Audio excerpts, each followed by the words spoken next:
Welcome to the Cooling Center, and we are here for the Falcon Media Sports Network pregame show here for Bowling Green football, who's taking on Ohio University in their MAC opener of the season. They're taking on the defending champs of the Mid-American Conference. My name is Artie Abrego, and I am joined by two of Falcon Media Sports Network's analysts, Trey Kennedy and Adam Duffin, here for the matchup, and Bowling Green's first MAC matchup of the season, guys. Yeah, that is right. Bowling Green enters this game, it being the 76th meeting against Ohio. And dating back to the year 2011, the Falcons are 6-8 when opening up MAC games. And this time against Ohio, very different from 2 years ago. Only 5 Bowling Green players got significant playing time in that 38-7 loss at home in 2023. Last 10 years, 3-7 record against Ohio. They've had Bowling Green's number. Looking to change that today. Yeah, they lead the all-time season series 41-32-2 in the total time series, but like you mentioned, they've lost 7 of the past 8 and 10 of the last 15 meetings. So not really the most even matchup as we head into things, but we are here for your pregame, halftime, and postgame shows here today. We obviously have the broadcast crew out in Athens. That's Tyler Kavlitz and Kevin Hutchinson, who will be calling the game for us today out at Ohio University. They made the 3-hour drive trip up along with several other Falcon Media Sports Network members. I couldn't think of the word members for some reason, but we're going to take a quick break. When we come back, we're going to talk a little bit more about BG football heading into today's matchup and a little bit about Ohio heading into today's matchup in the first MAC game of the season. So we'll be right back here on Falcon Radio in just a little bit.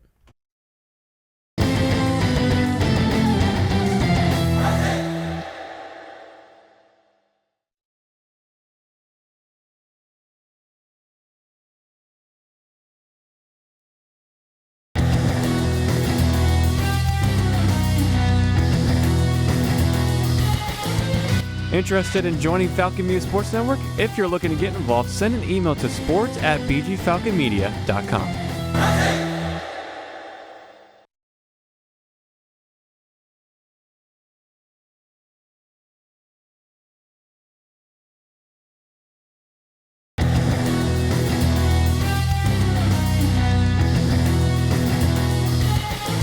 Miss a BGSU sports broadcast? Head over to the BG Falcon Media YouTube channel to listen to past calls by Falcon Media Sports Network.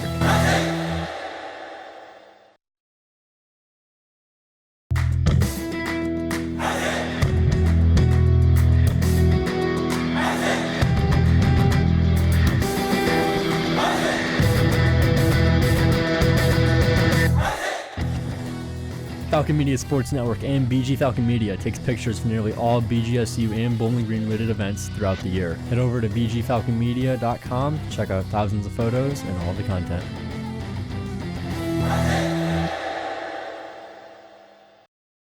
So welcome back here to the Falcon Media Sports Network pregame show. So we had a little bit of technical difficulties in our first intro. There's a little bit of sound issues on my part. I apologize, but we are here for the pregame show for BGSU football versus Ohio. That's the first MAC opener. It's the MAC opener of the season, the Mid-American Conference opener. BG football is traveling to Athens, where they've lost 7 of the past 8, and they've lost 10 of the past 15 meetings. My name is Artie Abrego, joined by 2 of Falcon Media Sports Network's analysts for this show, Trey Kennedy and Adam Duffin. And heading into this game, Bowling Green's coming off a pretty tough loss to Louisville. They're coming off a 40-17 loss after they got a 23-13 victory against a Liberty. So they're coming off the road with a loss, heading onto the road to take on their first MAC game of the season.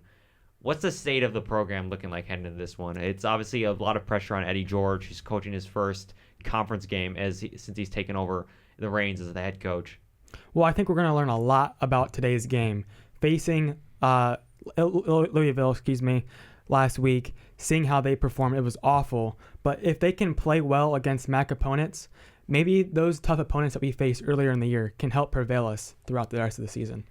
And for Bowling Green, you got to think a couple of the games difficult. Louisville, Power 4 school.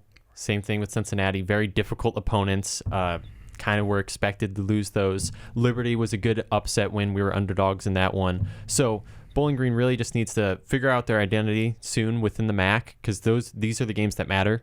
When you're in the Mid-American Conference, you're trying to get the MAC championship. You're in reality not going to be the national champions no matter what happens.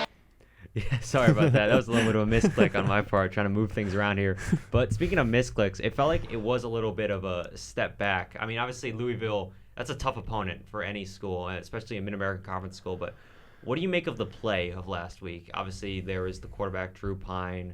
Jacob Harris had a big catch. But who stuck out to you specifically, and who do you want to see step it up here today as we head into this matchup, or just in the season in general? For me, I'm looking at Jacob Harris, tight end. He really emerged well in that second half, and I want to see if he can continue to play well and find that chemistry and connection continue to develop here in this game today. And I also want to see how this running game responds against Ohio Bobcats. Who specifically in terms of the running game? Because we've seen several different backs for Bowling Green so far this season. Is there anyone in particular you want to see more of today? Because it seems like they're going on and off with their backs. They have a lot of great running backs there already. Cameron Petaway, McMillian, Roberts, and Porter, and even Anderson, Lucien Anderson, really played well in the running department last week. So any of those can get going, I feel like it's going to be crucial for a Bowling Green win. And then Adam, obviously, do you have any thoughts on like how Bowling Green heading into this one? Any specific players or like scheme-wise? Well, I think a big thing, Dorian Pringle, losing him, they felt that a little bit last week. However, Caden Marshall, redshirt freshman, he came in 8 tackles, 2 of them for loss, and a sack. You really need someone to step up alongside Gideon Lampron and Kal-El Pascal, and he did that last week. They really need him to do a lot, and that's tough to ask of a young player, but hopefully that linebacker group does great. They combined for 28 tackles as those 3 guys alone, so continue that this week. I mean, and then looking at Ohio, what more can you say about Parker Navarro that hasn't been said already? I mean, 870 yards passing on this season already. He's thrown 6 touchdowns.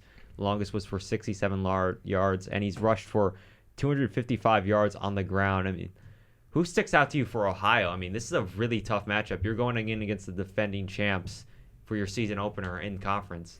Well, for Navarro, it begins with Chase Hendricks, who is a leading receiver for the Bobcats. He has 456 yards on the season, and with him being that great of a receiver, it begins with that. And then they have a really good running backs as well to help assist him in the passing game. I mean, just looking at Hendricks, he's got 456 yards. That's almost like 300 plus more yards than the next wide receiver on the depth chart. How do you stop that if you're Bowling Green? Well, for Bowling Green, they really need this cornerback group to step up. They allowed a lot of big plays throughout the year. They've, last week against Louisville, 5 different receivers had more than 12 yards per catch, and that was on multiple receptions, moving it all the way around the field. And it kind of gels in with that defensive line. You can't let a quarterback sit in the pocket forever and have time, because that's really killed these defensive backs. And one more quick thought before we head to another break. With Ohio, who are you looking at, like, who's the biggest playmaker or someone who's going to make the biggest impact on the game for them besides Parker Navarro and Chase Hendricks? I really think cornerback Michael Mack, he's a senior, spent 2 years at Air Force, 2 years now at OU, and he's done really well this season. Back-to-back weeks with an interception, one against the number 1 team in the country, Ohio State. So he's someone that Drew Pine is going to have to look out for. He's a ball hawk, and Drew Pine, we'll talk about that after the break on how he needs to improve today. All right, we're going to take a short break here from the Coolin Center on Falcon Radio. We're going to toss it to Tyler and Kevin, who are out there in Athens, Ohio, for the broadcast. Now, there are some technical difficulties we had today regarding our broadcast. We are still going to bring the broadcast to you, but it will be done through a cell phone. So just so everyone knows about the quality of that. It still will be a good call, but we're going to take a quick break here on Falcon Radio. And when we come back, we're going to bring it to Tyler and Kevin out in Athens.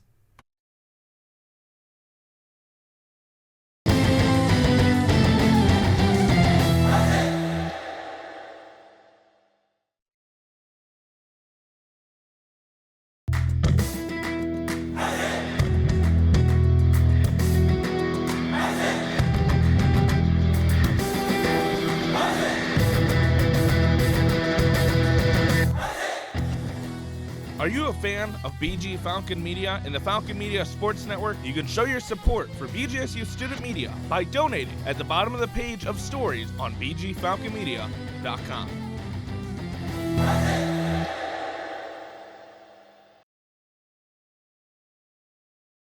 Tablets here alongside Kevin from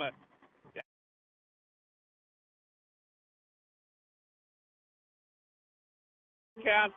Due to some technical difficulties, we had to alter the broadcast here on top of the roof of the press box at Eden Stadium, but we will have one for you nonetheless as the marching band for Ohio is on the field. This one's going to be an exciting one. Bowling Green looking for the first first MAC win under head coach Eddie George against an Ohio team that's 19-1 at home over the last 20 matchups on this field.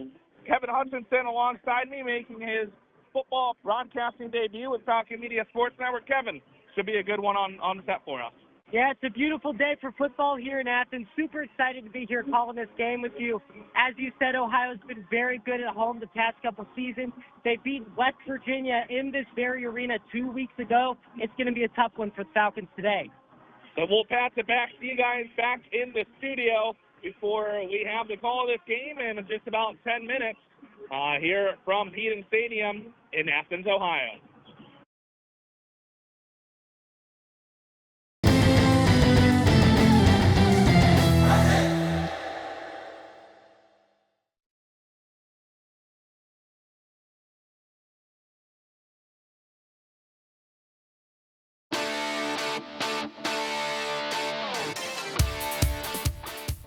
Falcons women's soccer continues Mid-American Conference play and travels to face off against the Toledo Rockets for the Battle of I-75 Thursday, October 2nd at 7 p.m. Last season, the Orange and Brown defeated the Rockets 2-1 at Cochran Stadium. Check out the recap and additional content on bgfalconmedia.com by Falcon Media Sports Network's Noah Seeley.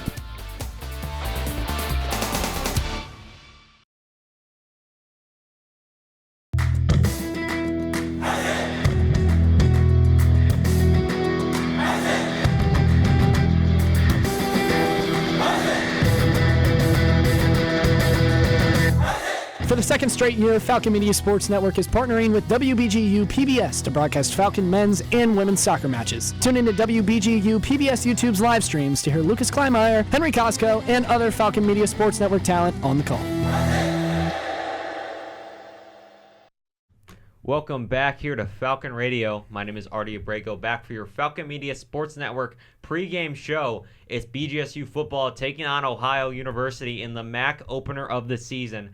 Now, it's a pretty tough matchup. I'm joined by Trey Kennedy and Adam Duffin. And, guys, we have a little bit more time to talk about this matchup. It obviously has a lot of implications. It's the first conference game of the season. Bowling Green hasn't won back-to-back MAC openers in a couple seasons since 2013. It's a matchup with a lot of implications. It's possibly the toughest matchup they've faced so far. What are you guys making of this one heading into it? Like I said, I think where we played in the previous weeks has really had the opportunity to set us up for success in the MAC. OU is a top dog. They're the defending MAC champs.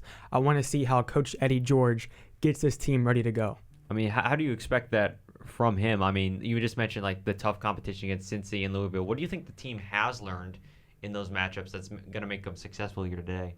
For me, I think it starts with running the football. You have to get those running backs involved. When you get that, it opens up the lanes in the passing game, and you don't want to be behind where you're trying to overcome the huge deficit that we saw against Cincinnati and against Louisville.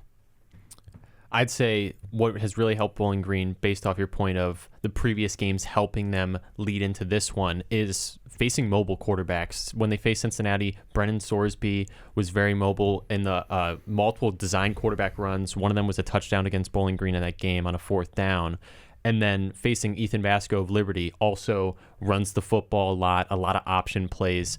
And Parker Navarro, I mean, the guy had 1,000 yards last year on the ground. He's going to run the football, had over 70 yards on the ground last week. So I expect them to really be focused in, and I honestly predict that they will keep Navarro held in check in the running game.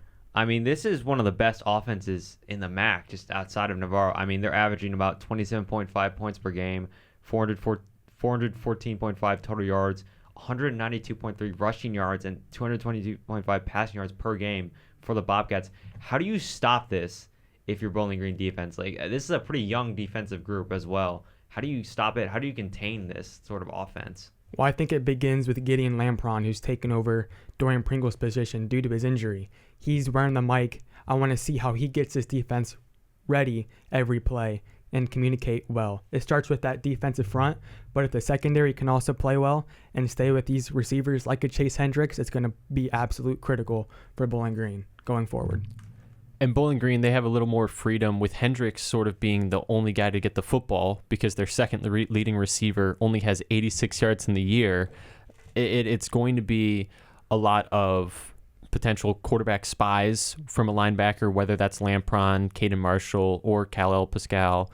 And the cornerbacks, maybe not have to be as much in man. They can have more freedom in zone and be able to look back towards the football a little more and be able to see Navarro when he takes off to limit those big touchdowns that would just kill a team, especially when you're on the road. If a team gets a 50-yard rushing touchdown and the crowd gets into it, it's hard to claw your way back, especially for a Bowling Green offense that isn't very explosive. And about Ohio, they're the reigning champs. Obviously, they've got a new coach heading into this season. What do they need to do to pick up the win today? I know you mentioned the rushing attack, Trey, but Falcons are struggling a little bit in that category. Sort of, they're averaging only 4.2 yards per carry. That's about seventh in the conference. So, what does Ohio have to do today to beat Bowling Green? Because we know they've had some offensive struggles. They've looked a little stagnant at times. What do they need to do today for the Bobcats to win? The Bobcats have a lot more flexibility. You see them play against West Virginia. They had a really great game against them, but Navarro did have some key turnovers, but they were able to overcome that. So they can really play with their candy and in their food in a sense. But for Bowling Green, it just becomes a constant thing about, making sure you're making a consistent effort to pick up key plays in every game. And OU, they really got to do a better job of stopping the run this week. Last week against Gardner-Webb, they allowed almost 200 rushing yards, which is just not a success for winning. They won 52-35, an absolute shootout against an FCS school. So Bowling Green will attack with that run game. And the main thing, too, is Drew Pine didn't have a turnover the first 3 weeks of the season, threw 2 interceptions last week and kind of took Bowling Green out of the game. So if OU capitalizes on turnovers, it's going to be a pretty simple way to victory for them. Talk to me a little about Drew Pine. It feels like maybe a lot of Falcon fans are a little bit nervous about him in the starting position for Bowling Green. Like, there's been some nerves. What have you guys seen out of him in the matchups you've seen? I know, Adam, you were on the call for Liberty, so you got to see it sort of firsthand and up front. I'd say Drew Pine, it wasn't exactly all his fault at times, I don't believe. Sometimes the pocket collapses too soon.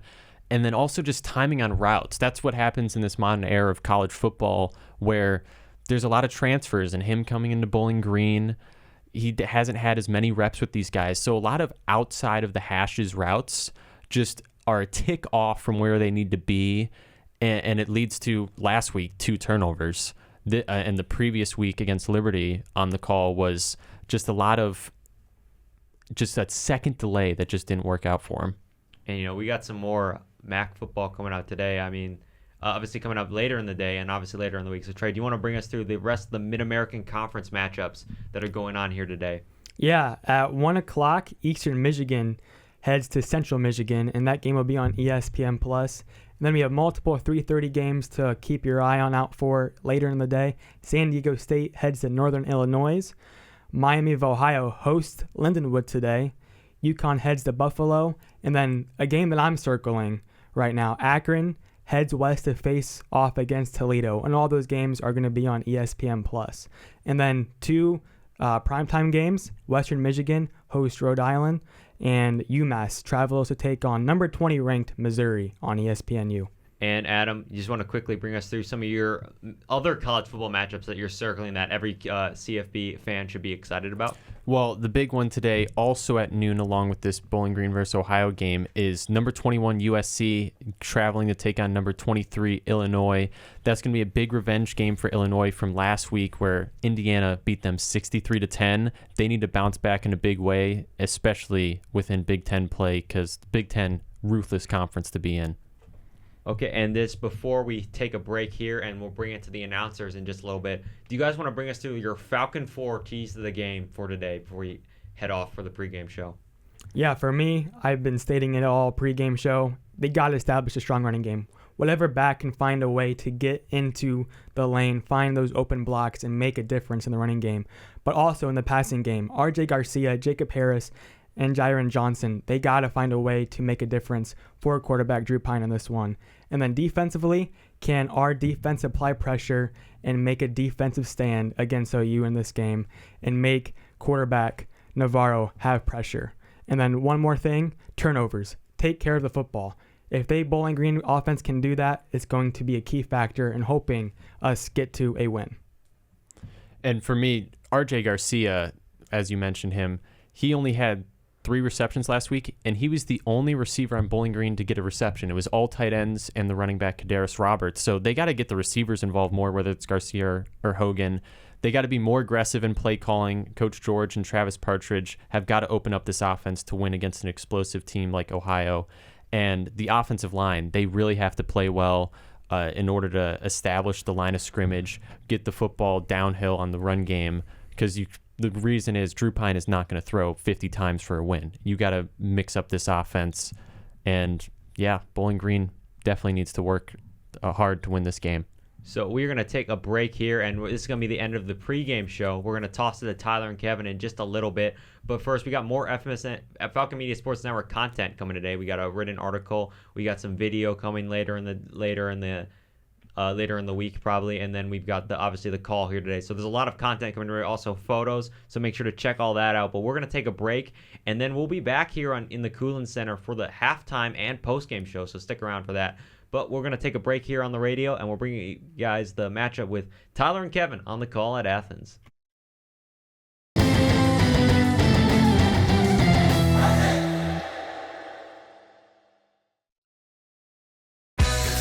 You are listening to Falcon Volleyball on WBGU 88.1 FM.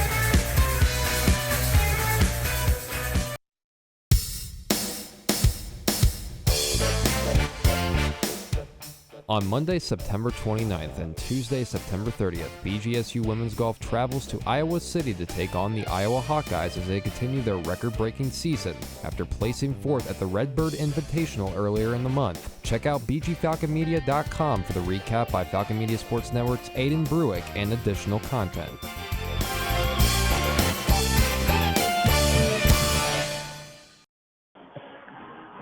Welcome on into Frank Solich Field at Peden Stadium in Athens, Ohio, the site of the MAC opener between the Bowling Green Falcons and the Ohio Bobcats. Tyler Kavlich alongside Kevin Hutchinson from the Falcon Media Sports Network here with you today on Falcon Radio for the call. Both these teams coming into this matchup 2-2 on the season. Kevin, it's a good one set here. An Ohio team that is just downright dominant at home.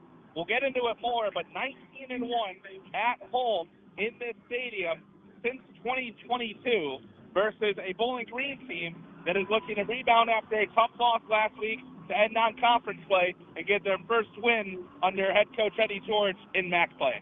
That's right, Tyler. This matchup's shaping up to be electric. You have two teams that are 2-2. Both of them had big wins 2 weeks ago. Bowling Green defeating Liberty in the homecoming game, and then Ohio defeating the Power 4 school, West Virginia, here in Athens. This should be a fantastic matchup. Recognize our men and women in the fire, police. And we do apologize if the quality is a little below what you are used to from the Falcon Media Sports Network, as we ran into some technical difficulties here in Athens and have resorted to our backup option for the broadcast to make sure this goes on the air. So Bowling Green and Ohio now at midfield with the coin toss to see who will get the ball first.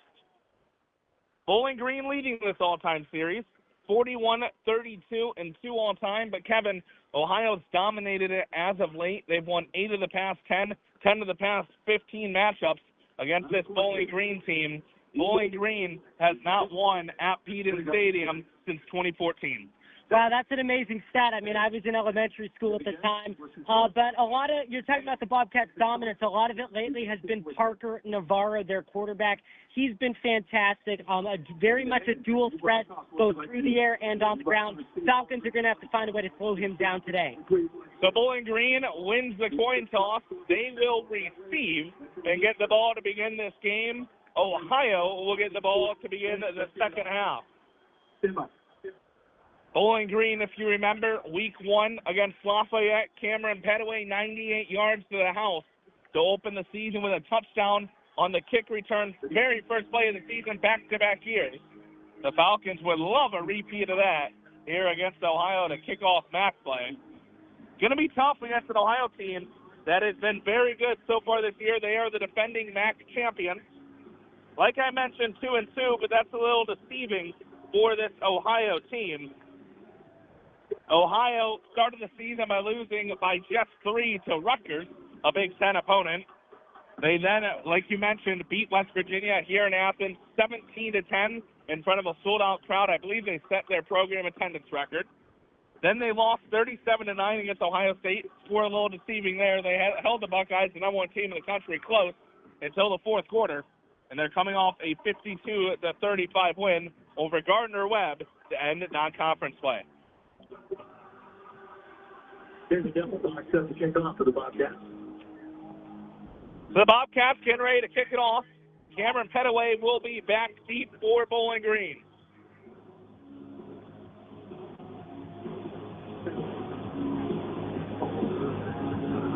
I think it's interesting, Tyler. You know, Bowling Green starting this game on offense, get a chance to make a statement early and establish momentum in this game. Pettaway averages, because of that touchdown at the beginning of the year and his 2 kick returns that game, averages just under 40 yards of return this season. And we are underway from Veeden Stadium in Athens, Ohio. Pettaway is going to take it, moves to the 10, up to the 15, 20, hard to the field, cuts left now 25, 30. He's got some blockers in front of him, gets to the 40, 45, 50, and he's pushed out of bounds at midfield. What a return by Cameron Pettaway to begin conference play against Ohio.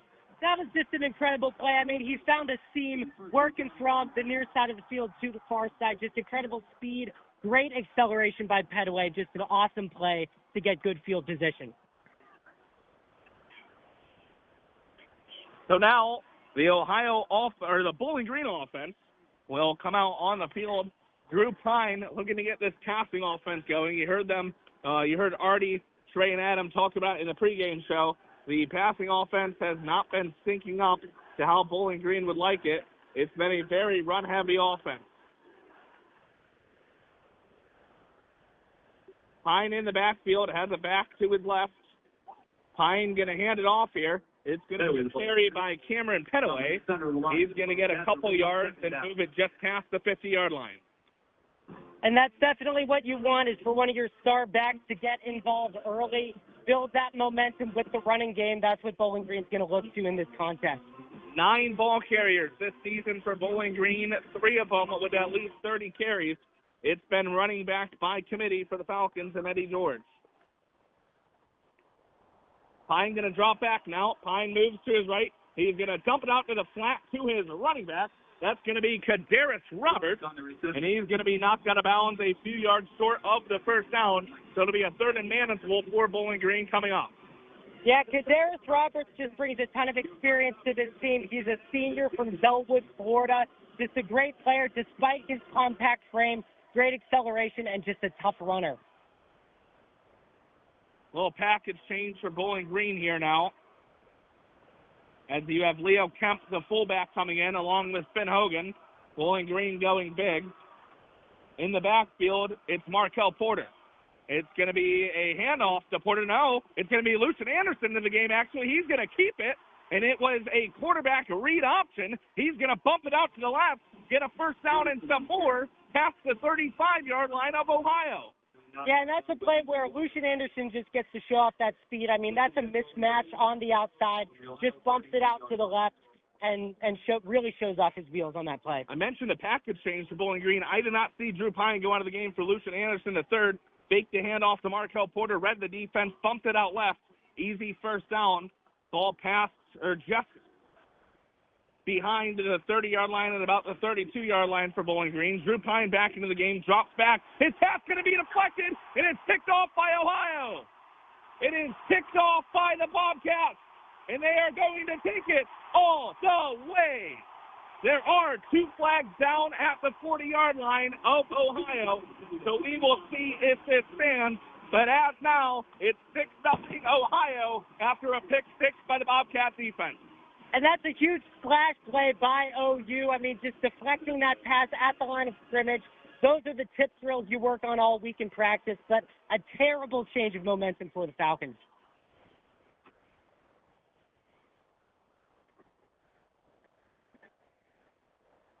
Six into the end zone. Still waiting on an official. It was Cameron Hollaball, they announced, the Mike linebacker for Ohio. Nick? After the interception. It is an after the interception penalty. Number 9. Illegal blocking on the way by Bowling Green. So it will be a pick six for Ohio. Cameron Hollaball, the graduate Mike linebacker from Warren, Ohio, his first interception of the season, the 2023 GMAC Defensive Player of the Year, makes the big splash play, and boy, is that reminiscent of the homecoming game in Bowling Green 2 years ago. It started with a pick six against the Falcons. It was a 38-7 win for Ohio the last time they faced Bowling Green. And just like that, Ohio a pick six plus the PAT, 7-0 Bobcats, 12:59 to play in the first quarter. We're going to take a break here before Bowling Green gets the ball back. You're listening to Bowling Green Falcons football on Falcon Radio.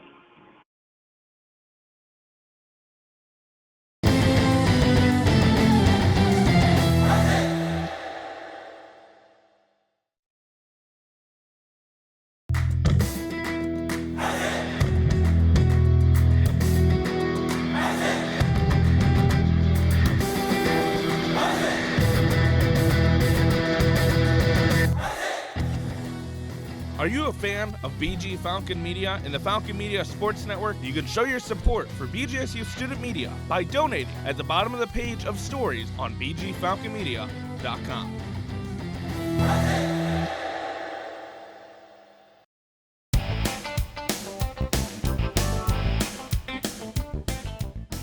BGSU Volleyball is finally back home after spending much of the early season on the road and hosts the Kent State Golden Flashes at the Stroh Center this Friday, September 26th at 6 p.m. in a Mid-American Conference matchup. Tune in to WBGU 88.1 FM as Falcon Media Sports Network's Andrew Smith and Daniel Ridenauer will call the match at 5:45 p.m.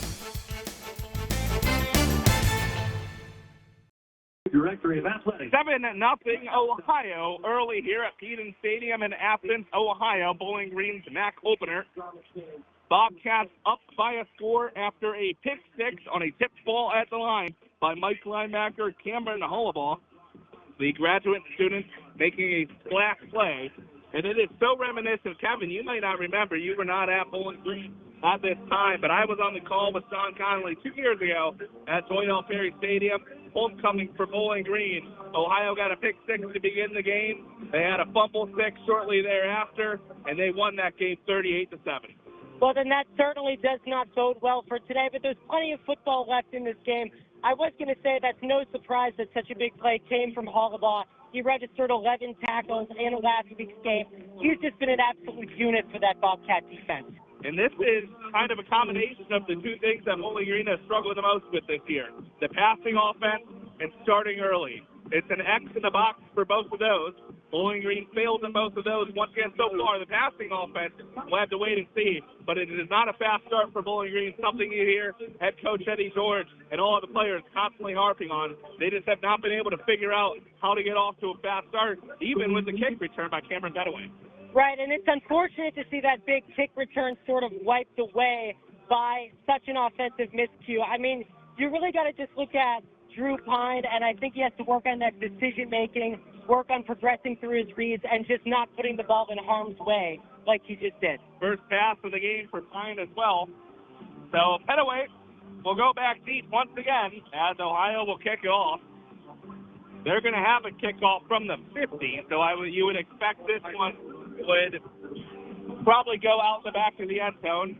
It is because of the penalty after the interception was made by Bowling Green on the illegal block.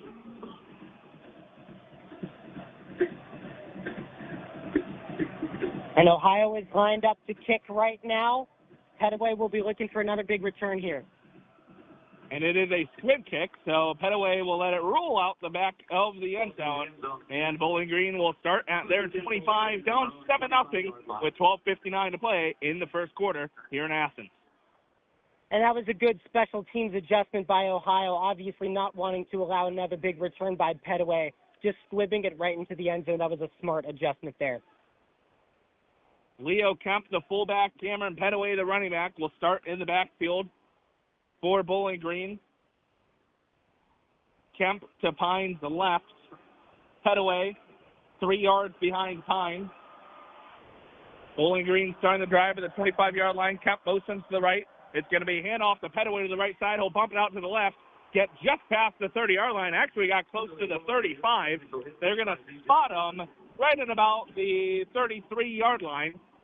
So a nice run on first down by Cameron Petaway.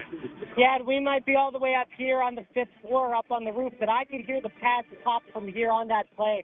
That was a big hit from the Ohio defense. Chris McMillan and Kadarius Roberts, now the two backs into the game.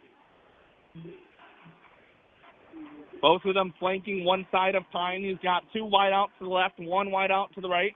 Now a motion to the right. It's going to be a double fake handoff. Pine's going to keep it moving up the middle. He's going to get past the 40-yard line before he goes down. Nice, nifty trick play there. Wasn't really a trick play, but more of a deceiving option by Pine, a designed quarterback run. Faked out handoff to both running backs. Went in his front, turned to his back, faked both of them, and got a good chunk play to move the chains for Bowling Green. A first down now with 11:55 and counting to go in the first quarter. Ball is at the Bowling Green 40. Pine going to hand it off here. It's going to be a run by McMillan. He busts it open to the 50, 55, now the other 40, 45, 30. And McMillan going to go out of bounds just outside the 25-yard line. A very nice run by Chris McMillan. And, boy, the one thing that is working for this Bowling Green offense right now is this run game. They are doing whatever they want against Bobcats defense on the ground. That's for sure, Tyler. And that play was a little Derrick Henry-esque. He did a little stiff arm on the end of that play. Pine going to pass it out to the right side. Going to be a quick tackle made on McMillan, the running back. It was a pass out to the flat. And it's going to be a gain of just a few yards, if that, for Bowling Green. They'll call it 2nd and 9.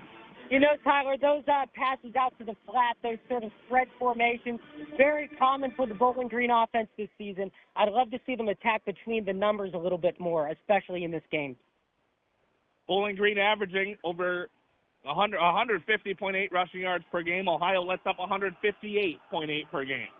McMillan in the backfield once again. He's been the featured back so far alongside Petaway, and he's going to be stuffed in the backfield. It's going to be a loss forced on the play by the Bobcat defense, and it's going to bring up 3rd and long. Yeah, and those are the plays you really want to avoid if you're the Bowling Green offense, just sort of momentum-wise. Suffering that tackle for loss puts you in a really rough situation here on 3rd down. 3rd down, Bobcats fans, your opportunity. Kadarius Roberts now in the game at back. Bowling Green's going to have 2 wide left, 2 wide right. 3rd and 10. Approaching 10 minutes to play in the first quarter. Pine drops back. He's going to deliver a strike up the middle, and that's going to be a touchdown, Bowling Green. Kadarius Roberts up the seam, wide open in the end zone. The quarterback to the running back for the touchdown, and Bowling Green a PAT away from tying this one up with 10:02 to play in the first quarter in Athens. Yeah, speaking of attacking more between the numbers, the minute I say it, Pine throws a pass right up the middle to a wide-open Kadarius Roberts.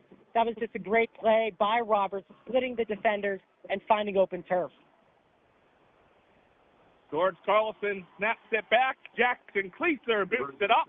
It is good, and we are tied at 7 apiece. 10:02 left to play in the first quarter. You are listening to BGSU Football on Falcon Radio.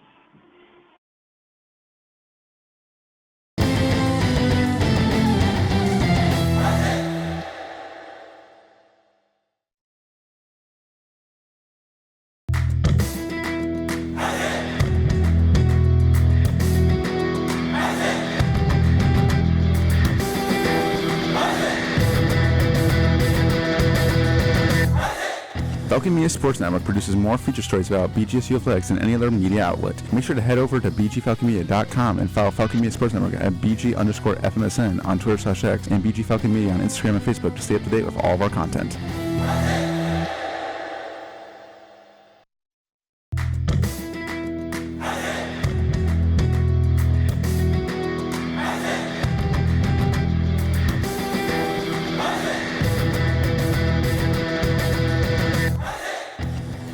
Ever wanted to hear what a BGSU coach or player says after a game? Head over to the BG Falcon Media YouTube channel to watch post-game press conferences for all BGSU home volleyball, soccer, football, hockey, and basketball games.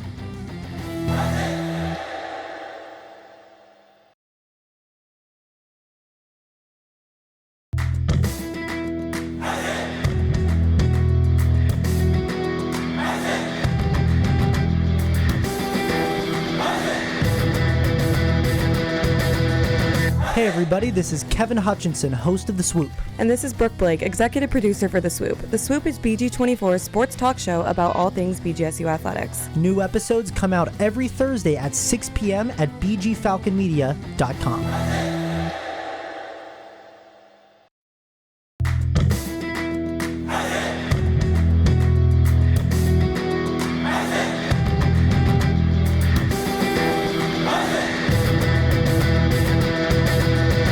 Falcon Media Sports Network produces weekly short-form and long-form social media pieces for in-season sports all year long. Make sure to check out at BG_FMSN on Twitter/X and at BG Falcon Media on Instagram and Facebook to view the content.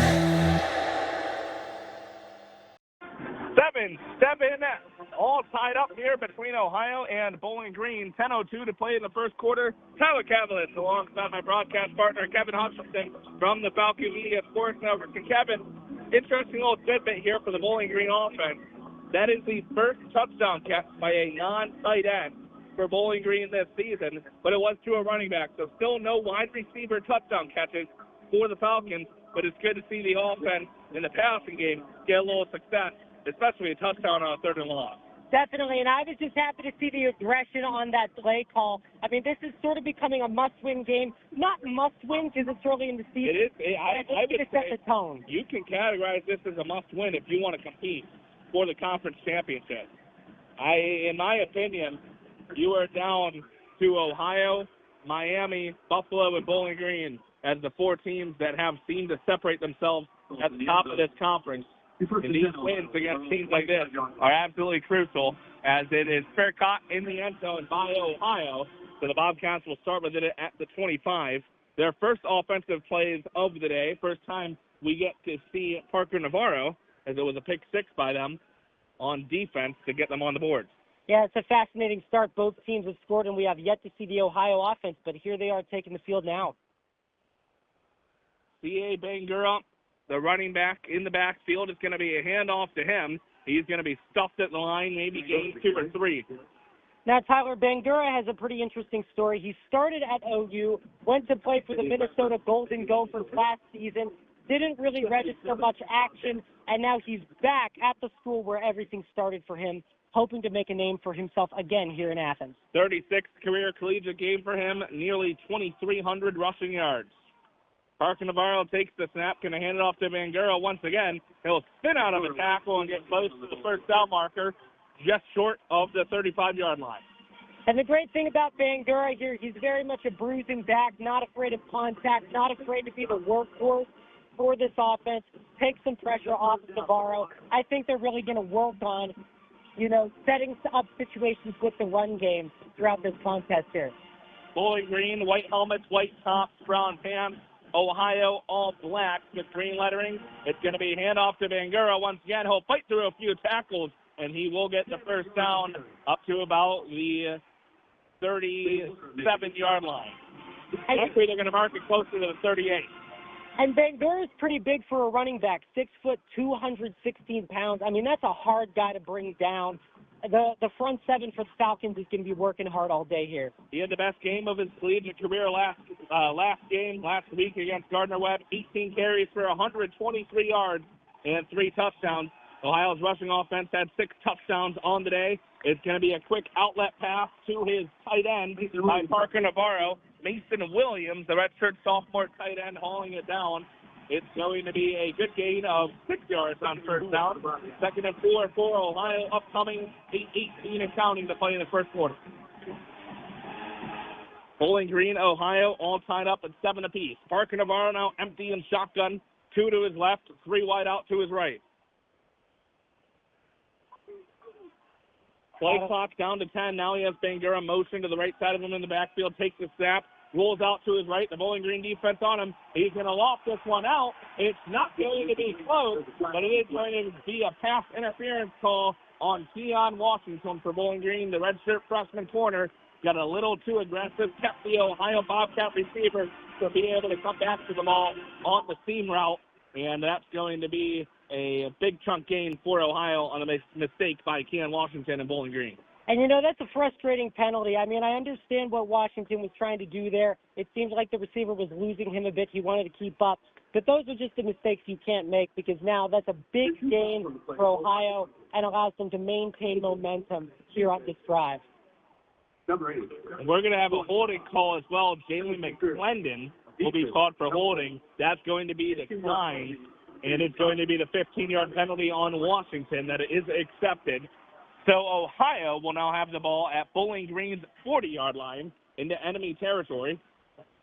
Still not up at 7 apiece here between these two teams in a MAC opener. Ohio, the defending conference champions, both teams 2-2 on the season. Down to 7:54 left to play in this first quarter.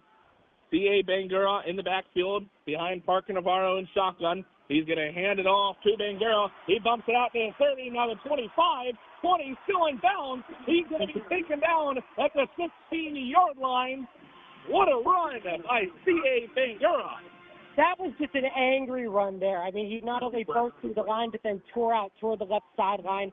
Pretty much broke a tackle by safety Kal-El Pascal. So much aggression from Bangura on that play. However, it will be coming back. It's going to be holding on wide receiver Rodney Harris II. The redshirt junior called for the mistake. So the ball will be brought back to the 40-yard line, and it'll be 2nd and 10. Still have yet to mention Chase Hendrick's name, by the way, the number 1 wide receiver for Ohio, leading the nation in receiving yards.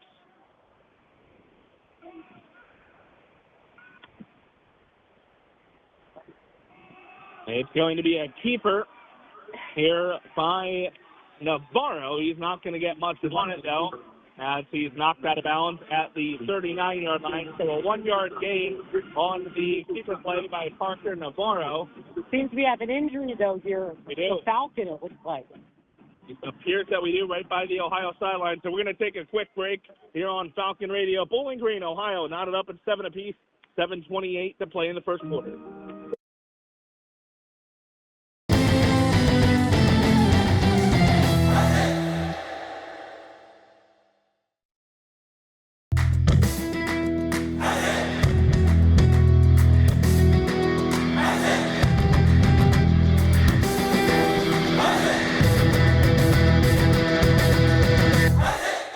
If you ever miss the Zig Zone on Sundays from 4 to 6 p.m. on WBGU 88.1 FM, or just want to re-listen to the program, each show is posted in full on bgfalconmedia.com with timestamps so you can skip ahead to your favorite part.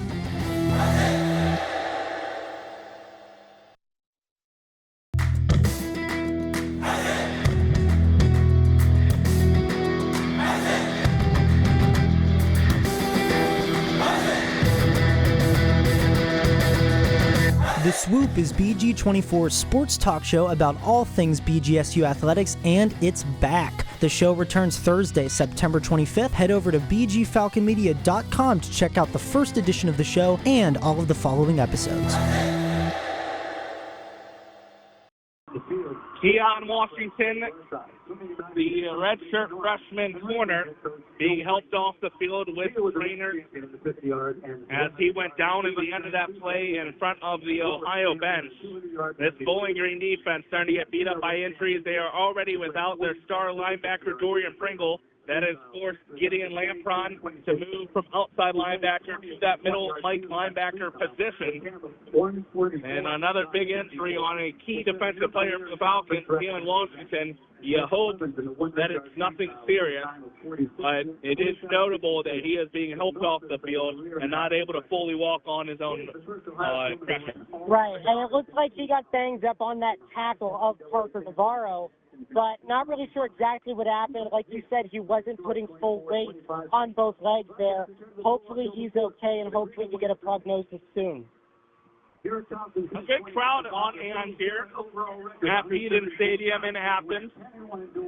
A lot of excitement around this Ohio Bobcats team in recent years. They've been arguably the best team in the MAC the past couple of seasons. They're the defending conference champions. And Bowling Green seems to have traveled well as well. I see a lot of orange spotted throughout this Ohio crowd, about 3.5 to 4 hours away from Bowling Green.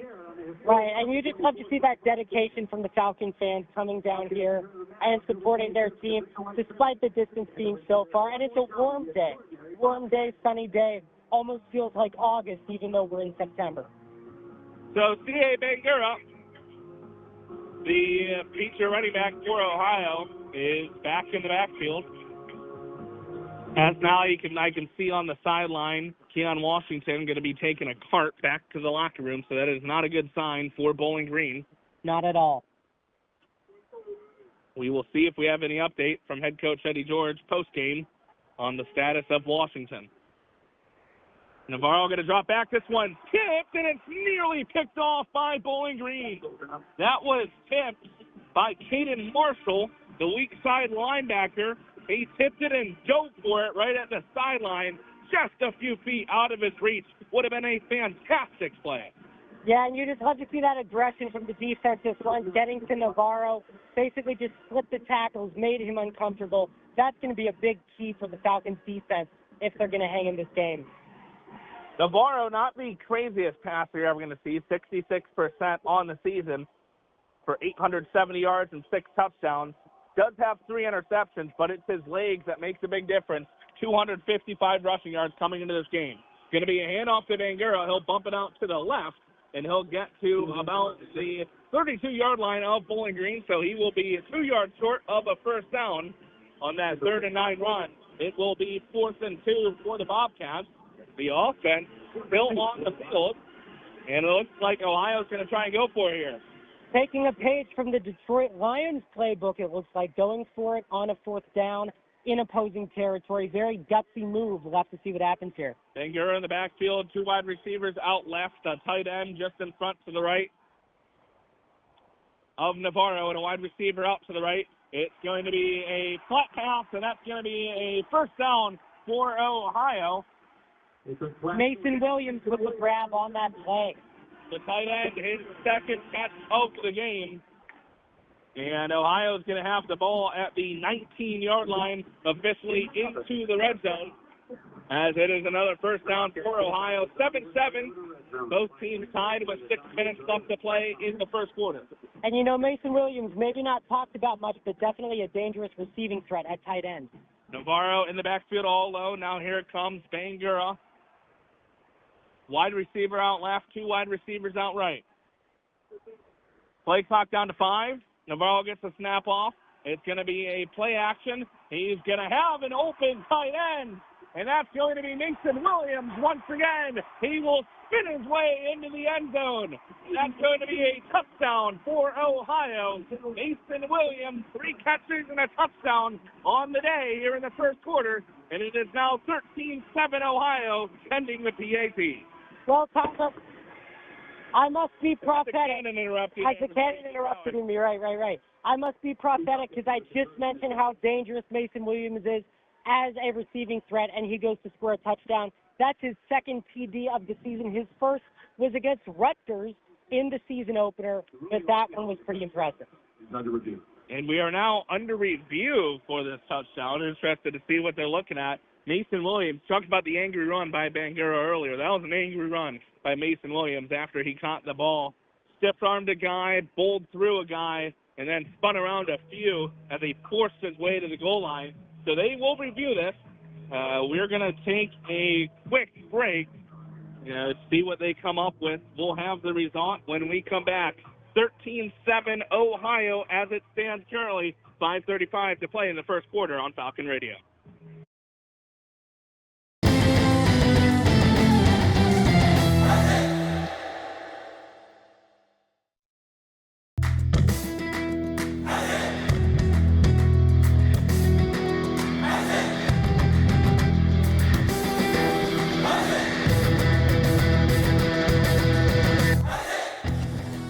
Are you a fan of BG Falcon Media and the Falcon Media Sports Network? You can show your support for BGSU student media by donating at the bottom of the page of stories on bgfalconmedia.com.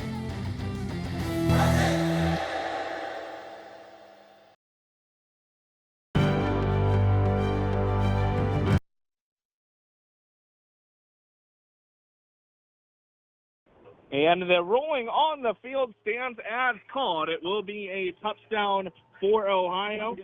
Our referee, Billy Williams, on the day, making the official rolling. So the PAT coming for Ohio. It is Brad Peacock, the kicker for the Bobcats. And he's going to put it straight through the upright. So it is now 14-7 Ohio. 5:35 left to play in this first quarter in Athens. And, speaking of Peacock, he's going to be looking to sort of become more consistent. He missed the PAT in 2 straight games. That's not ideal for a kicker. He's looked sharp today, but he's definitely going to work to be efficient on extra points. So we will take another quick break here as we hit a media timeout. 14-7 Ohio. Over Bowling Green, 5:35 left to go in the first quarter at Peden Stadium. Tyler Cavlitz alongside Kevin Hutchinson. You're listening to BGSU Football on Falcon Radio.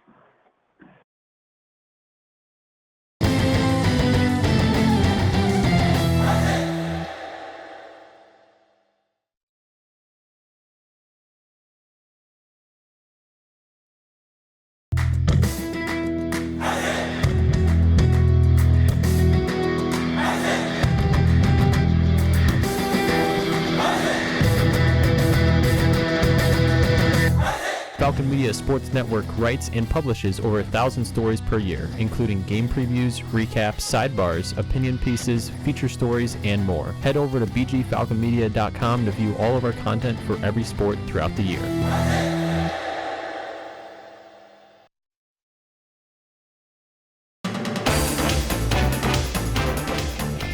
This is a Falcon Media Sports Network studio update.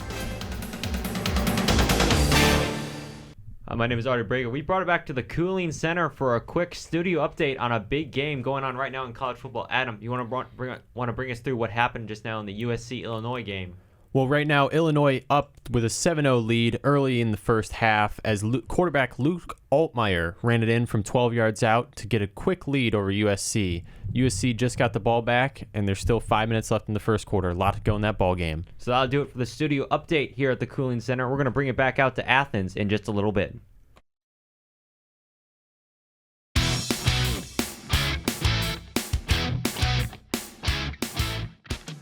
Bowling Green men's soccer returns home to host Evansville at Cochran Stadium on Friday, September 26th at 6:45 p.m. in a rematch of last year's Missouri Valley Conference Championship. Head over to WBGU PBS on YouTube as Falcon Media Sports Network's Lucas Kleinmeyer and Noah Seeley will be on the call for the highly anticipated match.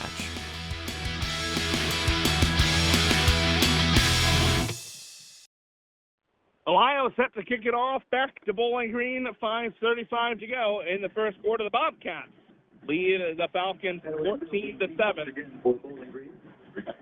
And it's interesting, the Bobcats looked pretty efficient on that last drive. The running game was activated. It was the passing game that capped it off for the Bobcats.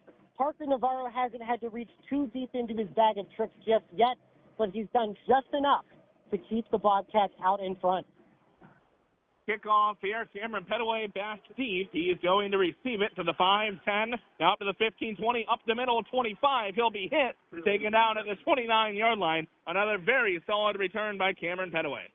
And I got to say on that play, the return team did a great job creating space for Petaway.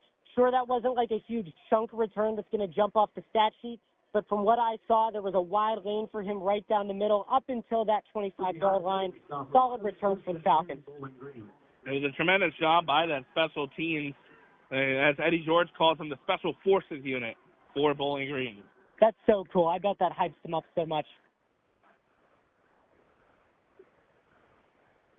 The Ohio crowd chanting defense, and it's going to be a little end around here. It's going to be R.J. Garcia, the second one, up to the 45-50. Now the 45-40, 35. He's going to be taken down at the 31-yard line of Ohio. It was a fake handoff and then an end around to the speedster, R.J. Garcia, the second on the left side, and he busted open a huge run for the Falcons. Oh, my God. I don't even have words for that, Tyler. That was an incredible play. As you said, a trick play. Once again, almost reaching into a Detroit Lions-esque handbook with a lot of trickeration. R.J. Garcia just showing off the speed, running down the left sideline. Great play by the Falcon offense. Chris McMillan now the new back in the backfield for Bowling Green. Pine has a wide receiver out left, a tight end and two wideouts to his right.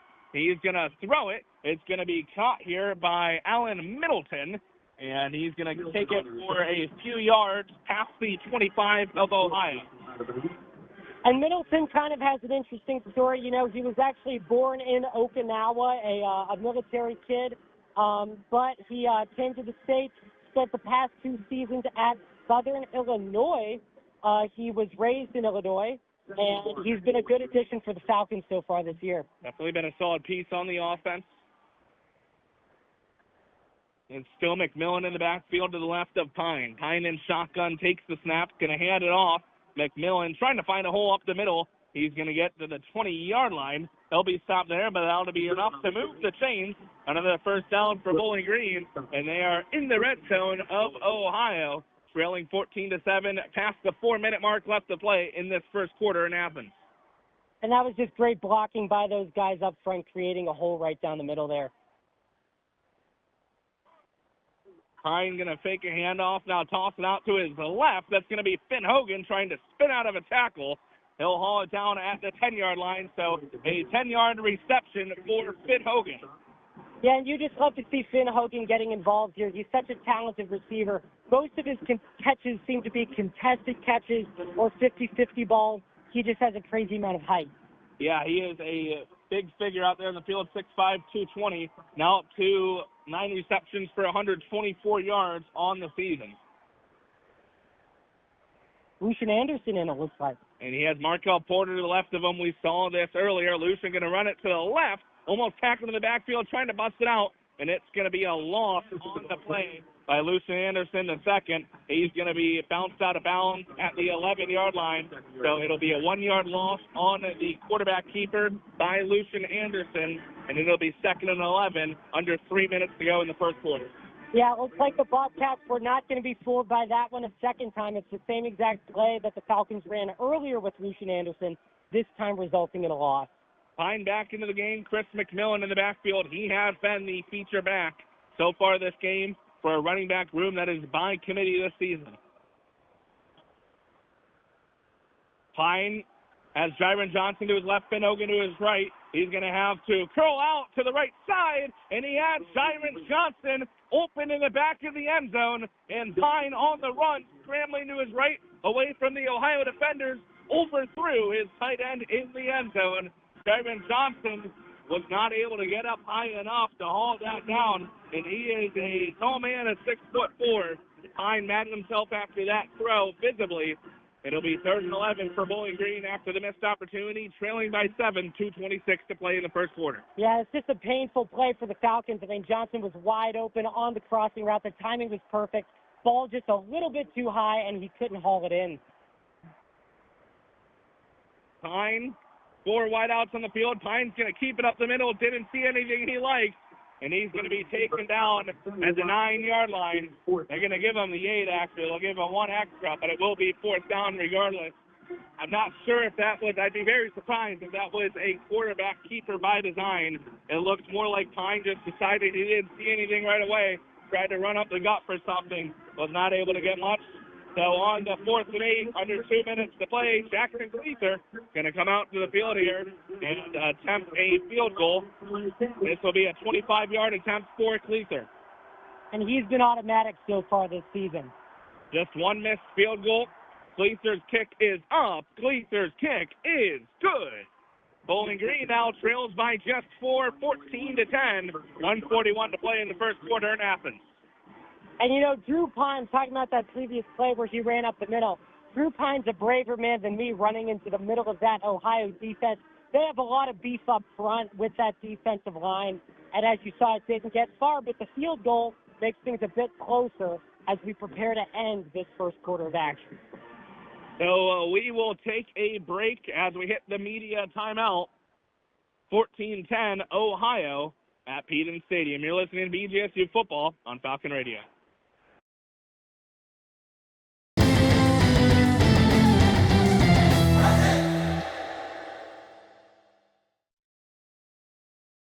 Hey everybody, this is Kevin Hutchinson, host of The Swoop, a BG24 production. You're listening to Falcon Radio, home of the Falcon Media Sports Network. No media timeout. Both teams back out on the field ready for kickoff. Ohio looking to build on their 14-10 lead. Bowling Green hanging with the Bobcats so far. And you know, Tyler, one aspect of this stadium that I actually kind of like, at the far end they have a little hill, a grassy hill, and people have blankets and beach towels and are sitting out. Very cool element of this stadium here. They got a couple mini hills to the other side as well, but that main hill is a very cool feature of Peden Stadium. This kick going to be muffed at the 10-yard line by Ohio. They're not going to get far to the 21-yard line is where Bowling Green will stop Dennis. And it will be a subpar return for the Bobcats. Put them in poorer field position than they would like, but still at the 21 is where they will start their drive with 1:37 to go in the first quarter. For sure. And, you know, Tyler, it is nice to be around hills today. Up in Bowling Green, the word hill is not in our vocabulary, so very interesting to be in a new environment here, but we'll see what the Bobcats can do on this drive. We do have one, and we call it the hill because it is the only one. Going to be a handoff to Bangura. He's going to bust it up to the 30-yard line. They'll spot him at the 32, and it's going to be a first down for Ohio on the first play of their drive. You know, Bangura is like me anytime I play running back in Madden. He loves that stiff arm. He's used it on almost every one of his long runs, and he just bullies opponents with his massive size. Bangura going to motion out of the backfield, so it'll be Navarro all alone. He is a threat to run. 3 wideouts to the left, 2 wideouts to the right. Navarro drops back. He's going to find his receiver in the flat to the right side. That's Mason Williams, his 4th catch of the day. It's going to be a gain of just 2 yards up to the 34-yard line, and it'll be 2nd and 8 for the Bobcats. I got to say, though, that was great coverage on the play by number 12, Caden Marshall. Made that tackle, was all over him, made sure he didn't get any yards after the catch. A couple of times we've said his name so far. He's been flying around for the Falcons. Bangura back in the backfield. 2 wideouts to the left, 1 wideout to the right. Navarro also has a tight end in the backfield. Going to be a run play to Bangura, and he's going absolutely nowhere. The Bowling Green defense swarming all over him. A run or a gain of just a couple up to the 36-yard line. And it'll be a 3rd and 6 for the Bobcats on the 2-yard gain. And it looks like everybody on the Falcon defensive front got a piece of that play. Gideon Lamprey was in there. Eric George, the son of head coach Eddie George, he was in there. Just a great group effort by that defensive front. And very notably, we still have not mentioned Chase Hendricks' name so far. Hendricks leading the nation with 456 receiving yards on 28 catches this season. And he goes the first quarter without a catch as we hit the end of the first quarter. Ohio leading Bowling Green 14-10. We'll take a quick break as we hit the media timeout. You're listening to Bowling Green State University Falcons football on Falcon Radio.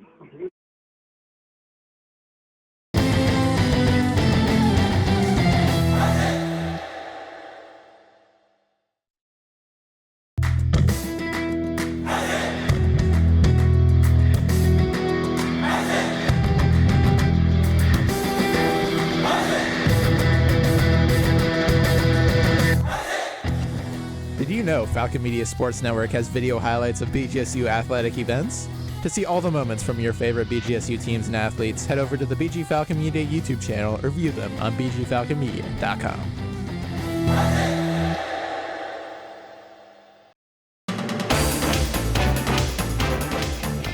This is a Falcon Media Sports Network studio update. Welcome back to the Coolin Center studio. My name is Artie Brago here for a quick in-studio update. Adam, you got a quick update on the Illinois-USC game that's currently going on right now. Yes, Illinois is still up 7-0. However, USC currently second and goal at Illinois' 1-yard line, looking to score probably by the time we return to Tyler and Kevin at Athens. So USC knocking on the door. So we'll keep an eye on that one. We at the Coolin Center will be back for the halftime show in just a little bit, but we'll keep an eye on that one as we bring it back to some more PSAs before we bring it back to Tyler and Kevin.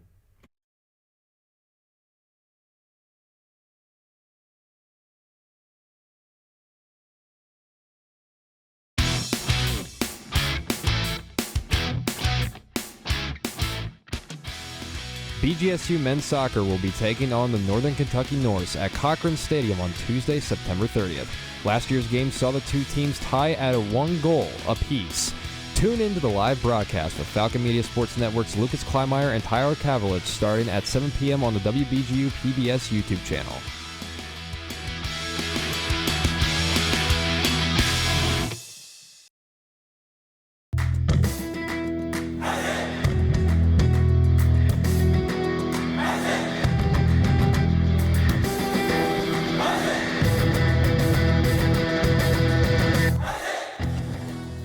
Are you a fan of BG Falcon Media and the Falcon Media Sports Network? You can show your support for BGSU student media by donating at the bottom of the page of stories on bgfalconmedia.com.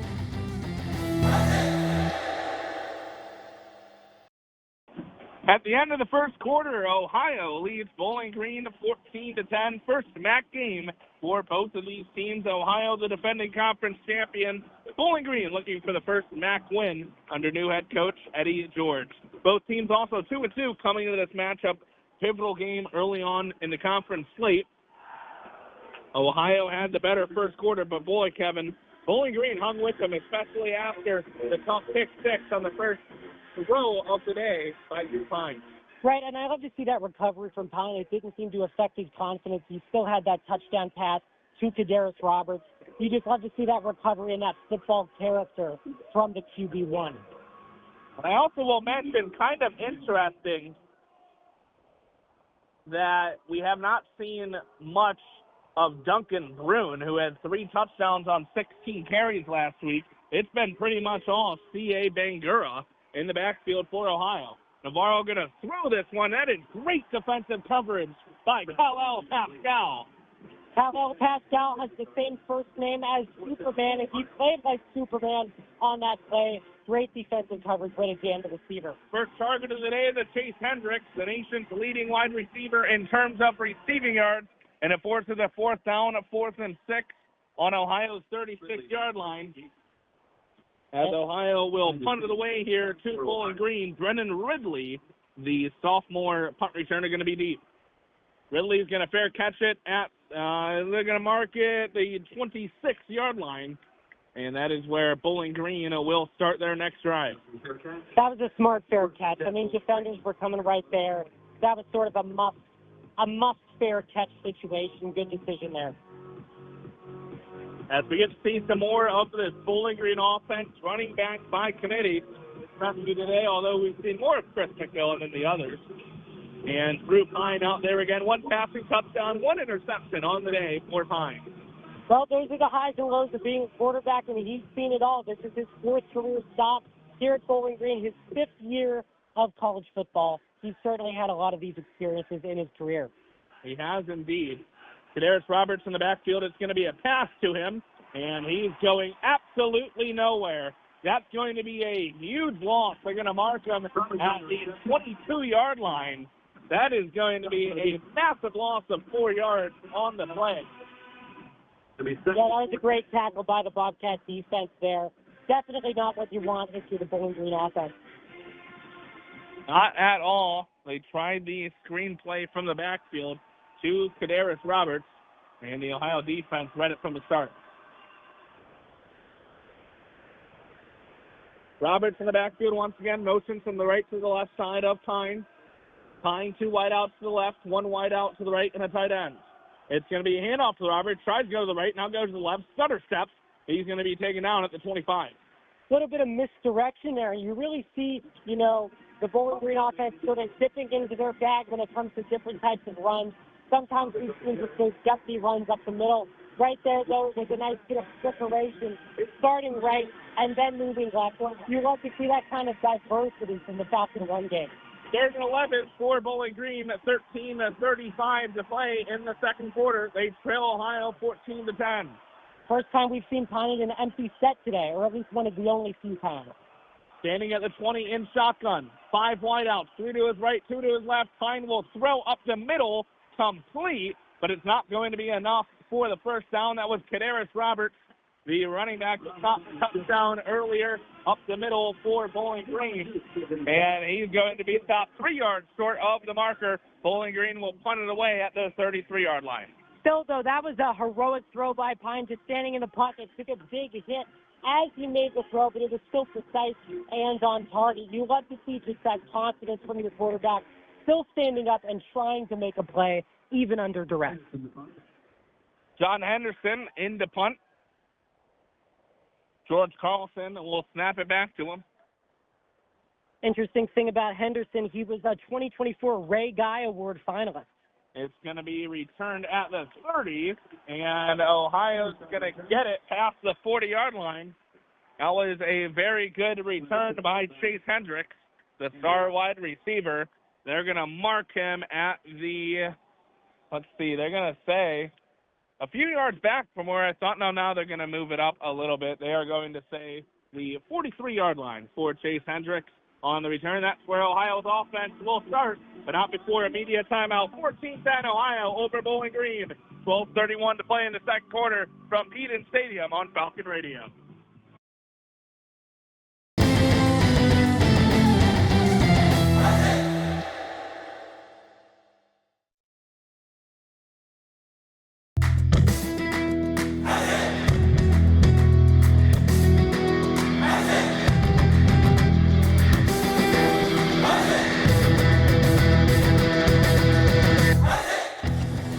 Unlike other local sources, Falcon Media Sports Network and BG Falcon Media will never charge a paywall to view our content. However, if you are looking to support student media, you can donate at the bottom of our stories on bgfalconmedia.com.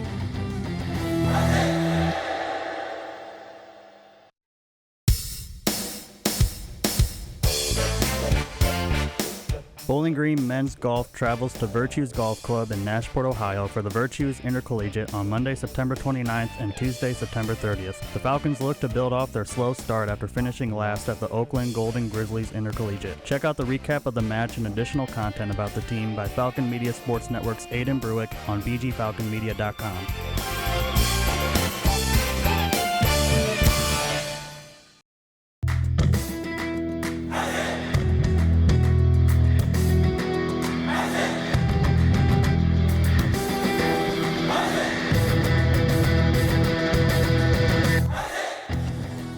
Are you a fan of BG Falcon Media and the Falcon Media Sports Network? You can show your support for BGSU student media by donating at the bottom of the page of stories on bgfalconmedia.com.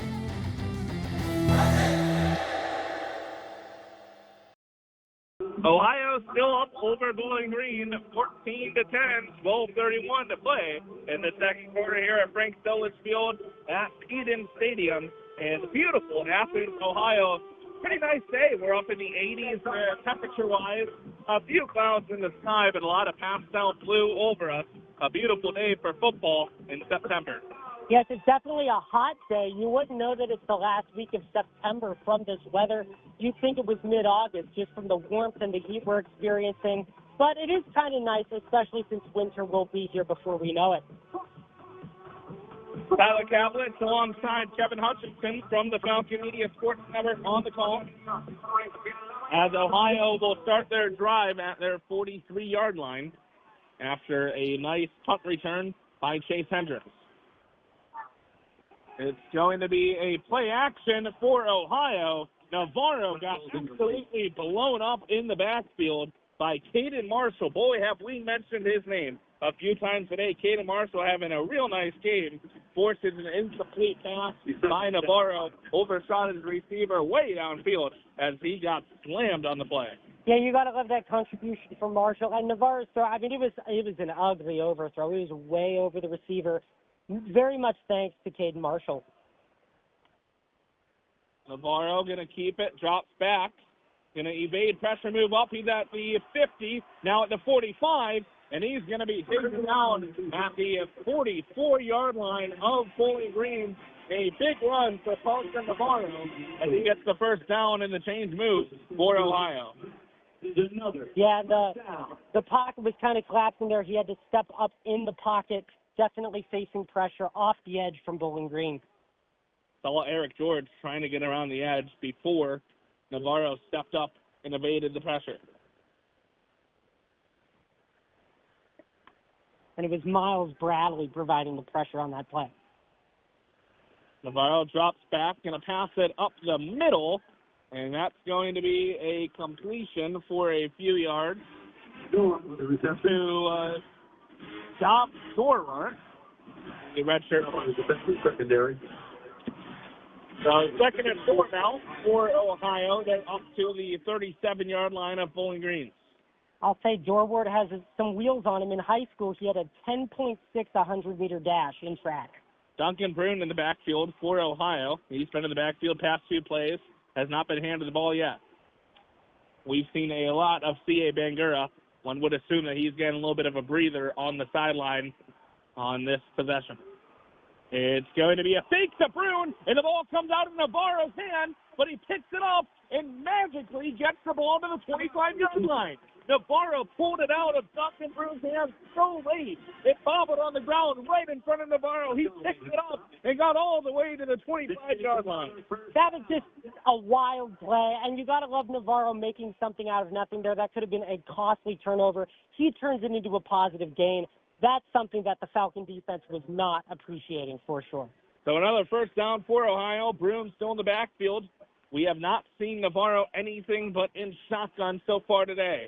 Rarely do you see these college quarterbacks under center in today's game as he rolls out to his right and oversees Chase Hendricks. Another overthrow there by Parker Navarro, his second on the drive. This one moving out of the pocket to the right.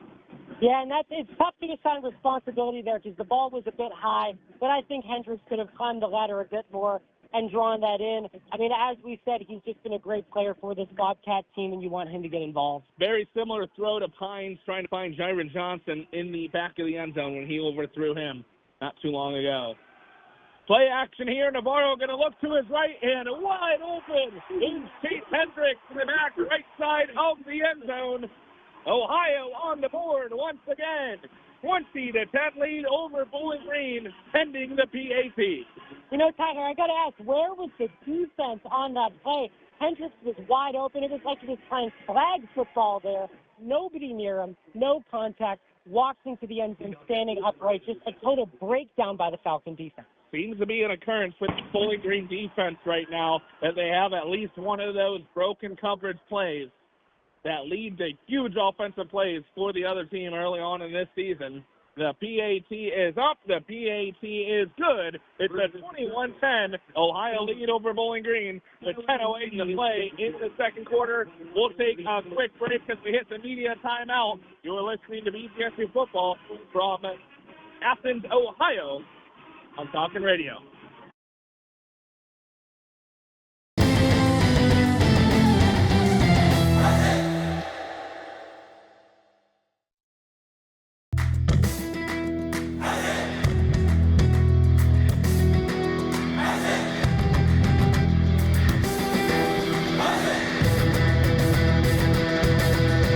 Ever heard of Falcon Media Sports Network's broadcasts on Falcon Radio or WBGU 88.1 FM but don't know where to listen? Well, set down the radio, pick up your phone, and go to bgfalconmedia.com and scroll to the bottom of the page to stream Falcon Radio and WBGU 88.1 FM for all broadcasts.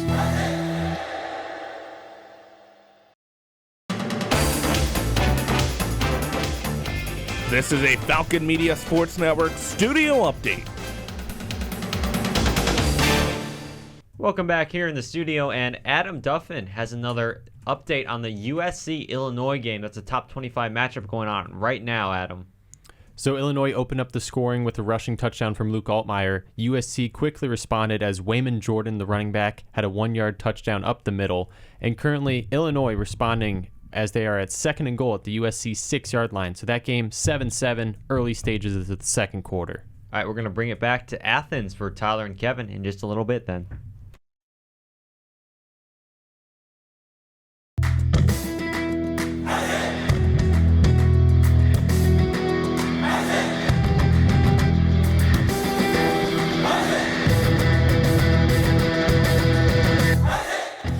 Falcon Media Sports Network will have an in-studio pregame show for all football broadcasts this season, beginning approximately 25 minutes before the kickoff for each game. Make sure to tune in on Falcon Radio for our newly extended coverage.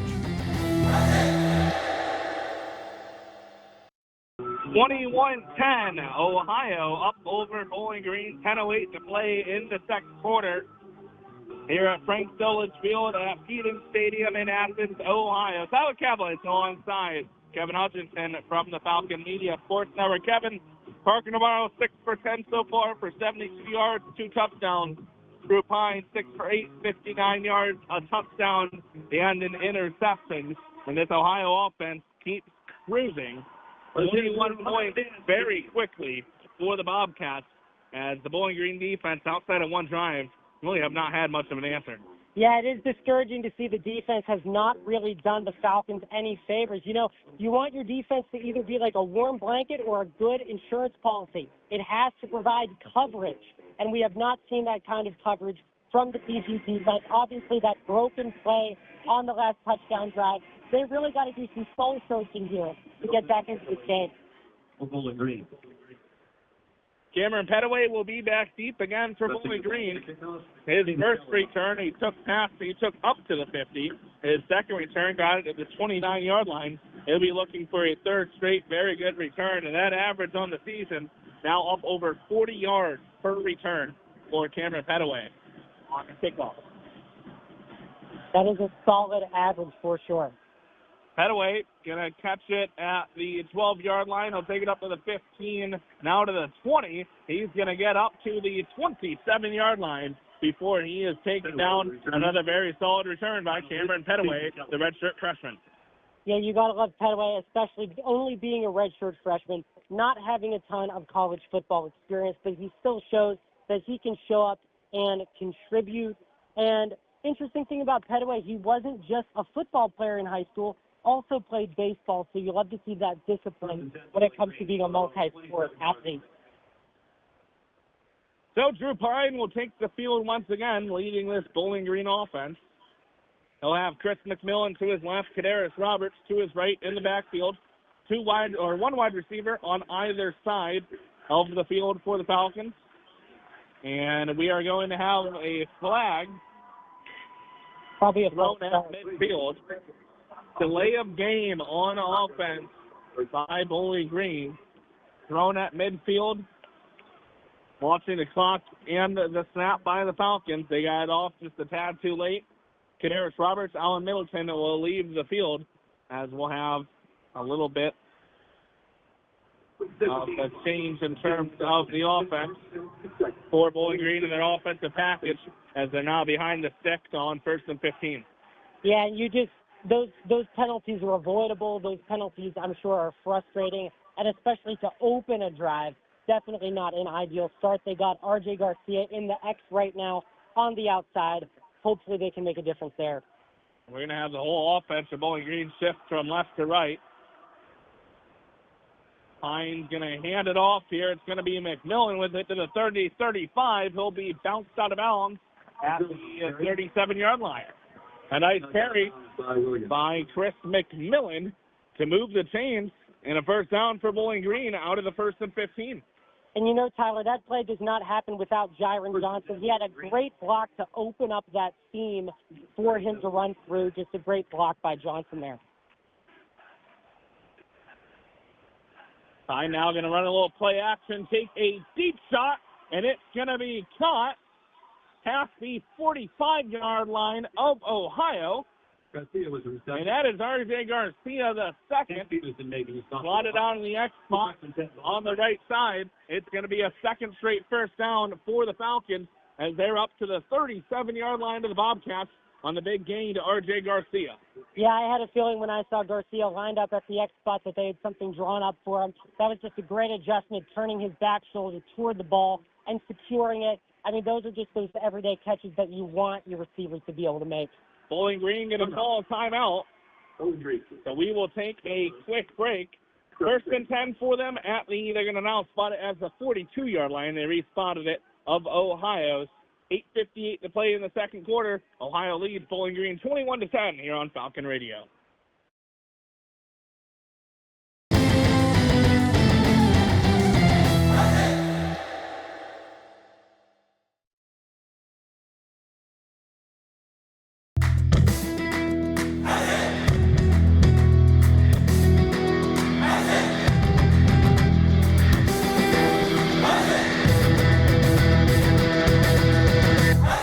The Zig Zone, Falcon Media Sports Network's weekly radio show dedicated to BGSU athletics, has a new segment. Make sure to tune into the show every Sunday from 4 to 6 p.m. to listen to the one-on-one segment, where Holden Ruck will interview a key figure in BGSU athletics. Fine back in the shotgun for Bowling Green. It's going to be a handoff up the middle, and that's going to go for a gain of about 5 yards. That was Petaway on the play. In for Chris McMillan. It will be a gain of 5. Second and 5. Under 8:45 to play in the second quarter. Bowling Green, if you're just tuning in, trailing Ohio University 21-10.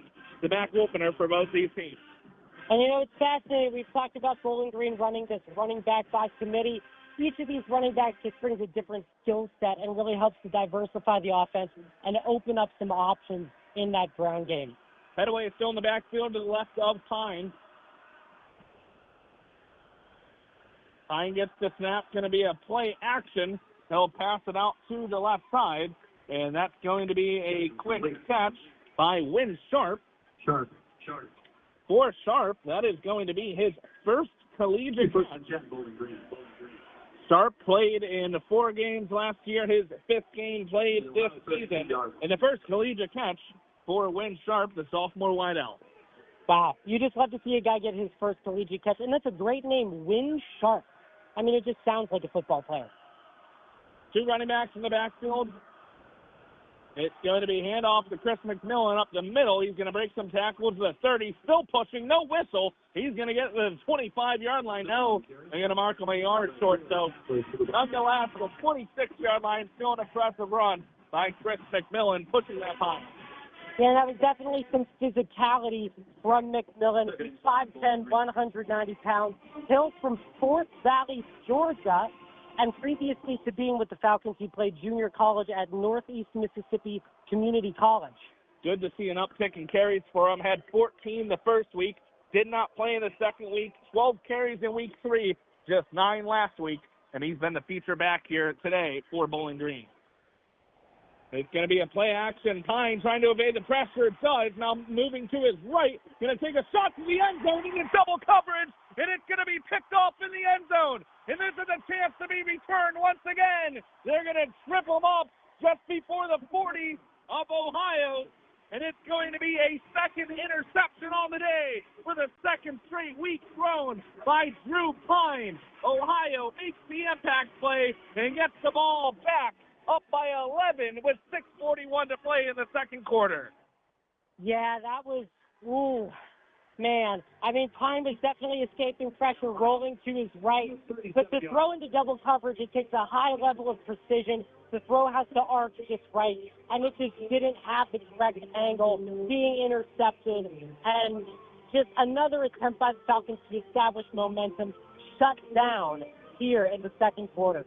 As you can see that play develop, as Pine was moving out to the right side. As, by the way, that was Chase Pearson, the graduate student corner on the interception. You can see Pine saw something. He did have a man open for a split second as he was scrambling out to the right side, but he pulled that trigger, like you said, way too late. By the time he threw it, it was double coverage.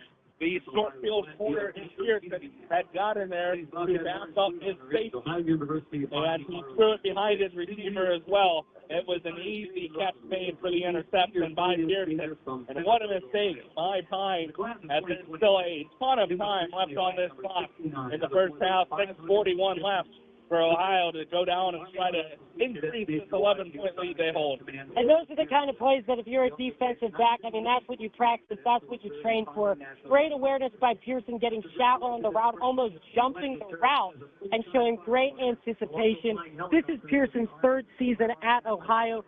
Previously played at Northwest Mississippi Community College, coming up north for his FBS debut. And in 2024, he played 13 games, 4 interceptions, tacking on another career interception here today. And you've been following this team pretty closely over the past couple of weeks, Kevin, as have I. What have you seen in Drew Pine these past 2 weeks? 4 interceptions now for him. What have you seen in a difference with Pine these past couple of weeks versus the early beginning of the season? Look, I want to be nuanced when it comes to Pine because it's no doubt that he brings experience, he brings veteran leadership, and he works hard and trains hard to lead this offense. That said, however, the decision-making by Pine needs to be cleaned up. I mean, we just need to see better field awareness, better progression through his reads, and he just puts the ball in harm's way far too often, and it stymies any attempt to establish some offensive rhythm. So just hard to see. I mean, I want Pine to succeed. It's just a tough look. The first interception of the day by Pine was a tip drill at the line. That one, though, all on Pine. Just a bad read, threw it behind his receiver and a double coverage in the end zone. Ohio will take over at the 37-yard line, their 37-yard line, with 6:41 to play in the second quarter, up 21-10 over the Falcons. Falcon marching band filling up down the field as they get ready to perform at halftime. It's going to be a run by Bangura up to the 40-yard line. It'll be a gain of 3, puts Ohio in a 2nd and 7. And I'm going to say I was impressed by the Bobcat band before the game. They actually formed a star formation for the national anthem. I mean, that just impresses me, the amount of precision and exactitude that these collegiate marching bands have. It's just amazing. They call themselves the most exciting band in the land for the oldest university in Ohio. Wow, I did not know this was the oldest university in Ohio. That's cool. Bangura in the backfield. It's going to be a handoff to him for the second straight play, and he's going to be stopped after a short gain. Gideon Lampron was in there on the tackle, firing up from his middle linebacker slot, and moved into that position due to the injury of Dorian Pringle. Pringle, if you did not know, out for the season, torn ACL, suffered in the Liberty game. And that's just unfortunate to lose a defensive leader. I mean, the middle linebacker is almost the quarterback of the defense. And so to lose your starting middle linebacker really just puts this unit in jeopardy. 3rd and 5 for Ohio. Bangura in the backfield once again. He's got him 5 yards on 2 carries this drive. It's going to be another handoff to Bangura. And in the backfield, getting on Lampron to make the tackle. A beautiful play by Lampron. And that's going to force a punt here by the Bobcats, as it was just a 1-yard gain on the play by Bangura. 4th and 4 at their 43. And Bowling Green's going to get the ball back with over 4 minutes to play in the first half. And, you know, they say the name maketh the man. Well, Gideon Lampron's middle name is actually ESPN. Doesn't stand for anything. That's just his middle name, like the sports network. Pretty crazy and pretty cool. Brennan Ridley going to make the punt return here. He's going to bring it to the 40, up to the 45-yard line, and he gets heavily hit out of bounds. A big play, but a very nice punt return by Brennan Ridley, as we now have some shoving going on right in front of the Bowling Green bench. No flags thrown. Yeah, it just seemed to be a little bit of a light dust up there. I mean, tensions are definitely high. The Falcons are frustrated. You can tell. And this is really a critical drive, Tyler. This is going to make the rest of this game, if the Falcons can put up 7 points here, it's still going to be competitive. 10-yard penalty from the front. It's going to be holding on Bowling Green. They are going to say that it is holding on, I don't know which 25. It's either Jace Henry or Markel Porter. Hard to tell with the double numbers in college football. But nonetheless, holding on Bowling Green. That is going to push them back from the 48-yard line to the 9. I mean, that's how that's apologies. 48 to the 14. Wow, and that's the second time in this game that a Bowling Green drive has started with an offensive penalty. Not a good look because now you're starting behind the sticks, and I think just psychologically that throws you out of your momentum because now you have farther to go. Bowling Green, nearly 7 penalties and over 50 yards of penalties so far this season. Handoff here to Chris McMillan up the middle. He's going to push for a few, but it'll only be a gain of 2.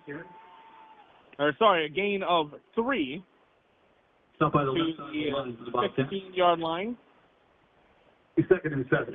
And, you know, I think this is a moment where we're sort of going to see what the Falcons are made of. I mean, this 4-minute drill, this is what you practice on Tuesdays and Wednesdays.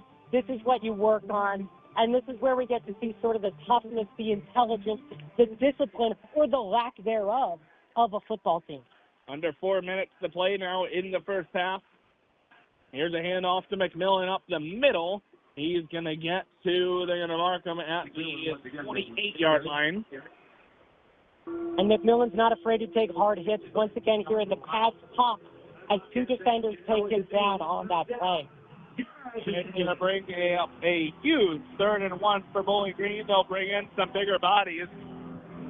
Go with at least a 12-man personnel out there and try to get this first down. This is definitely a critical moment here. Looks like I formation. It's going to be a handoff up the middle to Markel Porter. They're going to mark him right at the line to gain. And they're going to move the chains. A first down for Bowling Green on the run by Markel Porter. That's huge. I mean, that's absolutely huge. As we established earlier, this is a must-convert drive for the Falcons because if you go into that second half, Ohio receives the ball, remember, to begin the second half. You certainly don't want them to pile on more points when it's already an 11-point disparity. Kadarius Roberts back into the backfield for Bowling Green. This time chewing down to 2:35 and counting. Bowling Green still only at their 24-yard line. Pine going to pass it downfield, and he's going to have an open wide receiver at Finn Hogan. He makes the catch, and his helmet goes flying off, so he will have to voluntarily go out of this game for at least a play. But the second catch of the day for Finn Hogan, second first down of the day by Finn Hogan. And that was some great toughness by Hogan. He took a huge hit, so huge, as you said, that his helmet came flying off. Kind of comical, but he held onto the ball and secured the first down, and that's what matters. It'll be an 18-yard reception for Finn Hogan. Moves the ball to the 42-yard line. As here's going to be a run by Kadarius Roberts. He's going to move it up to the 50, up towards the 45 of Ohio. They'll mark it at the 46. A very nice run by Kadarius Roberts. It moves the chains once again, and we have reached the 2-minute timeout. 1:58 to play into the first half. Bowling Green trails Ohio 21-10. The Falcons will have a first and 10 at Ohio's 46-yard line when we come back. You're listening to BGSU Football on Falcon Radio.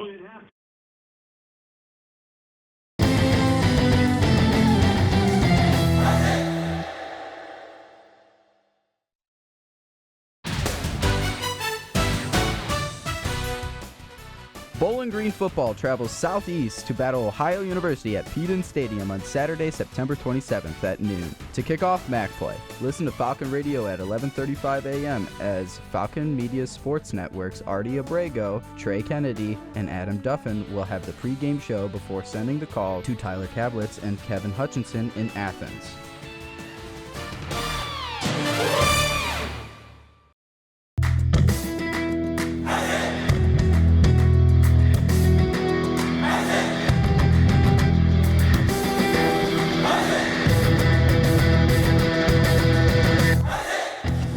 Looking for a BG Athletics discussion show? Check out The Swoop, where a rotating cast of Falcon Media Sports Network co-hosts talk everything BGSU athletics. New episodes are available every Tuesday at 6 p.m. on the BG Falcon Media YouTube channel.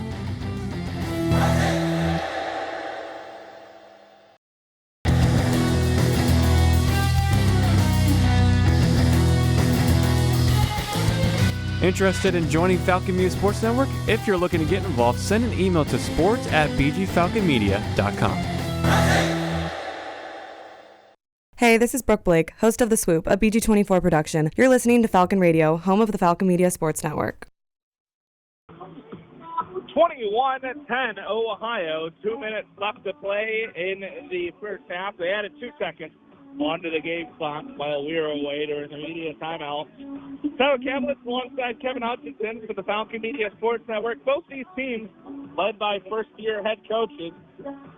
Ryan Smith for the Bobcats. He replaced Tim Albin, who left to take the head coaching job at Charlotte University after winning a MAC championship last year. Meanwhile, Bowling Green, coached by the former Heisman Trophy winner, Eddie George, he replaced Scott Leffler, who took the quarterback coach job for the Philadelphia Eagles. Back in the NFL, he was a former quarterback coach, notably for the Detroit Lions. Yeah, and it's interesting, we're seeing sort of Eddie George's tenure here at Bowling Green playing out in real time. He certainly, his accolades as a player are indisputable, but this is where he's sort of learning the ropes as a coach, making a name for himself as a coach. And it's just great to see it pan out each week. Cameron Petaway in the backfield to the right of Pine. Pine going to drop back, flag out on the play. He's going to go deep, and it's going to be incomplete. He was looking for R.J. Garcia the second. Down the right side, Garcia wanted a defensive pass interference call and didn't get it, but we do have a flag at the line of scrimmage. Looks to me like the left. Oh, never mind. It is offside for Derek Reagan, the defensive tackle. So that is a big boost for the Bowling Green offense, as they will get a 1st and 5 opportunity here with 1:54 left to play in the half. Ball now at the 41-yard line of the Bobcats. I thought it was a false start at first.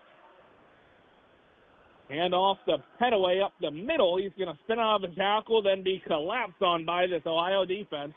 But they'll give him forward progress to the 36-yard line, and it'll be enough to move the chains for a first down. This is really the first time this season that we've seen this BG offense in such an important 2-minute drill situation. We haven't really seen them run the hurry up like this before. They're going to go quick. Pine snaps it with under 1:40 to play. Pine going to go up the middle, complete to R.J. Garcia the second. They're going to mark him 2 yards short of the first down at the 27-yard line. And, that was just some great awareness by Garcia, finding the soft spot in the zone, sitting down, making that reception. And that's just the kind of awareness and the kind of presence that you want your wide receivers to have.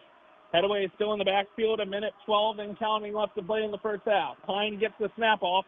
Going to be a pass to, that's actually Markel Porter to the right side. And Porter's going to go out of bounds with it, but not before he gets another first down for Bowling Green. They continue to move these chains as they're working, just knocking on the door of this Ohio red zone at the 21-yard line.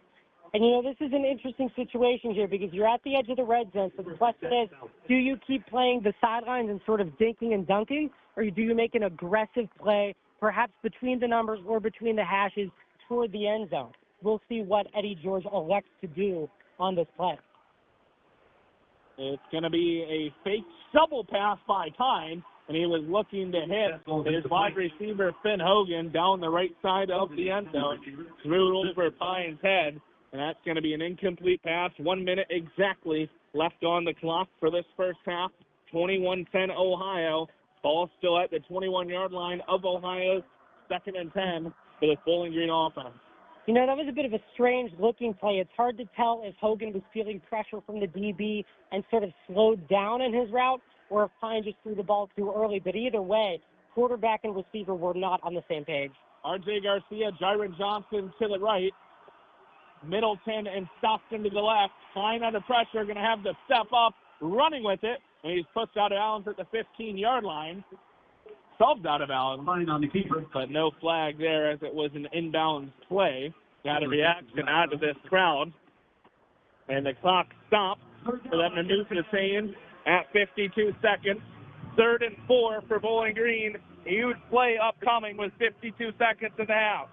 Definitely. And speaking of this crowd, I think it's a fair argument that they've played a factor in this game. It might not be sold out, but there's a lot of energy in the building. R.J. Garcia the second. Jaron Johnson to the right. Once again, Alan Middleton and Reese Stockdale to the left.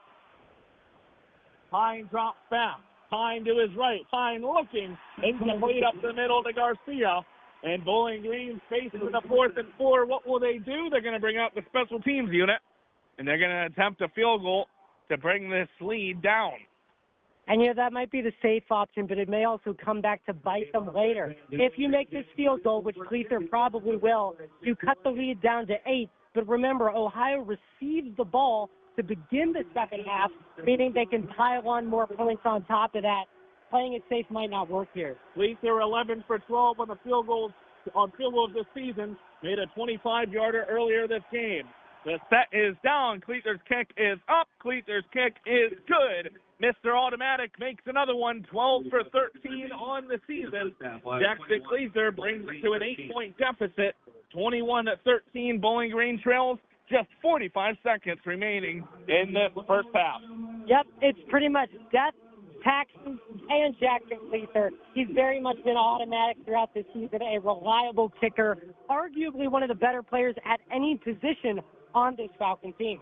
If you want to learn more about Jackson Cleather and his journey coming back from injury last season, I recently did a feature on Jackson Cleather for Falcon Media Sports Network. You can find that on bgfalconmedia.com. That's also where you can find all of our content, written stories, feature stories, previews, game recaps, opinion pieces about the team, broadcasts, highlight videos, press conferences, and much more. bgfalconmedia.com.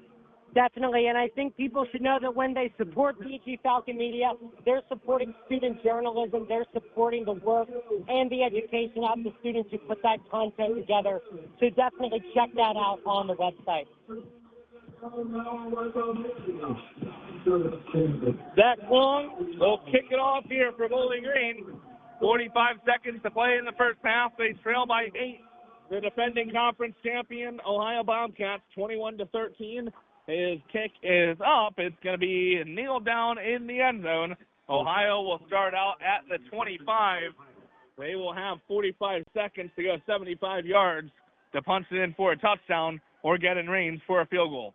Something tells me the Bobcat offense is just going to try to play the sidelines here and get into field goal range. If you're Bowling Green, you cannot allow that to happen because Ohio will receive the second half kickoff. Ohio does have all 3 timeouts remaining. Brian Smith has not called one so far. Eddie George has 2 on the Bowling Green sideline.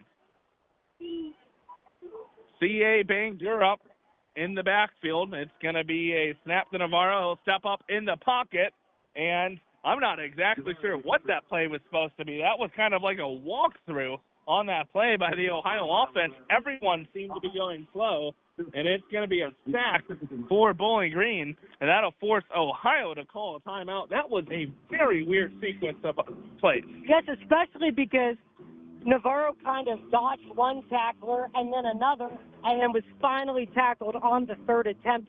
Sort of a weird process of him going through a line of defenders, but ultimately it's a busted play for the Bobcats. And it will not go down as a sack. It'll be a 1-yard rush officially for Navarro as he did move up the yard in the pocket. It was Miles Bradley in on the tackle for Bowling Green, and that'll make it 2nd and 9, 39 seconds to play.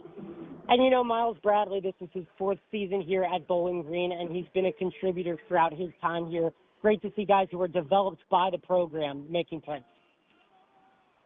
Quick pass out to the right side, playing the sidelines like you mentioned, Kevin. That's going to be a completion to Dom Dorwart, second of the game. It's going to be 3rd down.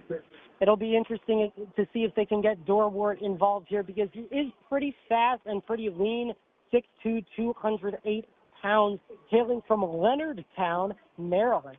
redshirted last season. Both of his career receptions came last week. He's got 2 more here today. Navarro empty in the backfield in shotgun. Now he motions Bangura behind him. Takes the snap. It's going to be a complete pass, a slant route, and that's once again the door. And, it's interesting, Tyler, you've commented on this, but I don't think Navarro has taken a single drop back in this game. It's all been shotgun. And he looks to his left on this play. They're going quick, and that's another completion for Ohio. Another first down up to the 49-yard line, and that's Rodney Harris, the second on the reception. Rodney Harris wasn't a huge contributor last year. And Navarro moving quick once again, moves up in the pocket, tries to scramble, breaks out of the tackle at the 50. Now moving to the 45, and is going to be knocked out of bounds by Lampron. That was Evan Branch Haynes for the Falcons trying to make that tackle, and Ohio calls a timeout. They're going to call their second timeout of the half. The clock is down to 6 seconds. They went play after play after play after play, not taking a timeout and not spiking it down. So they are left with one more timeout. You would think they're going to try to look for a quick pass or a run up the middle, try to get down or out of bounds as fast as they can and call that final timeout. Definitely. They're going to try to get into field goal range, make this a 2-score game. And they do add a second back onto the clock. The game clock, now at 7 seconds. Looks like Bowling Green is playing some prevent, cover 3 deep, really just trying to prevent anything from getting over the top here. They definitely are. They're only going to rush 3. An extra heavy nickel set here, and it's going to be a completion downfield for Ohio, and they get the timeout in time. Looks like the prevent defense did not pay off for the Falcons there. Ohio finding the soft spot in the zone and exploiting it. That was about as good of a play as you could run against that defense by Ohio. Trying to see exactly who made that catch for the Bobcats as he settles just beyond the linebackers, just in front of the safeties, up to the 21-yard line. It was Caleb Gossett, the tight end. Field goal attempt. Gossett's a receiver, actually, I believe. Oh, no, he is a tight end. You're right. My mistake. And Bowling Green will take a timeout to ice the kicker.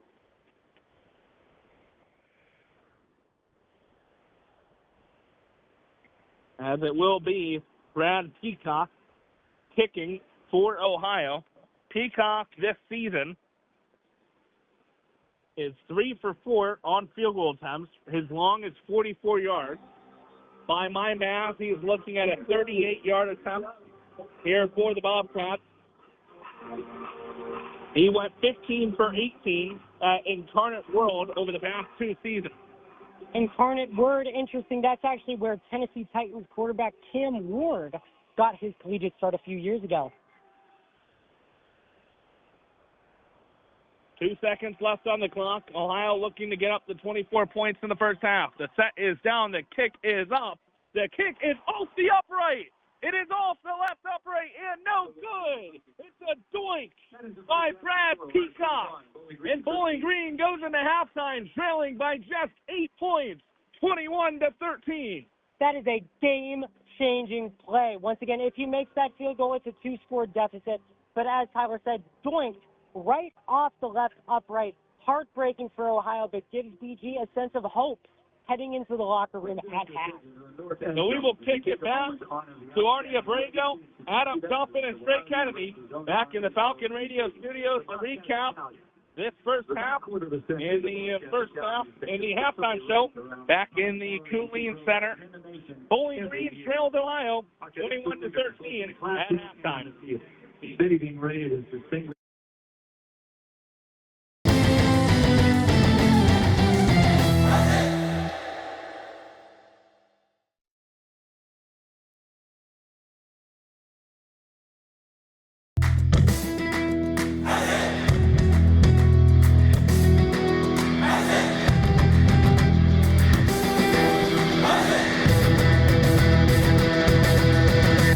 This This is Phil Beskid, BGSU Radio Faculty Advisor. You can catch all the Falcon Media Sports Network broadcasts on our two stations, WBGU 88.1 FM and Falcon Radio, which can both be found on bgfalconmedia.com. I Ziggy.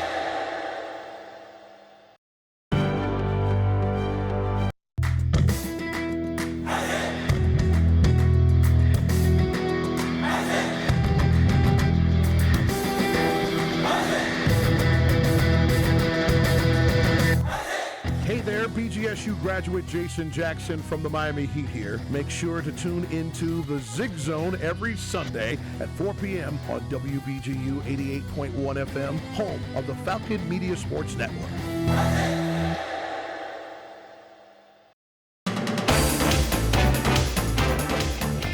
This is a Falcon Media Sports Network studio update. Welcome back to the studio. My name is Artie Abrego. We are here at the Cooling Center for your Falcon Media Sports Network halftime show.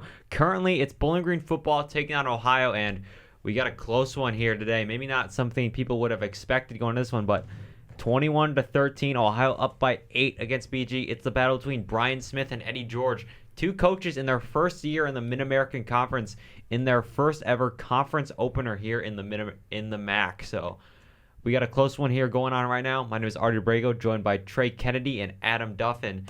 And guys, pretty close game so far. BG football, they're really keeping up.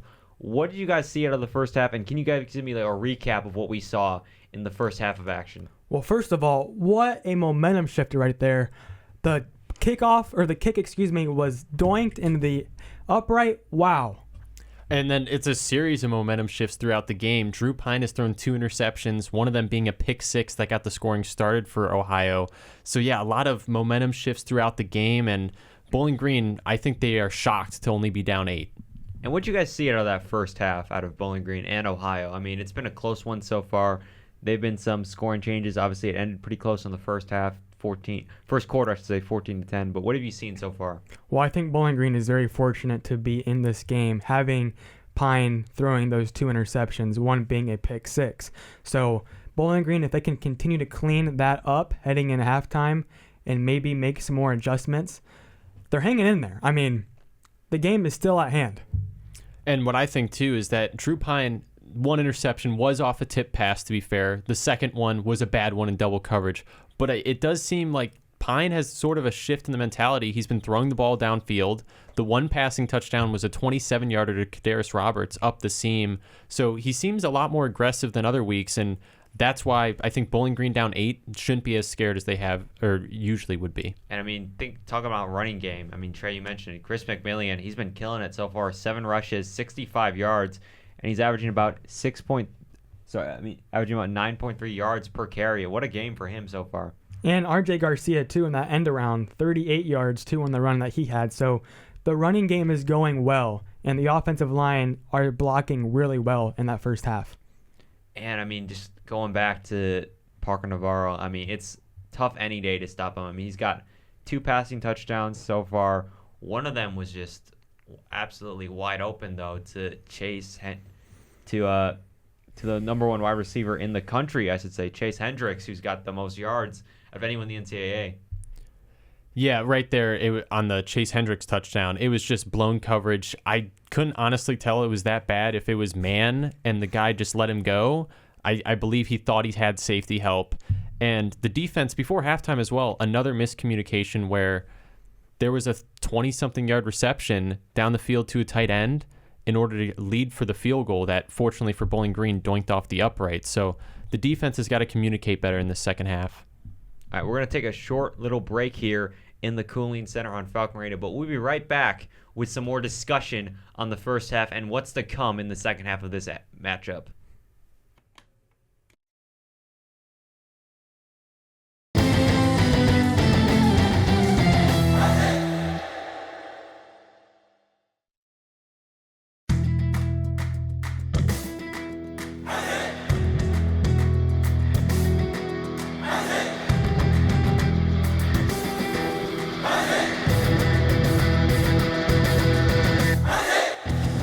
Hey, BGSU graduate Jason Jackson from the Miami Heat here. When I was a Falcon, There was BGRSO. Now it's Falcon Media Sports Network. Keep up with all BGSU sports news and action by following BG_FMSN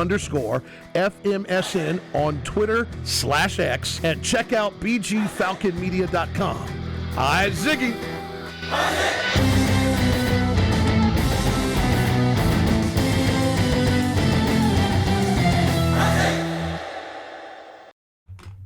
And welcome back to Falcon Radio. It's the Falcon Media Sports Network halftime show. If you're just joining us, we just had a little bit of a discussion about what was going on in the first half between these two squads. BGSU football playing Ohio. First game of the Mid-American Conference schedule. Currently, Ohio's up 21-13. And guys, my name is Artie Brago, joined by Adam Duffin and Trey Kennedy. Guys, still a lot of football left to play. We got we got a whole second half left. 30 minutes of action on the field. What are you expecting out of this one?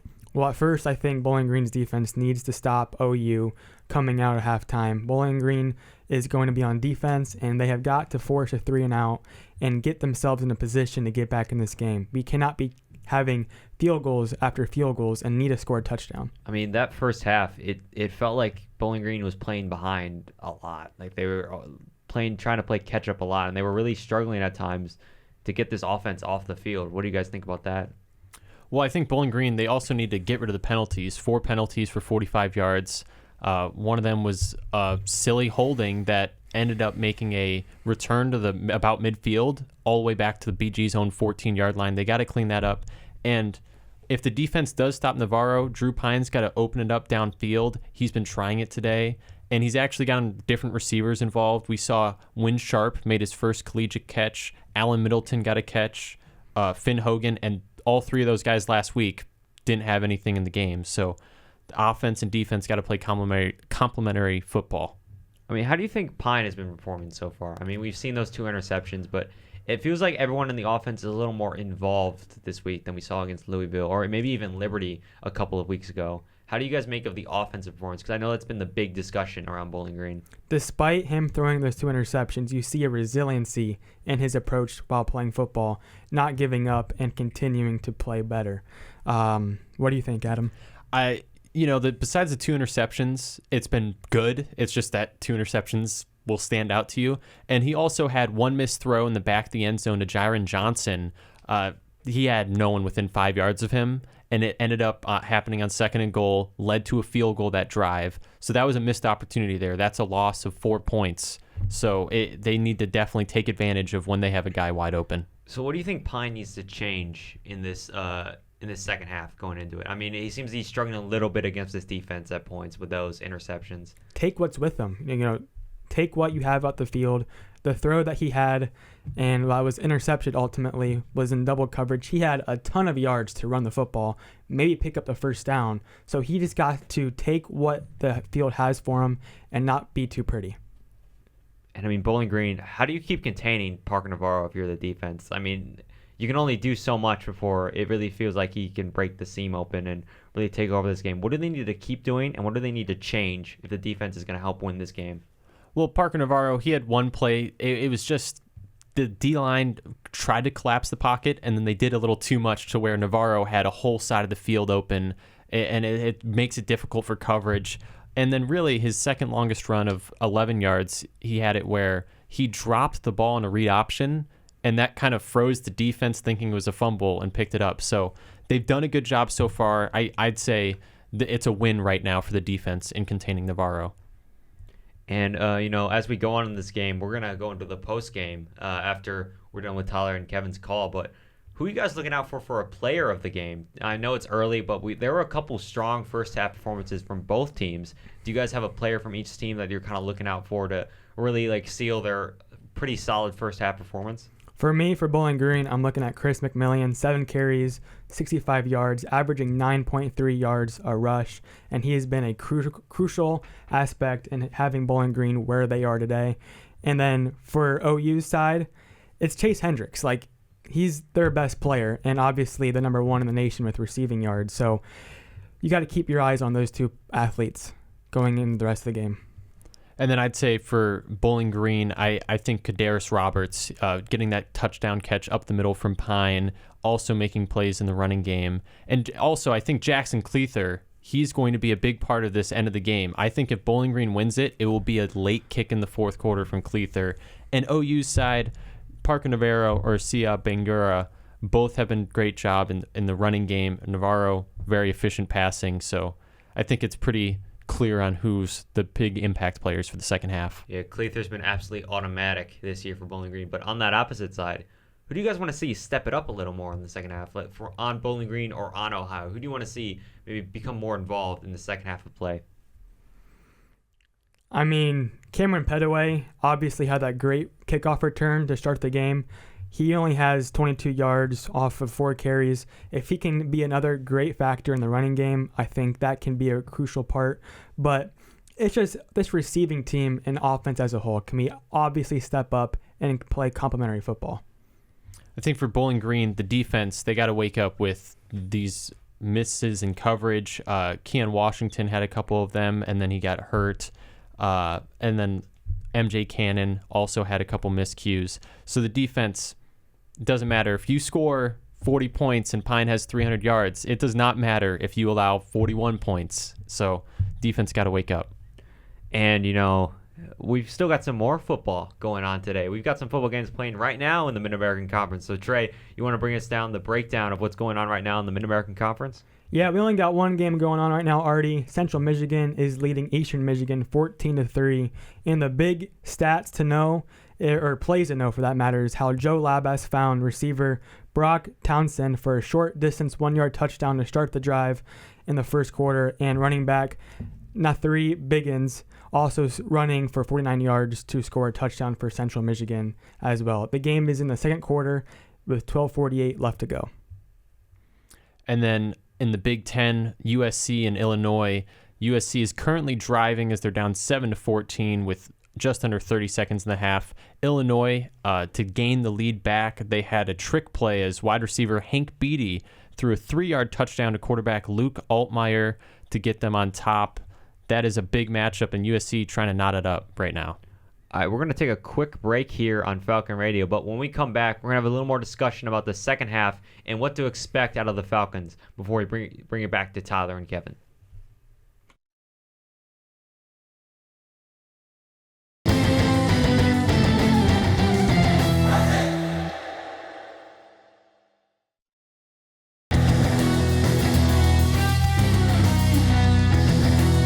For all BGSU sports news and updates, follow Falcon Media Sports Network on Twitter X at BG_FMSN and head over to BGFalconmedia.com. Welcome back here, and welcome back for the final time for the FMSN Falcon Media Sports Network halftime show. Well, we're going to have a little more discussion about the second half here. Obviously, we've talked a little bit about what to expect out of Bowling Green in the second half, what players we want to see step it up, what players are playing great in the first half. But, Edmund, Trey, is there anything specifically you guys want to talk about? Anything that's really sticking out to you that you want to see happen in the second half, or you think's gonna? How do you think this one's gonna end so far as we transition to the end of this game? Well, I think Adam's point about Jackson Cleather and the impact he's had has been crucial and potentially could be a huge factor in the second half if Bowling Green's going to get themselves back in this position to win. But I want to see Drew Pine consistently make good decisions and make really awesome throws when possible and not miss open receivers. And then I would say Bowling Green, Drew Pine and the offense, they got to do their job. They also got to not get penalties. You can't come out on the field to start a drive and have a delay of game. That is silly. That just can't happen if you want to come back into a game when you're on the road and driven back towards your own end zone. That falls on the coaching staff too, though, right? Coach Eddie George, everybody in the coaching staff needs to recognize the play clock and make sure they call a timeout, making sure they don't get themselves in a situation like that. And it seems Bowling Green, too, they don't exactly believe in calling timeouts to save that penalty, which is fine. There's philosophy part of that for coaching, but it definitely can't happen anymore. All right, so we're going to take a step back here from the halftime show. That'll be the end of our halftime discussion here on Falcon Radio. We'll be back for one last time for the post-game show, of course, and then we'll have the in-studio updates periodically throughout the third and fourth quarter as those matchups in the MAC and in college football play on. But we're going to throw it back to Tyler and Kevin in just a little bit before the second half begins. Thank you for joining us here on Falcon Radio, and we'll be back we'll be back calling the game in Athens in just a little while.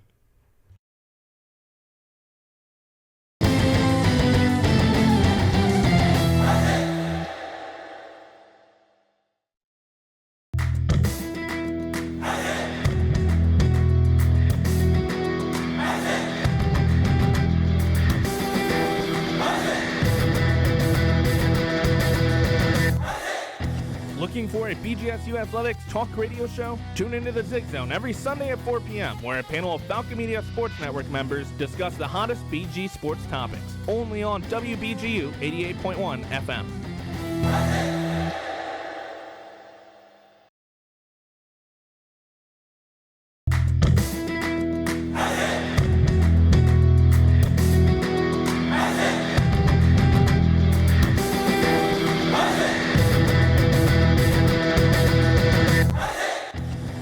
Don't have time to tune into a BGSU sports broadcast? Falcon Media Sports Network will have you covered with live updates of home BGSU athletic events. To follow along, head over to @BG_FMSN on Twitter X.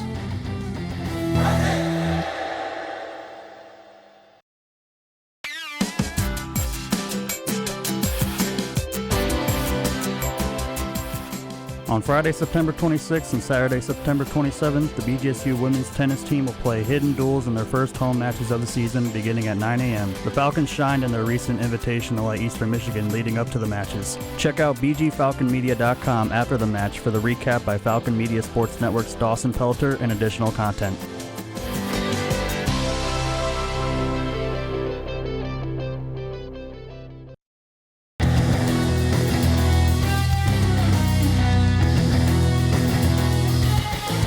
Miss a BGSU sports broadcast? Head over to the BG Falcon Media YouTube channel to listen to past calls by Falcon Media Sports Network.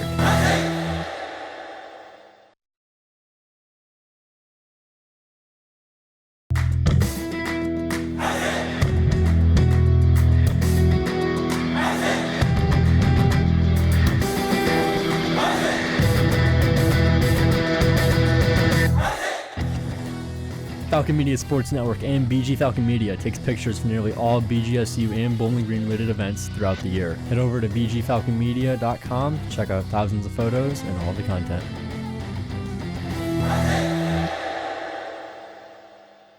Convenient location.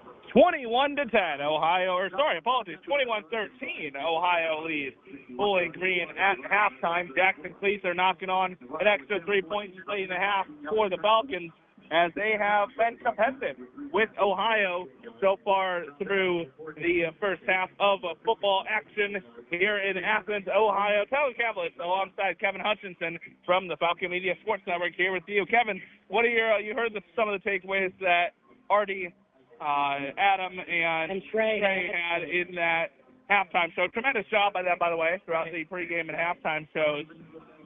But what are some of your takeaways throughout that first half of action between these two competitive teams?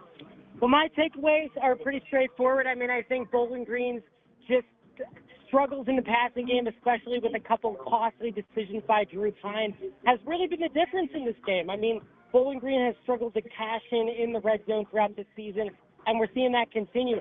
On the Ohio side, their offense has been humming both on the ground and through the air, and BG just doesn't seem to have an answer for it. They haven't had much of an answer so far. Just a few drives they've stopped the Bobcats. They got lucky, though. Ohio was about to add an extra 3 points on at the end of the half with 2 seconds left on the clock, but it was a doink off the left upright by Brad Peacock, their place kicker, and that keeps it an 8-point deficit for the Falcons. About 30 seconds away from getting underway with second half action here between these two teams at Frank Solich Field. And Bowling Green will kick it off to Ohio to begin the second half. If you remember, Bowling Green received to begin the game. Yeah, and that puts BG in a tough position here because you have to tighten up defensively. Ohio has shown that they can really pile on the punishment, and so you don't want to allow a touchdown on the opening drive of the second half. BG's really going to be looking to their defensive playmakers to make a difference here. Reminder that cornerback Keon Washington went out with an injury in the first quarter, and BG is certainly missing his presence. And to add on to his status, our videographer down there, Nick Windholz, relayed to us that he did see Keon Washington in crutches. So not a good sign to see the cornerback in crutches down there on the sideline. Nick Windholz will be doing our video highlights for this game. Additionally, you have Aiden Bruick doing social media updates on our X account, BG_FMSN on Twitter at Coyle Withrow, and Max Schiff down there taking some photos for us. And then, of course, you have the recap in the sidebar. Carter Leonard writing our recap. Sean Connolly and I will have some additional print content from this game. You can find all of that content on bgfalconmedia.com as Bowling Green gets ready to kick it off here for the second half of action. And the kick is off by Zach Long, and it's going to be muffed at about the 12-yard line, picked up at the 15, and a big tackle puts Ohio down at the 23-yard line. That is where they will begin the second half. And that is the second muffed punt return of the game for the Bobcats. If there's one phase of this game where BG has exceeded the Bobcats, it's been on special teams, the second such miscue of the game. Special teams has been a strength for this Bowling Green team so far this season, so that's not all surprising. Handoff here to begin the second half. That is to Duncan Brune. Brune gets a few yards. They're going to mark him at the 27-yard line. It will be a gain of 4. Marks it a 2nd and 6 for the Bobcats. And you know, Brune has a pretty fascinating story. He's from Germany and played U19 football in a German league before coming to the States. And he actually, another fun fact on him, he runs track and field, but he also, he runs track and field, but it is with the German national bobsledding team in the offseason. Maybe he saw the movie Cool Runnings and was inspired. I don't know what to make of that, but that is pretty cool to see that he's an all-around athlete and is really capable in multiple different areas. And a big play here, a big decision here. We're going to have a timeout taken by Brian Smith, the head coach of Ohio. So the Bobcats burn an early second half timeout. They'll be down to 2 for the rest of this game. And I got to say, I'm impressed by Brian Smith, first-time head coach, but already has a statement win over West Virginia, 2-2 on the season. He's been impressive so far. And he played at Hawaii. He spent time at Hawaii, Washington State. He's been in the Ohio coaching staff since 2022. A West Coast guy. It's going to be a play action here by Navarro. He's going to try to run with it. Now he's just going to drop it off for an easy catch. So that's going to be made by Mason Williams. Mason Williams having himself a day, up to 5 receptions on the game. You know, Tyler, I hate to even say this, but that looks a little Mahomes on that pass. Sort of reminiscent of Patrick Mahomes. He was wheeling to the right and with the defender right in his face, sort of lofted the pass over. It's the best way I can describe it, honestly, to our listeners at home. Duncan Brune moves from behind Navarro up to his left. Navarro calling for it. Play clock at 10. It's going to be play action here. Navarro scrambles to his left, now to his right. He's just going to throw it out of bounds. So it'll be 2nd and 10 for Ohio. 13:36 to play in the third quarter. 21-13 Bobcats.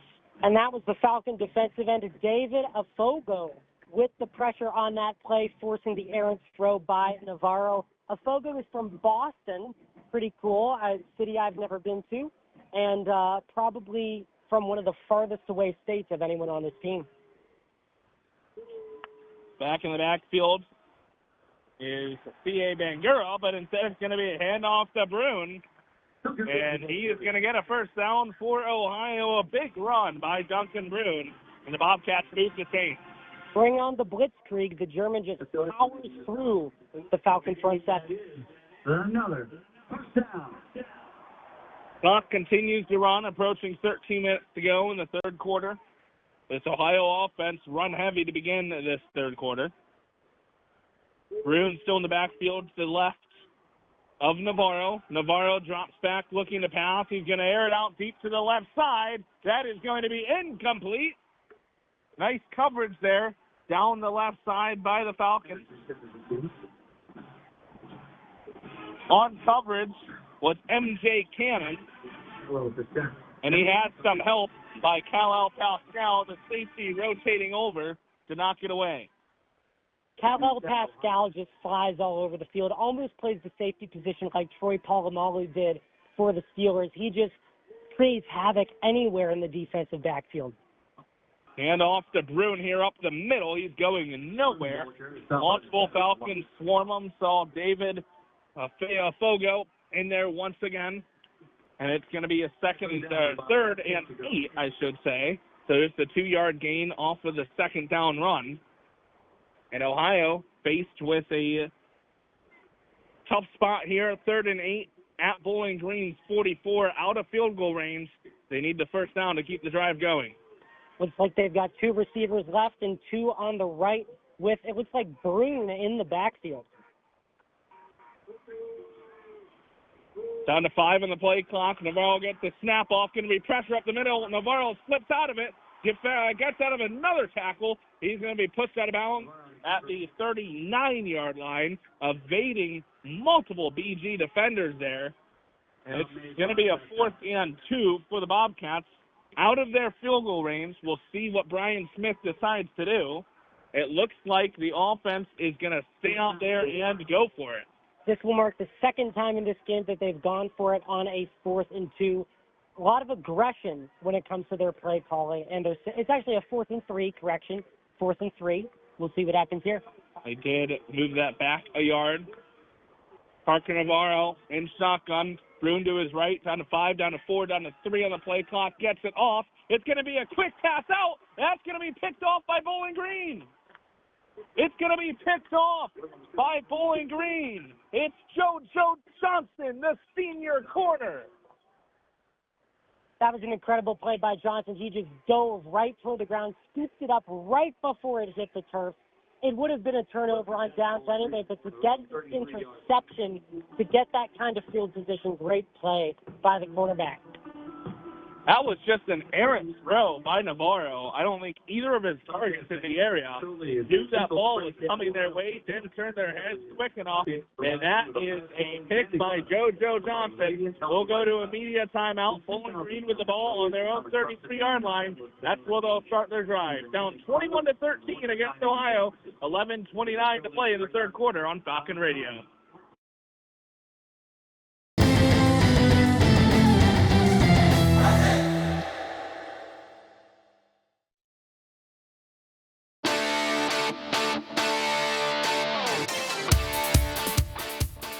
BGSU women's soccer will be defending Cochran Stadium from the visiting Chippewas of Central Michigan on Sunday, September 28th. The Falcons have started their year with a 6-1-3 record, while Central Michigan is yet to claim a win this season while sporting a 0-7-1 record. Falcon Media Sports Network's Henry Costco and Noah Seeley will have the call starting at 1 p.m. on the WBGU PBS YouTube channel.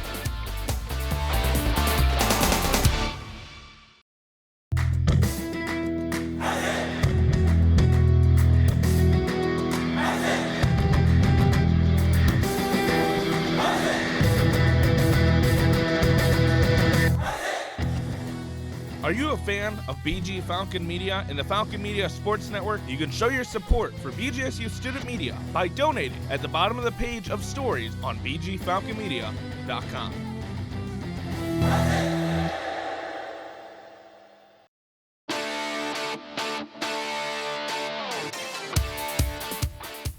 Falcons women's soccer continues Mid-American Conference play and travels to face off against the Toledo Rockets for the Battle of I-75 Thursday, October 2nd at 7 p.m. Last season, the Orange and Brown defeated the Rockets 2-1 at Cochran Stadium. Check out the recap and additional content on bgfalconmedia.com by Falcon Media Sports Network's Noah Seeley.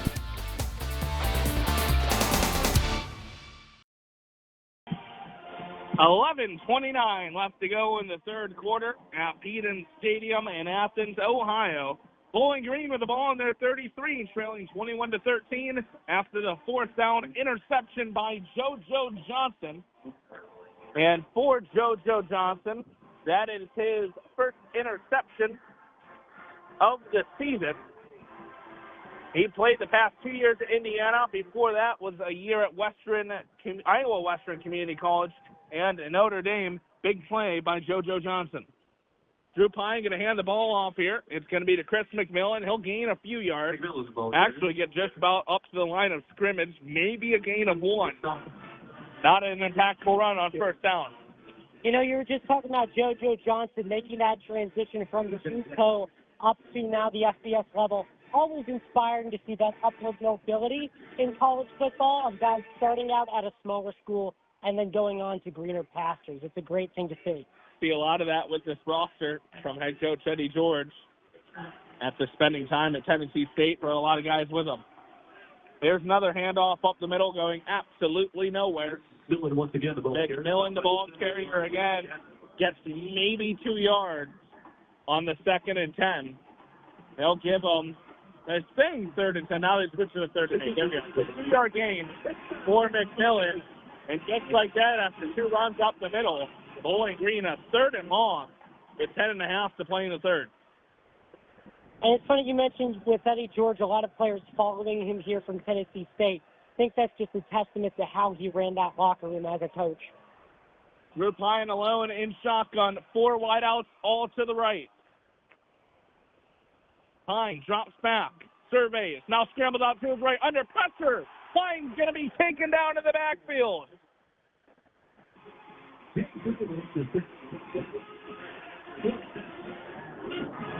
That was a huge play. Jay Crable, the Jack. He's a linebacker edge hybrid, redshirt sophomore from Massillon, Ohio. Takes Pine down in the backfield. A huge sack, 4th and 21. Bowling Green will punt from their own 22-yard line. Great play by Jake Crable there. He's a nursing major, and Drew Pine may have to be nursed back to health after that play. The punt by Henderson. Not the farthest, but gets a nice Bowling Green roll, and it will go to the 39-yard line. So Henderson does his best to flip the field, and Ohio will start from their 39-yard line. Or apologies, from their, they're going to mark it as the 35-yard line. That is where they will start, leading 21-13 over Bowling Green. We'll hit another media timeout, 9:22 to play the 3rd quarter right here on Falcon Radio.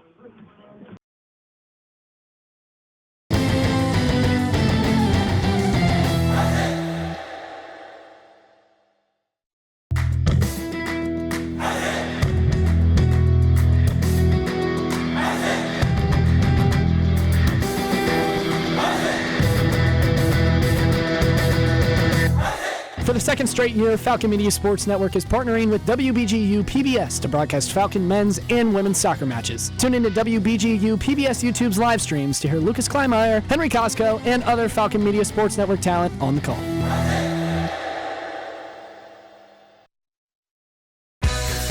You are listening to Falcon Volleyball on WBGU 88.1 FM.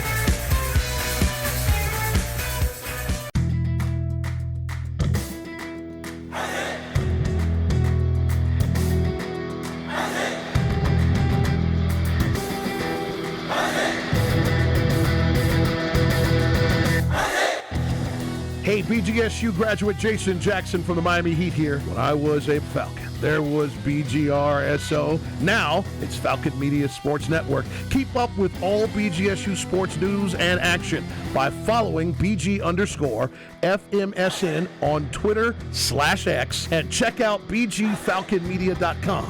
Hi, Ziggy.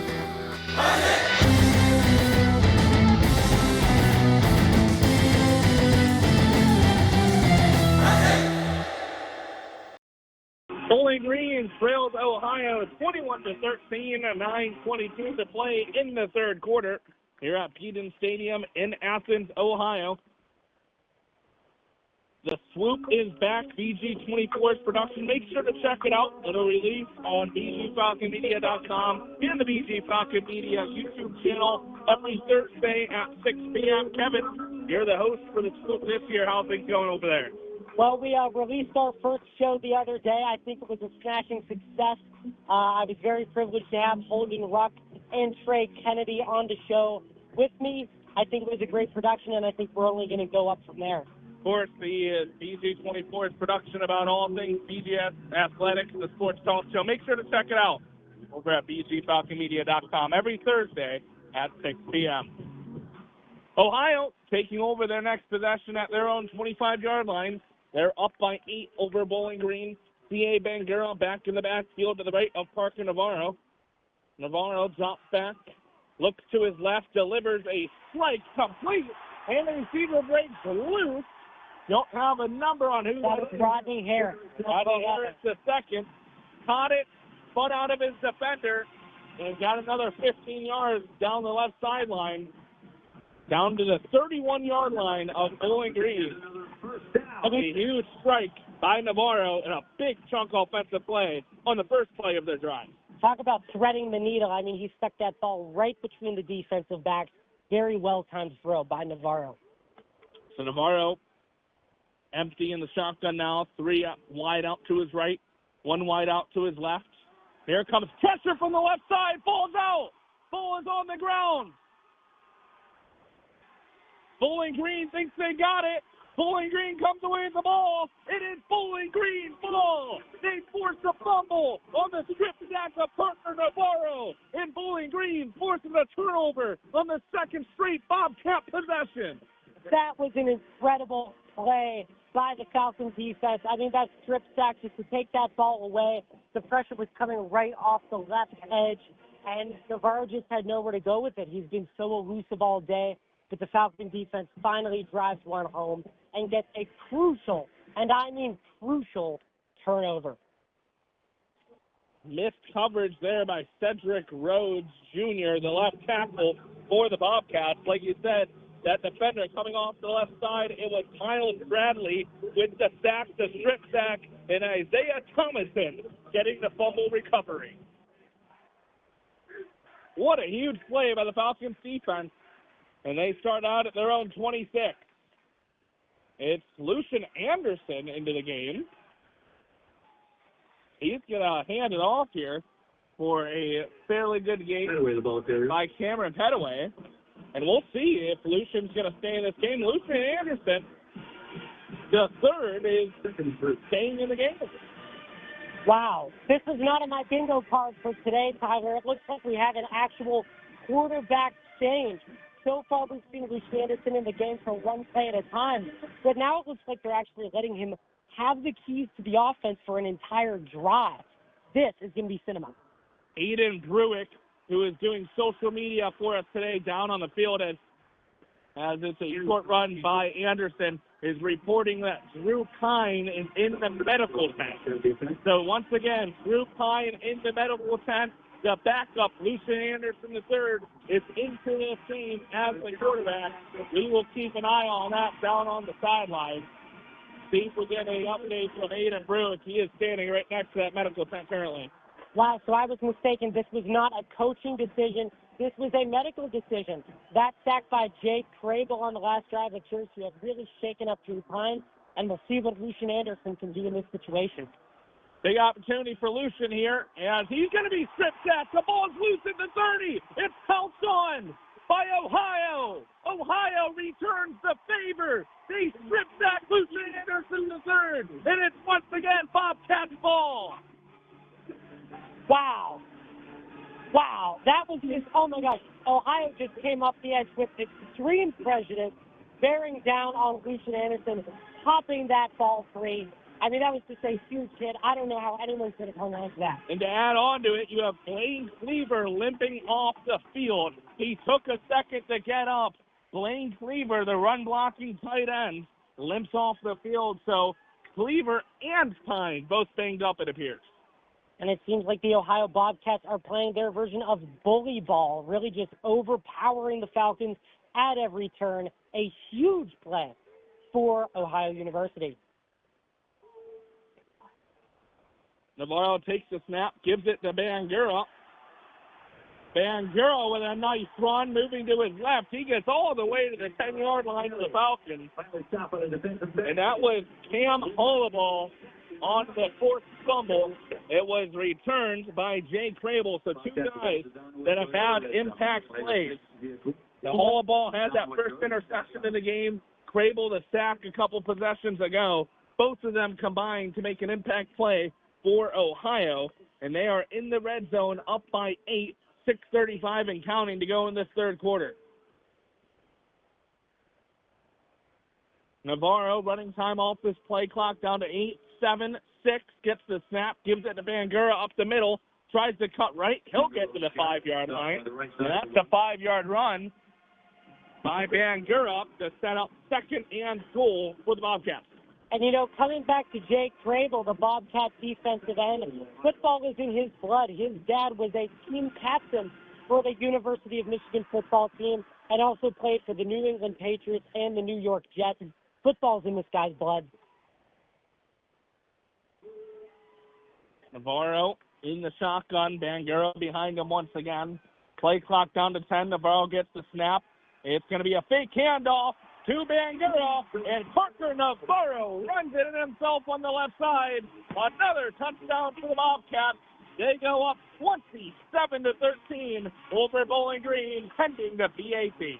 And Navarro doesn't just run it in. He runs it in standing up. I mean, that's the type of swagger and the type of confidence, just the athleticism that really defines Navarro as a player. Just a great bounce to the left side. And not what you want to see, a defensive injury for Bowling Green in the back of the end zone.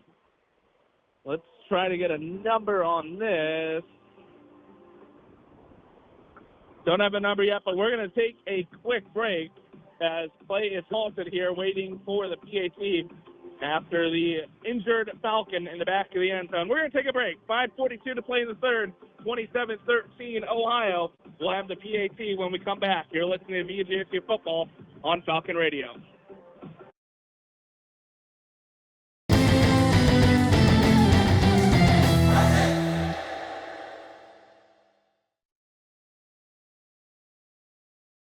This is Tyler Kavlitz, and you're listening to Falcon Radio, home of the Falcon Media Sports Network. Injured player off the field for Bowling Green. Ohio lining up for the PAT. My eyes might be mistaken, but it looks like number 12 from my angle. If it is, that would mean it's Caden Marshall. A big contributor for the Falcon defense. That would be very bad news. Taking a while for this PAT. Now the kick is up, and the kick is good. 28-13, Ohio up over Bowling Green. 5:42 to play in the third quarter. We'll hit the media timeout, and we'll take a break with them. You're listening to BGSU Football on Falcon Radio.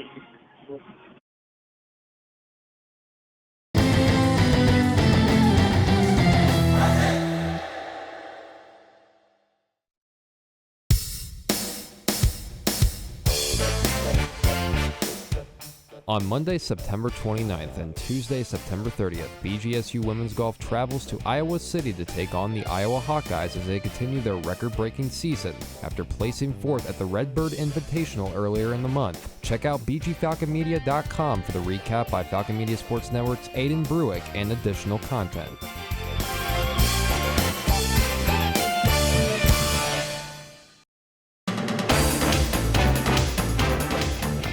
This is a Falcon Media Sports Network studio update. All right, welcome back. We're here for an in-studio update here at the Cooling Center. We're going to go here quickly as we got Trey Kenny, Adam Duff, and we got some more matchups going on in college football. If you guys want to bring us through what's going on currently in those, just quickly. Yeah, right now Central Michigan is leading Eastern Michigan 21-6 after Eastern Michigan kicked a field goal minutes ago, and there are 2 minutes and 17 seconds left to go in the second quarter. Meanwhile, in the USC-Illinois game, Illinois is up 17-10 as they just kicked a field goal on their opening drive of the third quarter, and potential upset watch as Utah State is only down 7 to Vanderbilt heading into halftime. All right, we're gonna bring it back to Tyler and Kevin in Athens in just a little bit then.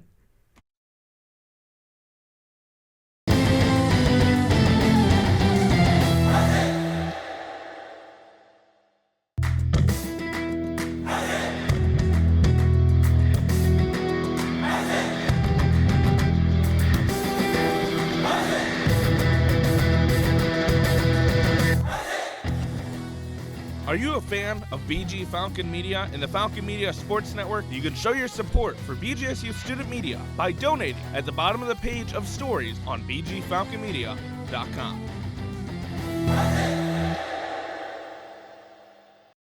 28-13 Ohio over Bowling Green, 5:42 to play in the third quarter. Tyler Gamblin alongside Kevin Hutchinson from the Falcon Media Sports Network here with you. Back in the studio, we have Artie Abrego, Adam Duffin, and Trey Kennedy making a trip here with us, doing all kinds of different pieces of content. It's Carter Leonard, Nick Windholt, Eden Brewick, Coyle Withrow, and Max Schiff. Crew of 7 here out at the game covering this content, along with 4 others back home, providing you wall-to-wall coverage for the first MAC game of the season. Ohio getting ready to kick it off to Bowling Green. Cameron Pettaway awaits back deep for the Falcons. Kick is up, and Pettaway will let it go out to the back of the end zone. Bowling Green will start their drive at the 25. Well, Tyler, I'm not going to say it's over because, of course, it's not. There's plenty of football left. But I'm sure Bowling Green is going to have to make some adjustments here if they're going to stay in this game, especially when it comes to protecting their quarterback. We saw a big hit on Drew Pine for that big sack, which left him injured. We saw a huge hit on Lucian Anderson as well. And Pine is back in the game for Bowling Green. He was in the medical tent last drive. Lucian Anderson took over. He was strip-sacked, lost the ball, and turned it over. And Pine is back into the game. Down to 2 on the play clock, down to 1. Bowling Green doesn't get a playoff. It's going to be a delay of game on the first play back into the game for Drew Pine. And that is the second such penalty for this Falcons offense in the game. Definitely something that you want to see cleaned up. Pine looked around like he did not know the play clock was going down. I don't know if he asked for more time before and they didn't give it to him. He looked very confused, and there was no urgency on the line, hence the delay of game. So now Bowling Green faced with a 1st and 15 back at their 20.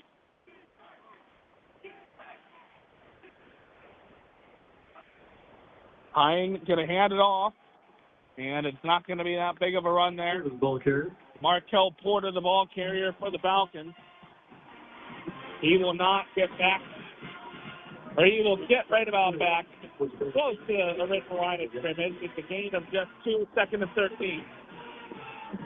Yeah, this BG offense has had a hard time running the ball up the middle. Ohio definitely brings a lot of size on that defensive front. It's hard to find a window when the defense is that strong and that large.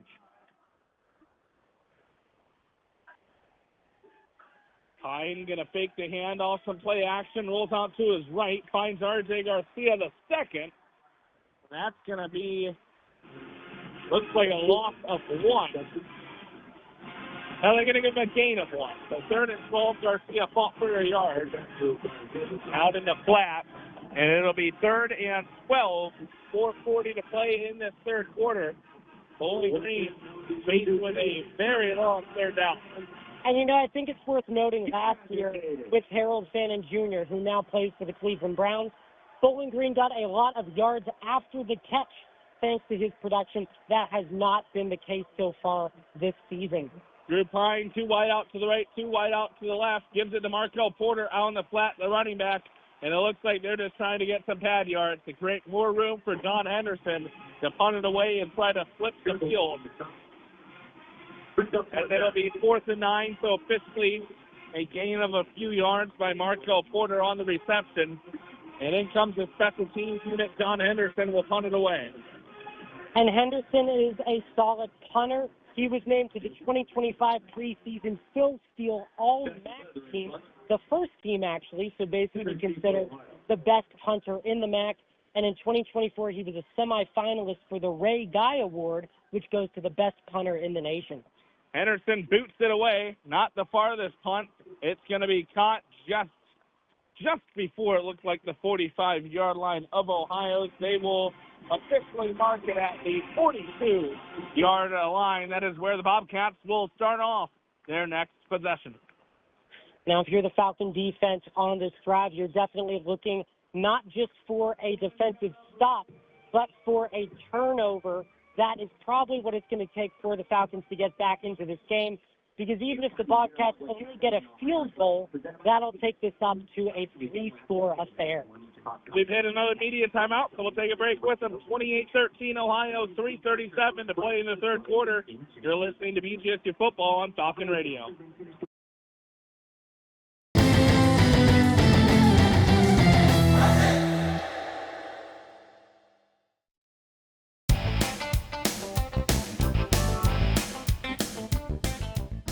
BGSU Volleyball is finally back home after spending much of the early season on the road and hosts the Kent State Golden Flashes at the Stroh Center this Friday, September 26 at 6 p.m. in a Mid-American Conference matchup. Tune in to WBGU 88.1 FM as Falcon Media Sports Network's Andrew Smith and Daniel Ridenauer will call the match at 5:45 p.m.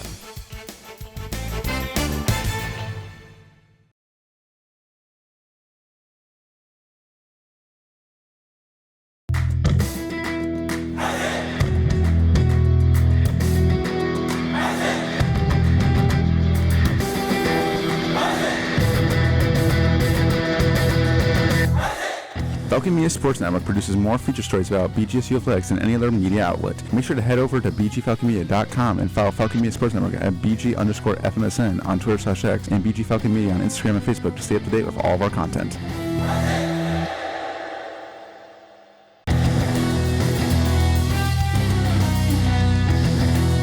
For all BGSU sports news and updates, follow Falcon Media Sports Network on Twitter X at BG_FMSN and head over to BGFalconMedia.com. 3:37 left to play in the third quarter. 28-13 Ohio up over Bowling Green.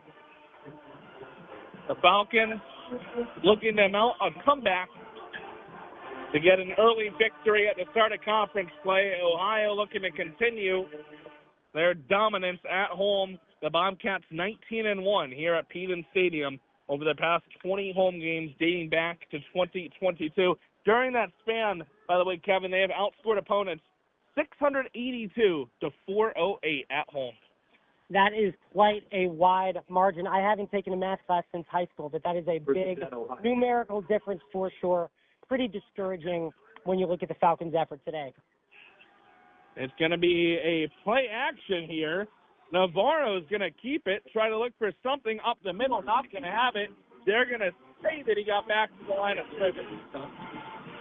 And you know, too, Tyler, something I wanted to comment on today is just the confidence that the Bobcats are playing with, just the swagger they're playing with, running a lot of empty sets, a lot of spread formation, almost like an air raid style offense. It shows that they really believe not only in their quarterback, but in their pass-catching group. They do have the country's leading receiver coming into today's game, Chase Hendricks.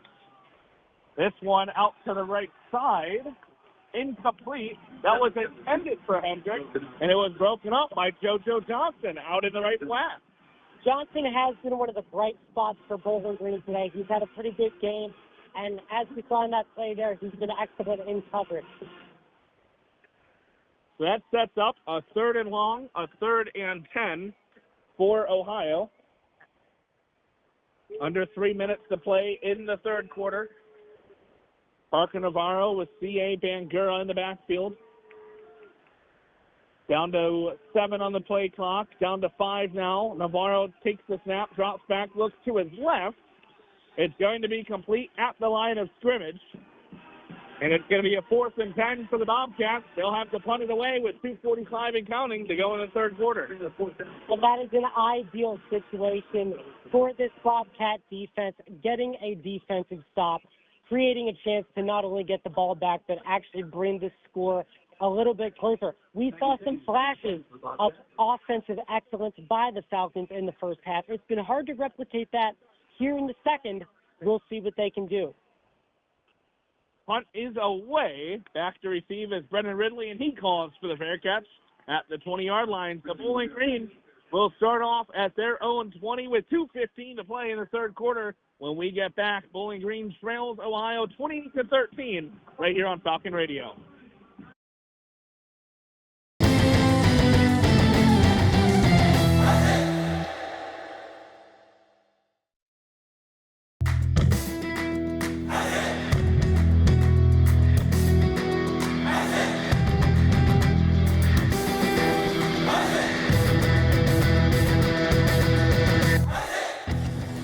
Ever wanted to hear what a BGSU coach or player says after a game? Head over to the BG Falcon Media YouTube channel to watch post-game press conferences for all BGS.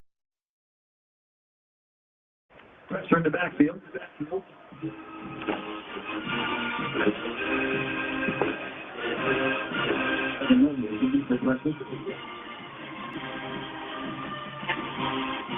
The second 14 for Bowling Green. Back here at Peden Stadium in Athens, Ohio. First play of the drive was a sack on Drew Pine. Evan Herman, the defensive lineman, one of those in there for the stop, sets up a 2nd and 14 for the Falcons. Not what the Bowling Green offense wanted, a negative play on the first play of the drive. Now here's a quick pass out to the left side. That is Drew Pine finding Jiren Johnson. First time we've called Jiren Johnson's name for a catch here today. He was targeted in the first half in the back of the end zone, but overthrown by Pine on the run. And Johnson had a big day a few weeks ago at Cincinnati, getting a touchdown catch in that game. Previously spent 4 seasons at Texas Southern. Johnson, the team's leading receiver. The 5-yard catch for him sets up 3rd and 9. We're under a minute to go in the third quarter. Pine drops back. Pressure coming up the middle. Pine is blown up as it's a completion to Finn Hogan up the middle. Hogan gets the first down and more, and Pine takes a second to get up. He was absolutely blasted by a linebacker up the middle, and he is still hurled over. Eddie George walking out on the field. He'll come look at him. Pine in visible pain after that huge hit. And no wonder. That was just a hard-hitting sack. Linebacker came right up the middle. There was no protection for Pine then. Pine got the throw off, an accurate throw to Finn Hogan for a first down. We'll see if he stays in this game. Head coach Eddie George is going to come out and talk to him. Lucian Anderson III starting to throw on the sideline. Pine hobbling a little bit, walking off. He was absolutely lit up. And he takes his helmet off there. It looks like Pine's going to go out of the game at least momentarily. And for the second drive here today, we are going to see a full Lucian Anderson III drive. And that's something you hate to see. I mean, I'm sure the offensive line feels terrible for giving up that play because, as we said, Pine was not just hit. That might have been the hardest hit on any player of this entire game so far. Just an absolute destruction there in the backfield. And we'll get to see how Lucian does with the keys to this offense. Last time he was in, he was strip sacked, lost the ball. It was a turnover. Lucian running back in there. Hands it off. It's Markel Porter running to the right side. He'll get to the 50-yard line. It'll be a gain of 5 for Markel Porter. 2nd and 5 for the Falcons. And, wow, look at that. Lucian Anderson off the field. Drew Pine back into the game after the huge hit. Out for just a play. And you would have to think that this offensive line is going to be very protective of their quarterback now, who is definitely not at 100% of the game. He was in the medical tent earlier in the game and just went out after that huge hit. And he's going to be trapped up once again. Sacked in his first play back in. It's going to be a loss of 7 yards. Fine. Back in the backfield. And it looks like that sack was by Jay Crable. We've been saying his name a lot today. He has just absolutely been a force for that Bobcat defensive front. That makes it a 3rd and 12, and it's the end of the third quarter. The Bowling Green facing a monumental play in this game when we come back to the final 15 minutes of action. 28-13, Ohio leads Bowling Green after 3 quarters of play. You're listening to Bowling Green State University Falcons football on Falcon Radio.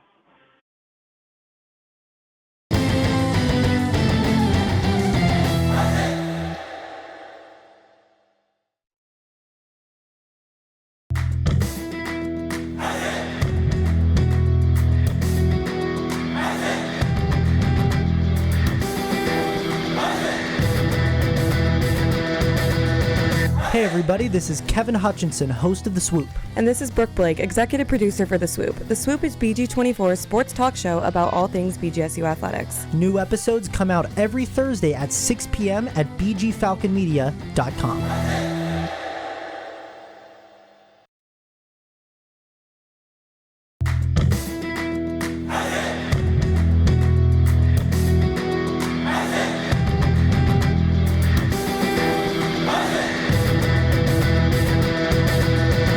Falcon Media Sports Network produces weekly short-form and long-form social media pieces for in-season sports all year long. Make sure to check out at BG_FMSN on Twitter/X and at BG Falcon Media on Instagram and Facebook to view the content.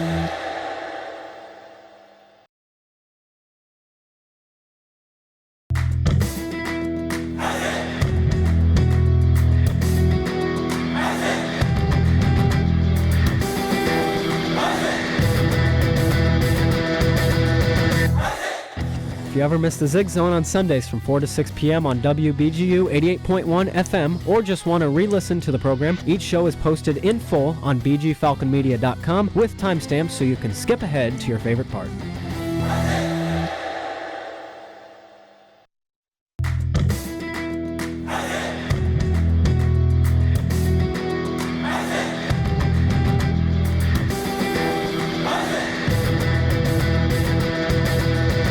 The Swoop is BG24's sports talk show about all things BGSU athletics, and it's back. The show returns Thursday, September 25th. Head over to bgfalconmedia.com to check out the first edition of the show and all of the following episodes.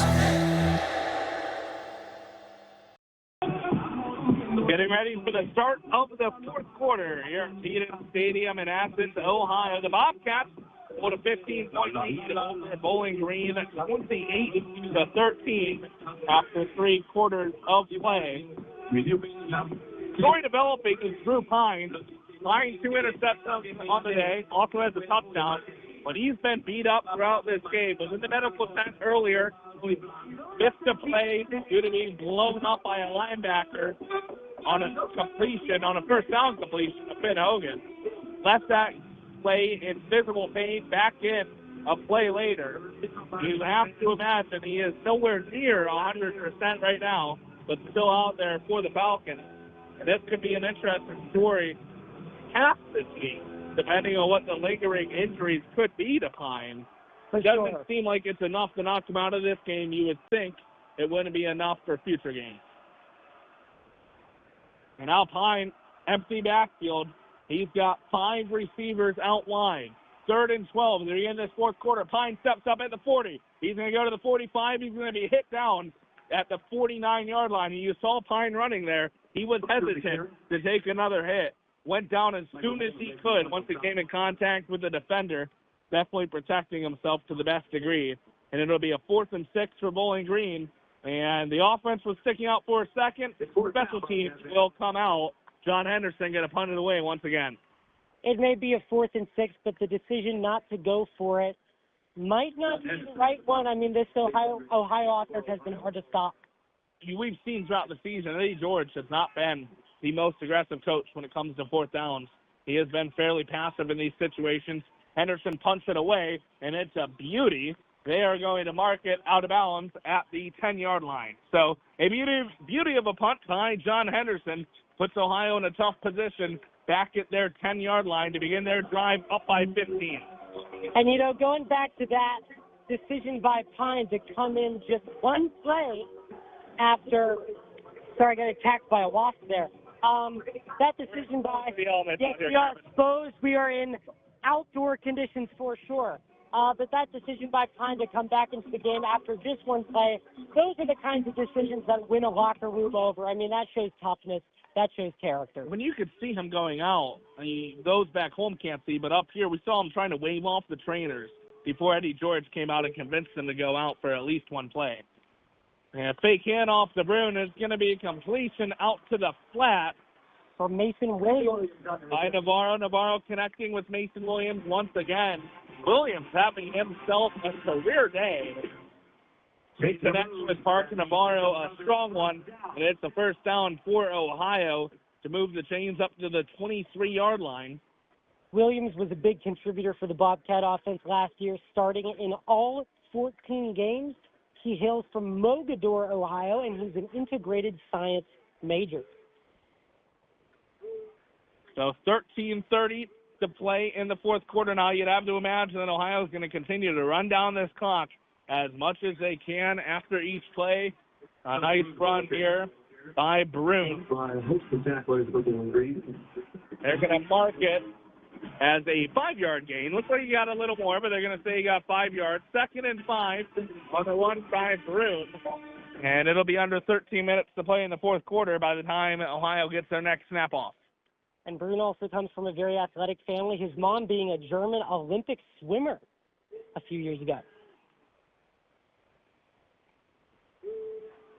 Navarro taking his time, down to 8 on the play clock, gets the snap off, gives it to Brune. Brune escapes up to the 40, 45, 50. Brune at the other 45, down to the 40. And he's going to be stopped at the 40-yard line of Bowling Green. That's going to move it up another yard, the 39-yard line. What a run by Derek Brune.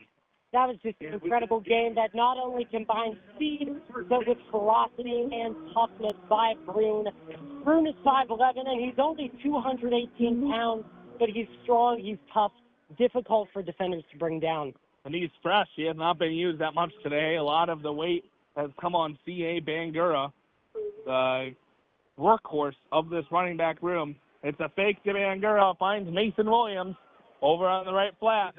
Another first down for Navarro, and another catch for Mason Williams. Again, having one of the better games of his career here today against the Falcons. And we're now under 12 minutes to play in the fourth quarter. Ohio up to the Bowling Green 28-yard line, knocking on the door of the red zone. Single running back in the backfield with Navarro here. Bangura to the left of Navarro. Navarro's got 3 wide out to the left, 1 wide out to the right. It's a play action. Ball came out of Navarro's hands, and it's picked up by Bowling Green. It's picked up by N.J. Cannon. I don't know what Navarro was thinking. It was a fake throw after a play action. The ball came out of Navarro's hand, spiked in the ground. M.J. Cannon scooped it up for the turnover for the Falcons. To me, that was just a mental error by Navarro. I mean, letting the ball slip out on that pump fake. And that's why, I mean, I have no doubt that, like most quarterbacks, Navarro has pretty large hands to be able to grip the ball.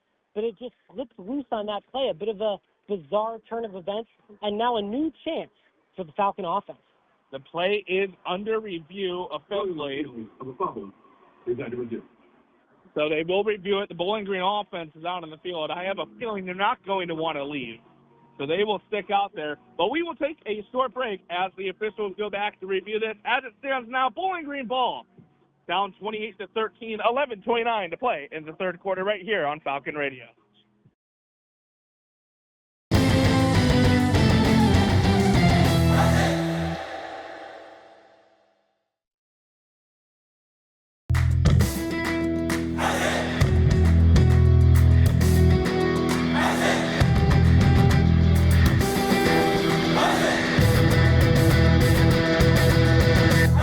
For the second straight year, Falcon Media Sports Network is partnering with WBGU PBS to broadcast Falcon men's and women's soccer matches. Tune into WBGU PBS YouTube's live streams to hear Lucas Kleinmeyer, Henry Costco, and other Falcon Media Sports Network talent on the call.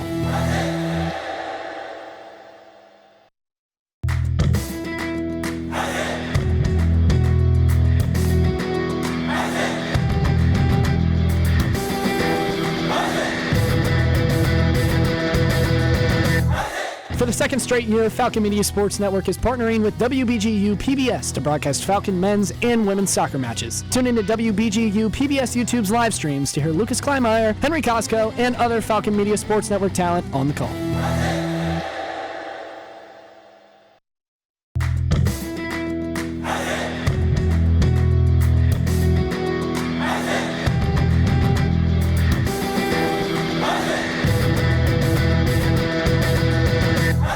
For the second straight year, Falcon Media Sports Network is partnering with WBGU PBS to broadcast Falcon men's and women's soccer matches. Tune into WBGU PBS YouTube's live streams to hear Lucas Kleinmeyer, Henry Costco, and other Falcon Media Sports Network talent on the call.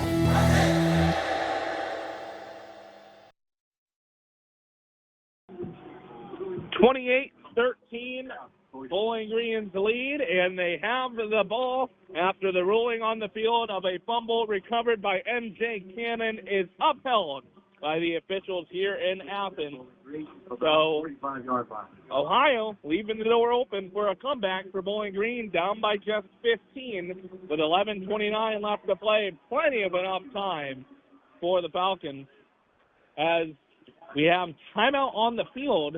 After a review, I'm not exactly sure what this could be. Bit of a bizarre turn of events, but it seemed like the deliberation by the refs on that play was about whether it was a forward pass or not. They decided that it was a forward pass and that it did end up being, who knows, but it was not a forward. At the half, it was a bizarre play. 21. That is a very good summary of a very bizarre play, but we'll stick here for a second. Kevin, down by 15, 11:29 to play, blindside or rough day pass. What do you want to see out of this Bowling Green offense? Get back into the game and try to hunt something. I want to see something I haven't really seen much of all year, which is aggression.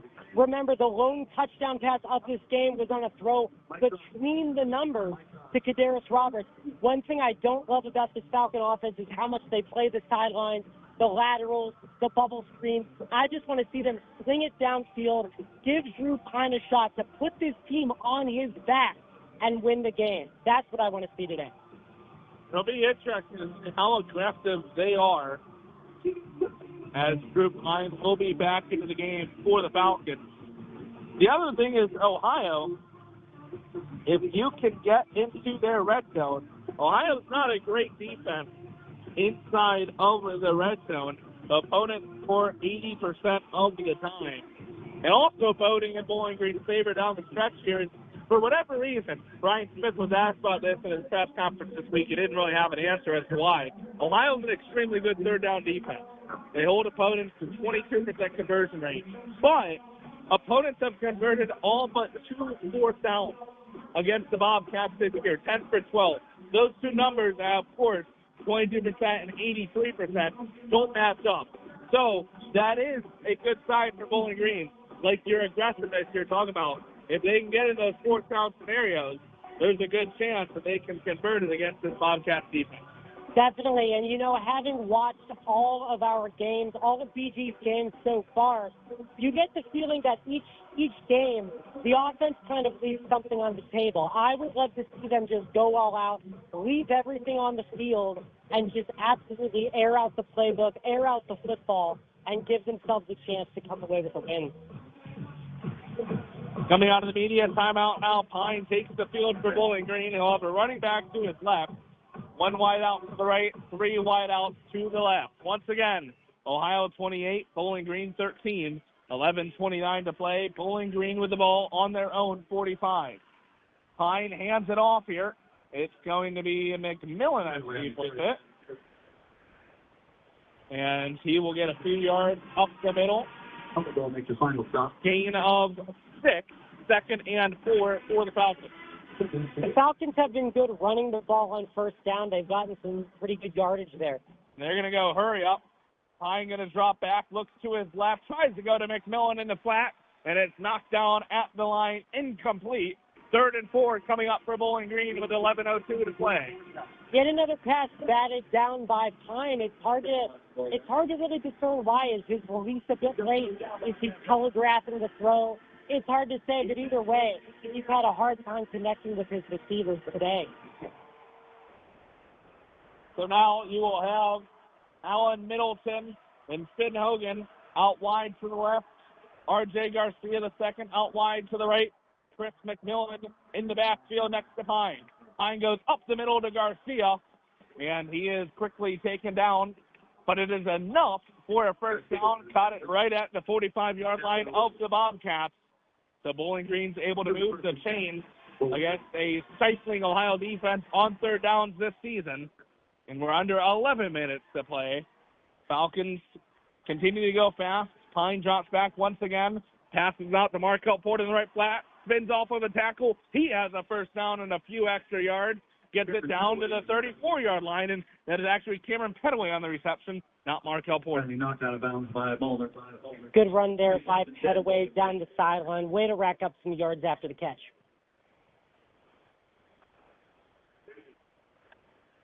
Petaway stays in the game to the left of Pine, 3 wide out to the left. R.J. Garcia, the lone receiver, to the right.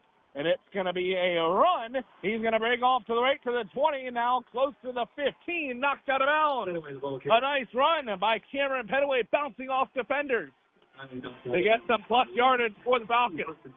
And that run was finished off by a little toe tapping to get just a little bit of extra yards on the sideline. Love to see that balance and body control from Cameron Petaway.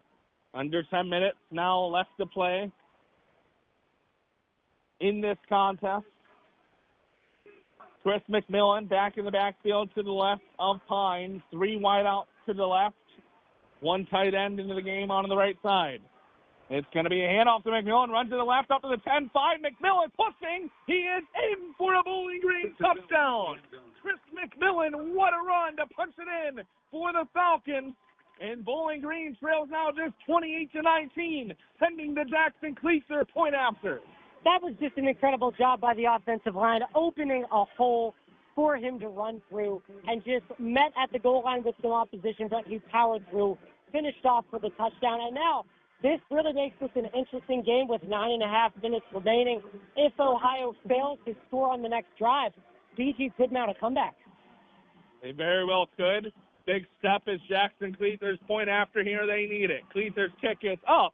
Cleaser's kick is good. 28-20, the new score. Bowling Green trails by just 8. A touchdown and a 2-point conversion. All that separates these two teams with 9:41 to play. We'll take a quick break. When we come back, Ohio gets the ball. You're listening to BGSU Football on Falcon Radio.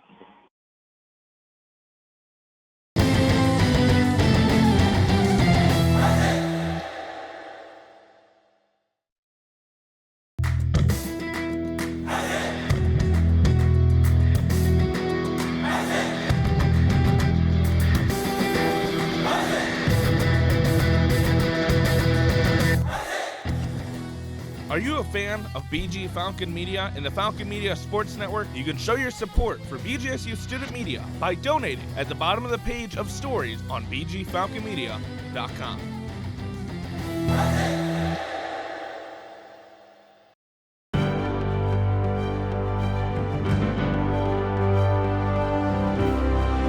Bowling Green football linebacker Dorian Pringle will miss the rest of the season after tearing his ACL 2 weeks ago against Liberty. Head coach Eddie George broke the news after the team lost to Louisville this past Saturday. Pringle finished the year with 27 total tackles, 7 solo tackles, 6 tackles for loss, half a sack, 2 forced fumbles, 1 recovered fumble, 1 interception, and 1 pass defended in 3 games played this year. Junior linebacker Gideon Lampron expressed his concern, saying, "It's tough. He's irreplaceable. He's such a good player. That's my partner. We've done everything together for the past 6 months. Losing him hurts me. It hurts all of us deeply."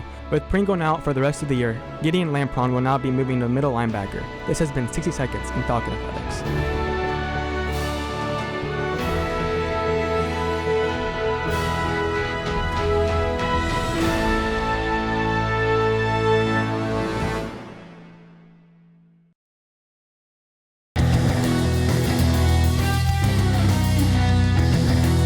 For all BGSU sports news and updates, follow Falcon Media Sports Network on Twitter X at BG_FMSN and head over to BGFalconmedia.com. 9:41 to play in this fourth and final quarter here at Peden Stadium between Bowling Green and Ohio University. 28-20, Ohio's lead after the touchdown run by the Falcons and Chris McMillan. Bowling Green just needs a touchdown and a 2-point conversion to tie this one up. But first, they will need a defensive stop. Ohio set to return and get the possession back on their side. And Tyler, I think it's worth noting that there is a big difference between being down 7 and being down 8. Even though it's still one score, you need to get that 2-point conversion. We've seen college teams, NFL teams fall short in that regard. A lot of pressure is going to be on the BG offense if they get that opportunity. And we haven't really seen the Falcons team in a close game like this yet this year. This close of a contest this late. Into the end zone. As it is fair caught in the end zone, so Ohio will start out at their own 25. That's actually a good point. You are right, because both of the Falcons' wins have been by wide margins, and both of the Falcons' losses have also been by wide margins. This is the first game of the Falcons season where it is only a one-score game with less than 10 minutes left in the fourth. It's a big test for this Bowling Green team, a big measuring stick to see where the Falcons currently sit among, arguably, by many people, the best team in the Mid-American Conference. If I were a voter, if I were power ranking, I would say Ohio is pound for pound the best team in the conference currently. I think it's inarguable just with how they played and with that win over West Virginia. Bangura gets the carry. He's going absolutely nowhere. The Bowling Green defensive line stands him up at the line of scrimmage. May have gotten 1 yard as we have a flop by an offensive lineman by Ohio. Tried to draw something right in front of the official. It'll be 2nd and 10, no gain on the run by Bangura. One of the few times I can remember so far this game, Bangura did not have a gain on a carry.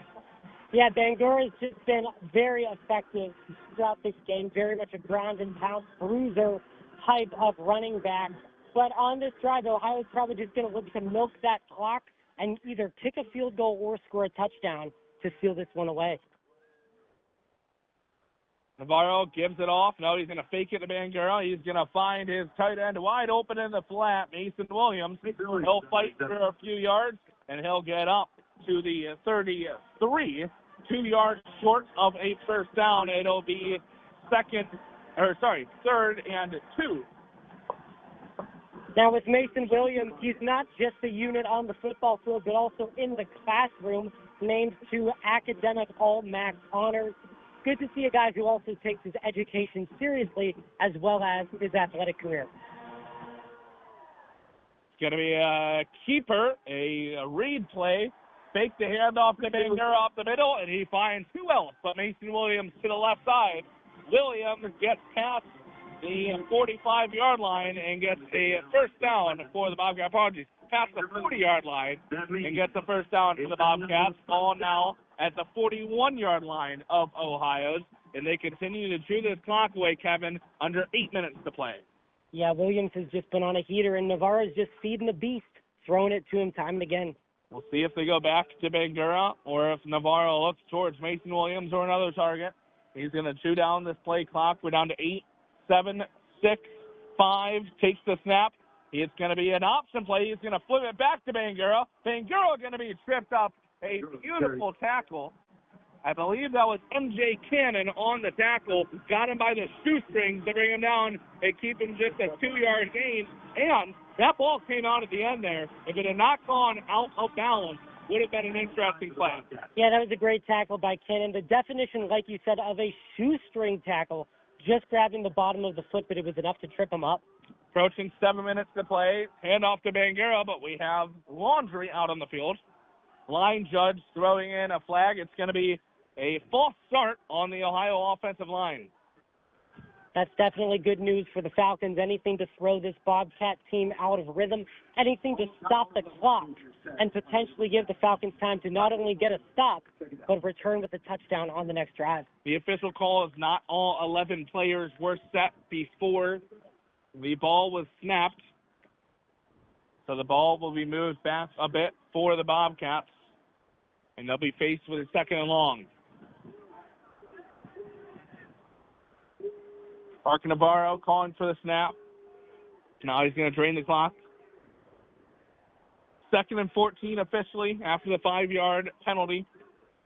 Navarro snaps it, hands it off to Bangura. Bangura up the middle at the 50, now the 45-40. Bangura up to the 35 before he is taken down. What a run by C.A. Bangura. He's having a game against the Falcons. Absolutely. Bangura has just been hard to stop, hard to tackle, especially. And that is Kal-El Pascal down in pain. Back on the Ohio side of the 50-yard line. We're going to take a quick break. Not what you want to see for the Falcons. 28-20, Ohio leads, 6:44 to play. You're listening to BGSU Football on Falcon Radio.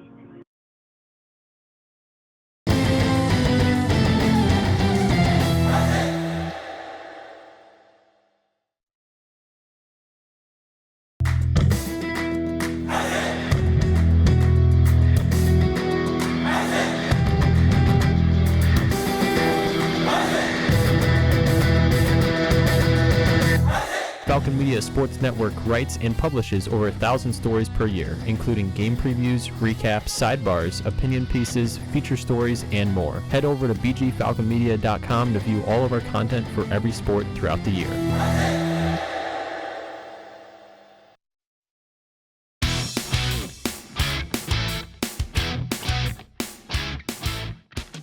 Bowling Green men's soccer returns home to host Evansville at Cochran Stadium on Friday, September 26th at 6:45 p.m. in a rematch of last year's Missouri Valley Conference Championship. Head over to WBGU PBS on YouTube as Falcon Media Sports Network's Lucas Kleinmeyer and Noah Seeley will be on the call for the highly anticipated match.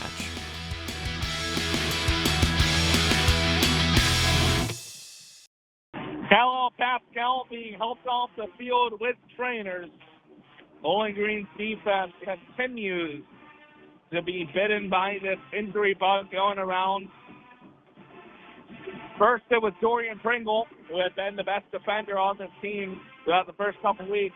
And now Kal-El Pascal, an emerging key player on the defense, off the field being helped off with an injury. Not the sight you want to see, Kevin, if you're a Bowling Green fan. No, not at all. And I think the fact that there have been so many Falcon injuries today really just comes down to the physicality and the ferocity with which Ohio plays.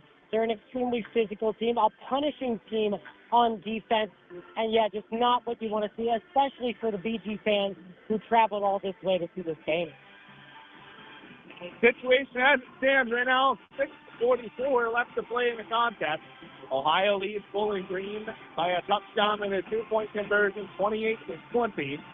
The Bobcats have the ball at Bowling Green's 34-yard line after an injury run by C.A. Bangura. That was the play that Pascal got injured. Looked like he got injured in the backfield of the play. Wasn't able to see exactly what happened to him. We will also see, along with Keon Washington and him, if we can get an update on them post-game from head coach Eddie George. If we do, that will be posted on the BGFalconmedia.com or the BG_FMSN Twitter X account.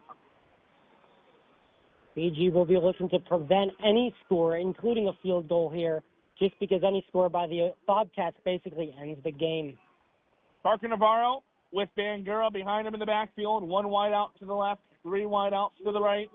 Snaps it, gives it off to Minot. He's going to keep it. A fake to Bangura. Makes the tackler miss. He's at the 20 to the 15, 10, 5. And a touchdown walked in by Parker Navarro. Made it look too easy to put Ohio up 34-20, pending a PAT. Ohio doing their best to steal this one with 6:20 to go in the fourth quarter. And that right there, that is the athleticism that we have seen from Parker Navarro throughout his career. Last year, he tallied 1,054 rushing yards with 18 scores on the ground. Yet another one for him today. I mean, it's hard to beat a guy who can beat you with his legs at the quarterback position. Brad Peacock, their kicker, in for the extra point. It is up, and it is good. 35-20. Ohio up by 15 over Bowling Green. Back to a two-score game with 6:20 to play. And it does seem like that is ball game unless there is some sort of miracle by the Falcons if they're able to score and then recover an onside kick but barring that, it does not look good. Once again, Navarro just broke a couple tackles, ran right up the left sideline, and waltzed into the end zone for that touchdown. There's a reason why he's considered the best quarterback in the Mid-American Conference. Yeah, head coach Eddie George said that leading up to the game, that he is the best quarterback in this conference. He's a guy that'll definitely get some looks when draft time comes around. He is the definition of a dual-threat quarterback. He has hurt the Falcons through the air and on the ground. Here today, Parker Navarro proving he is the real deal for Ohio. And like you said, Bowling Green's not out of it yet. 6:20 to play. But if they're going to get back into this and make it a game down these final 6:20, they need to do something on offense. They need to do something on offense. They cannot waste much time off that clock. Good news is they do have 3 timeouts if they are able to score and get into a late game situation. It is squib kick. Pettaway not going to be able to pick it up. Instead, it's going to be picked up by, that's not Keon Washington. That will be Alan Middleton, the other number 1 for Bowling Green. And he will get a decent return off the squib kick up to past the 40-yard line. They're going to roll at the 41-yard line. So that is where Bowling Green will start this drive. Good field position for them. They just need to make something happen quick with 6:13 on the clock. If they can't get something quick, that'll be the end of it. And in a way, it's tough for BG because the special teams unit has played so well all day. Jackson Cleaser has been perfect, and they've been getting really good kick returns, but just not enough on offense. Pine going to fake a handoff, keep it, looks downfield, pump fakes it a few times before dropping it down to Alan Middleton. There is a flag in the backfield. We will see what the call is. As it stands, it's a 2-yard reception by Middleton on the right side. And that was a bit of a sidearm throw from Pine as he took another hit. He thought about going downfield a few times, pump faked it, never pulled the trigger, and went with the flat route. We'll see what our referee for today, Billy Williams, what his call is. It's a flag on the defense. It is indeed. You hear the boos coming from the fans. 7:05. 7:05. Thank you. Excuse me, 6:03. I was going to say, the official called for the clock to be set to 7:05. Instead, it'll be set to 6:03. Bowling Green fans would have loved 7:05. Yes, that would have been great news for the Falcons, but seems he just misspoke a little bit. The ball is moved. I don't think the mic was working for the call, but it is moved on the penalty to the 43-yard line of Ohio. So Bowling Green into the enemy territory side of the field. 6:03 now on the clock. They added about 5 seconds back after the end of the play. Pine drops back, looks to his left, now looks to his right, goes up the middle, deflected. He threw that triple coverage as he looks for his target up the middle. And that pass was tipped away by Cameron Hallbaugh.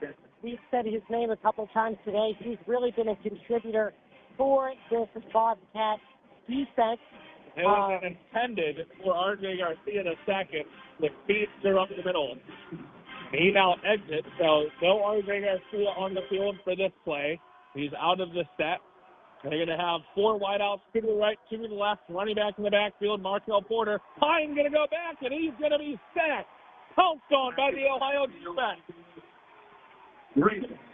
And that is just a continuation of what we've seen all day here. That was Jake Grable.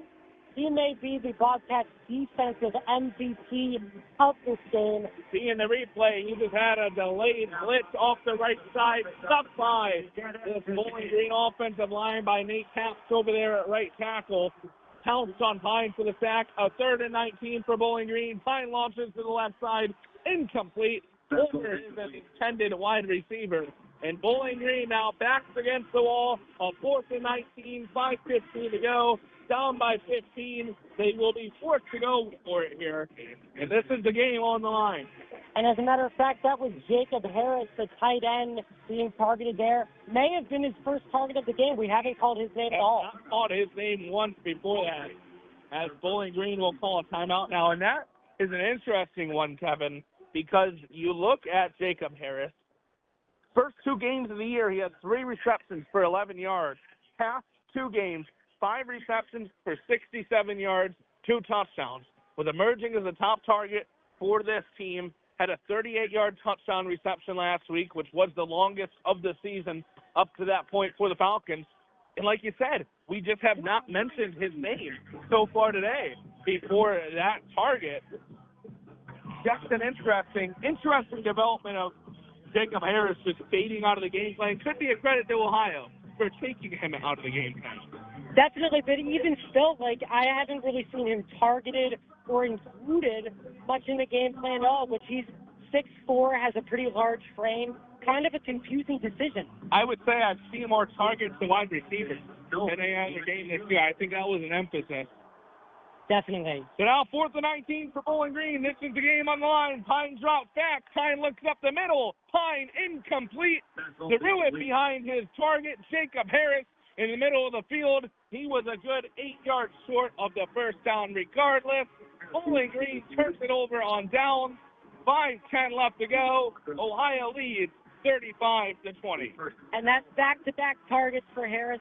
Back-to-back incompletions, but in Harris's defense, both throws were pretty off target. He only managed to get one hand on that pass. It was significantly behind him. And now the Bobcat offense is going to take over. It looks like Navarro is still in the game. Even though the game is pretty much iced for the Bobcats, he is still in the shotgun. The OU yeah chants beginning here at Peden Stadium. They'll intensify as the game gets closer to the end. Brune in the backfield. 2 wideouts to the right. You'd imagine they're just going to run it down the throat here. As it's a short one by Brune, gets back to the line of scrimmage. You know, to revisit Brune one more time, he had some pretty amazing stats when he played in the under-19 league in Germany. He actually averaged 12 yards per carry and 200 yards per game, almost Ashton Genty-type numbers from him in Europe. Ashton Genty college numbers. Yes, college numbers, to clarify, for sure. A little different now, having a tougher time in the NFL. Navarro taking time off the clock. Going to hand it up. The middle once again to Brune. He gets a few yards this time. As they just continue to bring this clock down. Van Booker was in there on the tackle. We are now going to be below 4 minutes to go. The next time OU snaps the ball. And this is just a game where I think one side was decisively more physical, more aggressive, and just did more to inspire fear in the opponent, and that side was the Ohio Bobcats. I think any observer would come away with that observation. Navarro down to 5 on the play clock. 4, 3, gets the snap off. It's going to be a play action. He's going to be hit once, hit twice again, and taken down. That's going to be a sack by Miles Bradley in the backfield. Big play by Bradley. Makes it 4th down. And Ohio will have to punt it away here as Bowling Green takes their second timeout to stop the clock with 3:42 on 4th and 11. Yes, Bradley has also been somewhat of a bright spot for a Falcon defense that has really struggled today, allowing 35 points, which is similar to the 40 points they allowed against Louisville last week. That is now 75 points allowed in just 2 consecutive games. Surely this defense is going to be doing some soul searching in their meetings and in their practices before they face Toledo next week. When we talked about it, that Bowling Green, if they get a quick strike, could stay in the game. It's still a possibility. If they can get a quick strike on offense, 3:42 to play. And you know, Tyler, after what happened in the Bills-Ravens game a few weeks ago, I'm not ruling anything out. If you've ever watched Scott Van Pelt at night, you've seen some crazy stuff happen to college football late in games. Brendan Ridley's not going to fair catch that. He's going to catch that at the 15 and be blown up by Ohio. So Bowling Green will have to go 85 yards to find Pater and really make this a contest late in this game. Down by 15, officially 3:35 to play. For sure. And speaking of wild things happening in college football, Last night, the unranked Virginia Cavaliers hosted the 8th-ranked Florida State Seminoles and defeated them in overtime. Like they say, any given Saturday, crazy things happen in the world of college football. An unranked team defeating a team that was unranked that beat a ranked team to begin the season. You have to love college football. Pine takes the snap, drops back, moves up in the pocket. He's going to be hit. It's going to be completed to Markel Porter to the left side. He'll go out of bounds after a gain of 3. And you got actually Petaway, my apologies, instead of Markel Porter there. It's Petaway, gain of 3. 2nd and 7, 3:25 and counting. And you got to say in defense of Drew Pine, he has had a hard time having a clean pocket today, often under pressure and under duress from the OU defense. Pine drops back once again, looks to his left now, looks up the middle. Is this one picked? It may have hit the ground. They're going to call it an interception, a diving interception by Ohio. If that stands, that will be all that she wrote. And that was DJ Walker on the play. OMAC second team honoree on defense last season. Had an interception, 8 passes defended last year. First interception of this season if it stands. That was just a bad throw by Pine up the middle. We saw a replay up there for a second. Looks to his left, decided to go up the middle, wildly underthrown and behind his receiver. And a great diving pick by DJ Walker. Definitely, and I think one thing we've seen today is really just a tale of two quarterbacks.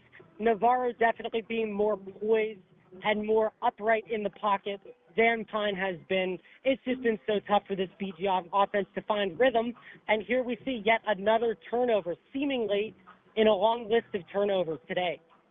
So they're going to take a quick review at this. We're going to take a break. 3:09 to play, 35-20. As it stands, Ohio ball. They are reviewing an interception. You're listening to BGSU Football on Falcon Radio.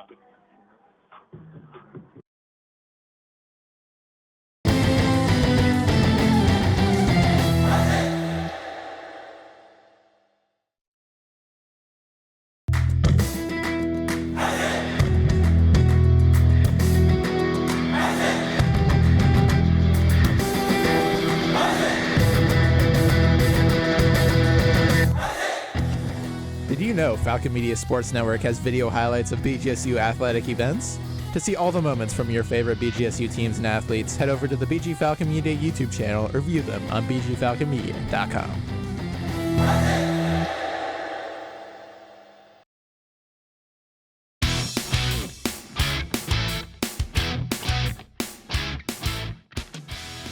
BGSU men's soccer will be taking on the Northern Kentucky Norse at Cochran Stadium on Tuesday, September 30th. Moving the field with interception. After review, they are going to uphold the ruling of an interception. So it will be Ohio's ball at Bowling Green's 32-yard line, up by 15, 3:09 left to play. And this is probably shaping up to be one of the last drives, if not the last drive, for this Bobcat offense.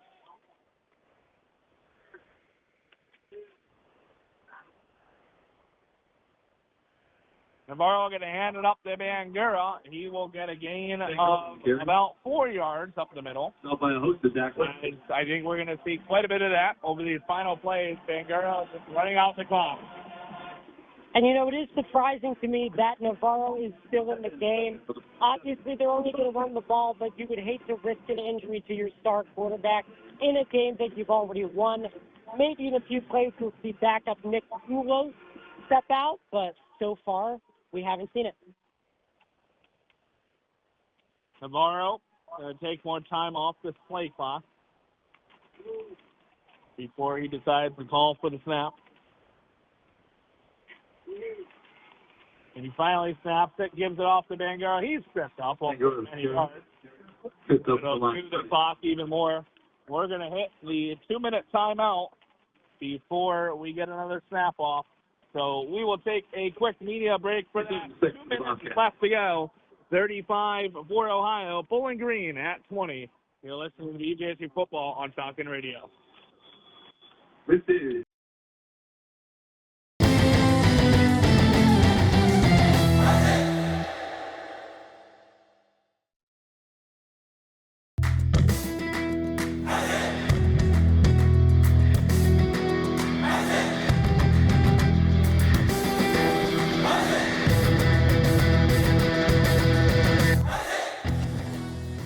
Are you a fan of BG Falcon Media and the Falcon Media Sports Network? You can show your support for BGSU student media by donating at the bottom of the page of stories on bgfalconmedia.com.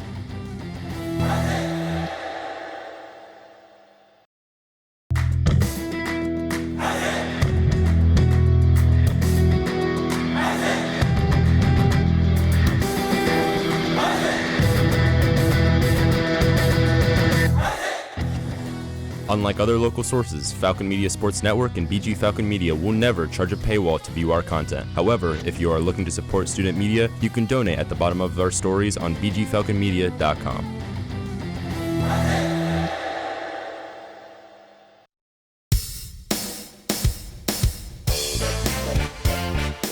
Bowling Green Men's Golf travels to Virtues Golf Club in Nashport, Ohio for the Virtues Intercollegiate on Monday, September 29th and Tuesday, September 30th. The Falcons look to build off their slow start after finishing last at the Oakland Golden Grizzlies Intercollegiate. Check out the recap of the match and additional content about the team by Falcon Media Sports Network's Aiden Bruick on bgfalconmedia.com.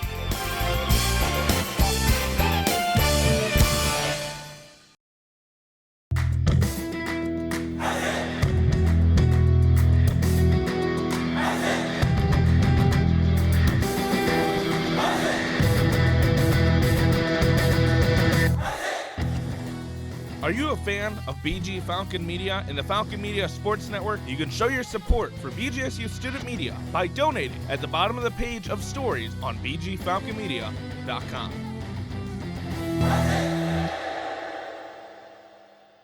Ohio going to try to wrap the clock here. 2 minutes left to play. 35-20 their lead over Bowling Green. The Falcons would need a miracle at this point to come away with a win. As Parker Navarro still going to be out there for the Bobcats. B.A. Bangura back in the backfield. Third and 6 for them. I did not have that corrected on the scoreboard. 3rd and 6 for Ohio.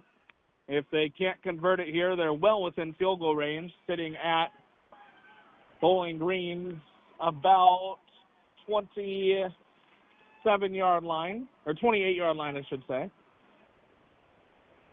And, you know, there's no stat to measure this, but this feels like a game where just the energy of this Falcon team has really gone down in the second half. They've sort of had the energy beaten out of them by this Ohio team. And typically the fourth quarter this season has been Bowling Green's quarter as C.A. Bangura run it up the middle. That'll be enough for a first down. And that's going to all but do it in terms of time-wise. Ohio can pretty much run it down close to the end of this one. But fourth quarter typically has been Bowling Green's quarter in which they have had the most success. They came into this week scoring almost half of their points this season in the fourth quarter. They got off to a fairly fast start today after the pick six, but really have stalled in this second half, and Ohio is just going to kneel it out from here. Navarro takes the snap, takes the kneel, and we're down to 1:15 and counting. Yeah, just as we said before this game, this was sort of a prove-it game for the Falcons, sort of a chance for fans and viewers to get a pulse on where this team was just in terms of their development. And sort of coming away from this game, we have more questions than answers. Questions on the offensive side, questions on the defensive side, and just questions about, can this team establish the chemistry and the momentum that they're going to need for the rest of next play? 2 or 3 more snaps is all it can take for Ohio. Navarro takes a knee once again, and they can just run it out from here. Ohio defeats Bowling Green 35-20 in the MAC opener for both teams. They advance to 3-2 on the season, 1-0 in MAC play. Bowling Green falls to 2-3, 0-1. Before we send it back to the studio, want to send a few thank yous around. First to Carter Leonard, who is writing the recap for us. Sean Connolly back home. He will be handling sidebar duties. Stay tuned to bgfalconmedia.com for both of those. I want to thank you, Kevin, for joining me on the broadcast. Your first football broadcast was a great call with you. I'd also like to thank our Falcon Media Sports Network analysts back in the studio, Artie Abrego, Adam Duffin, and Trey Kennedy. Did a great job. We had to adapt and do a different type of broadcast today. They did a great job handling that and running the show back there. I'd like to thank Nick Windholtz. He is handling video highlights for us. Aiden is handling social media, along with Aiden Brew giving us updates down from the field. That is a great help, as always. But I think Will Withrow and Max Schiff also there taking photos for us. So, Bowling Green falls to Ohio, 35-20. We will send it back to Artie, Adam, and Trey back in the stadium and take us home from here. You're going to be listening to the Falcon Media Sports Network postgame show. Thank you, everybody, and have a great rest of your day.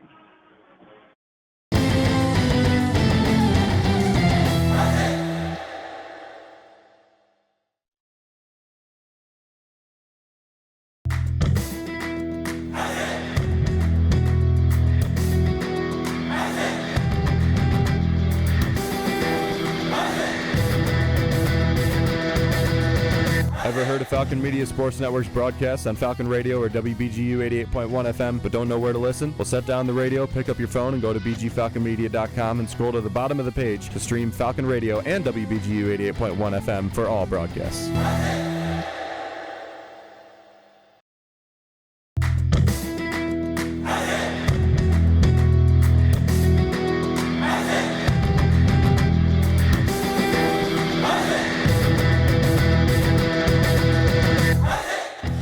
Falcon Media Sports Network will have an in-studio pregame show for all football broadcasts this season, beginning approximately 25 minutes before the kickoff for each game. Make sure to tune in on Falcon Radio for our newly extended coverage.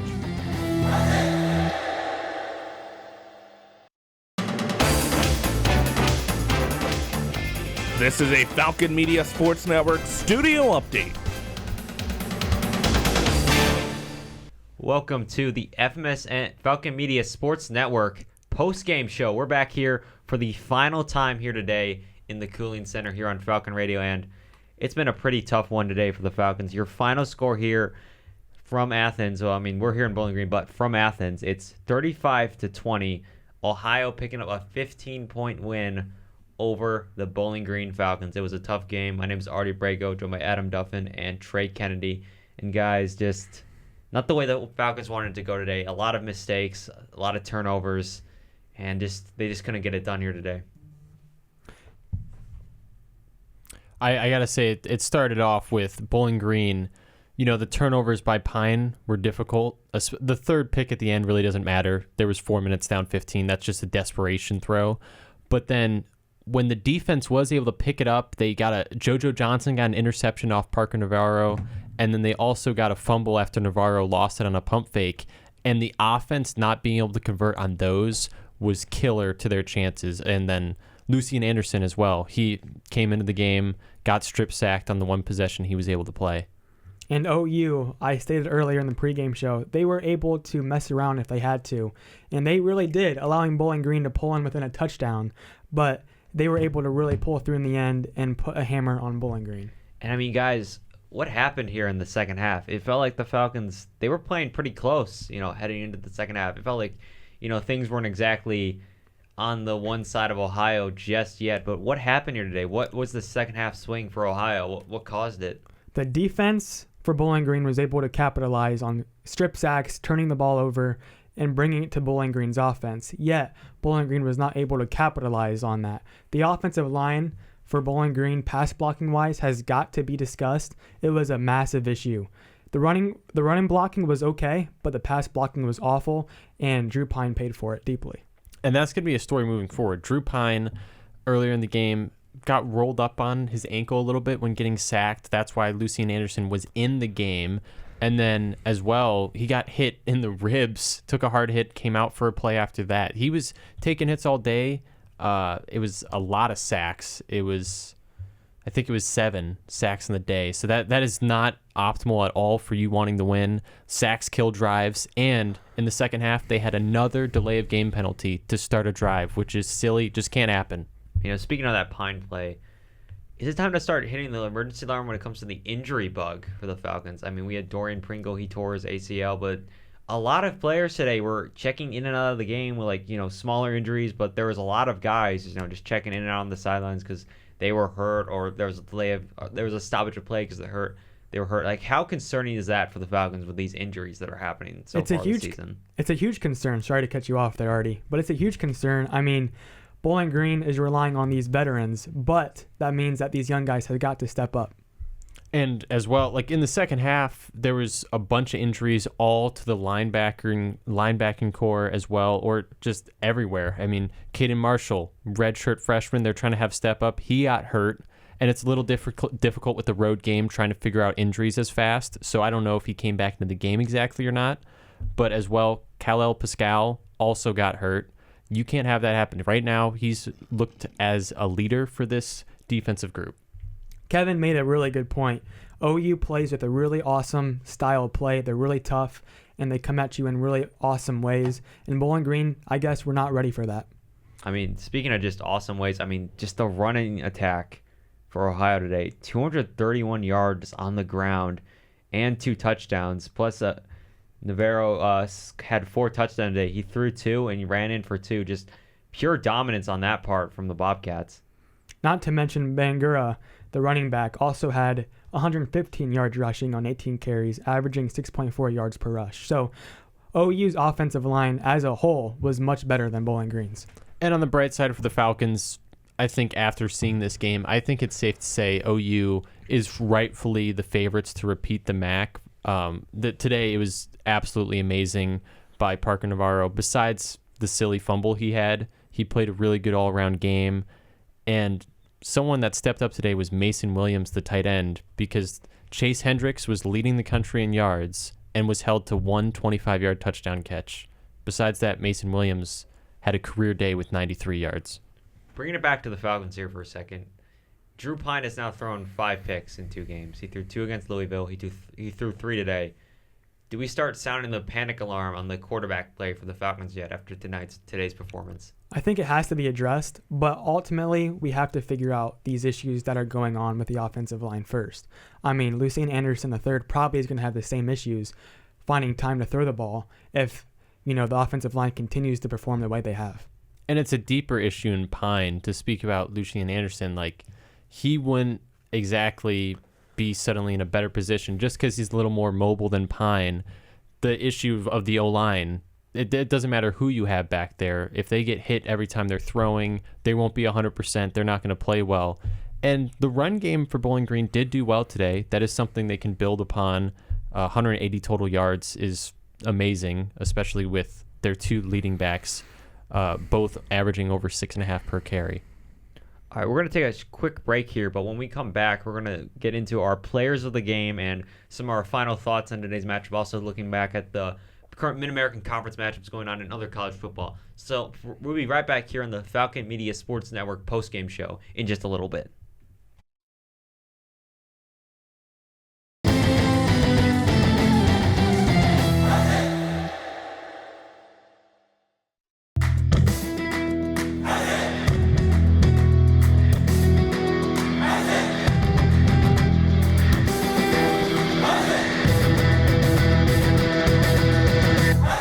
The Zig Zone, Falcon Media Sports Network's weekly radio show dedicated to BGSU athletics, has a new segment. Make sure to tune into the show every Sunday from 4 to 6 p.m. to listen to the one-on-one segment, where Holden Ruck will interview a key figure in BGSU athletics.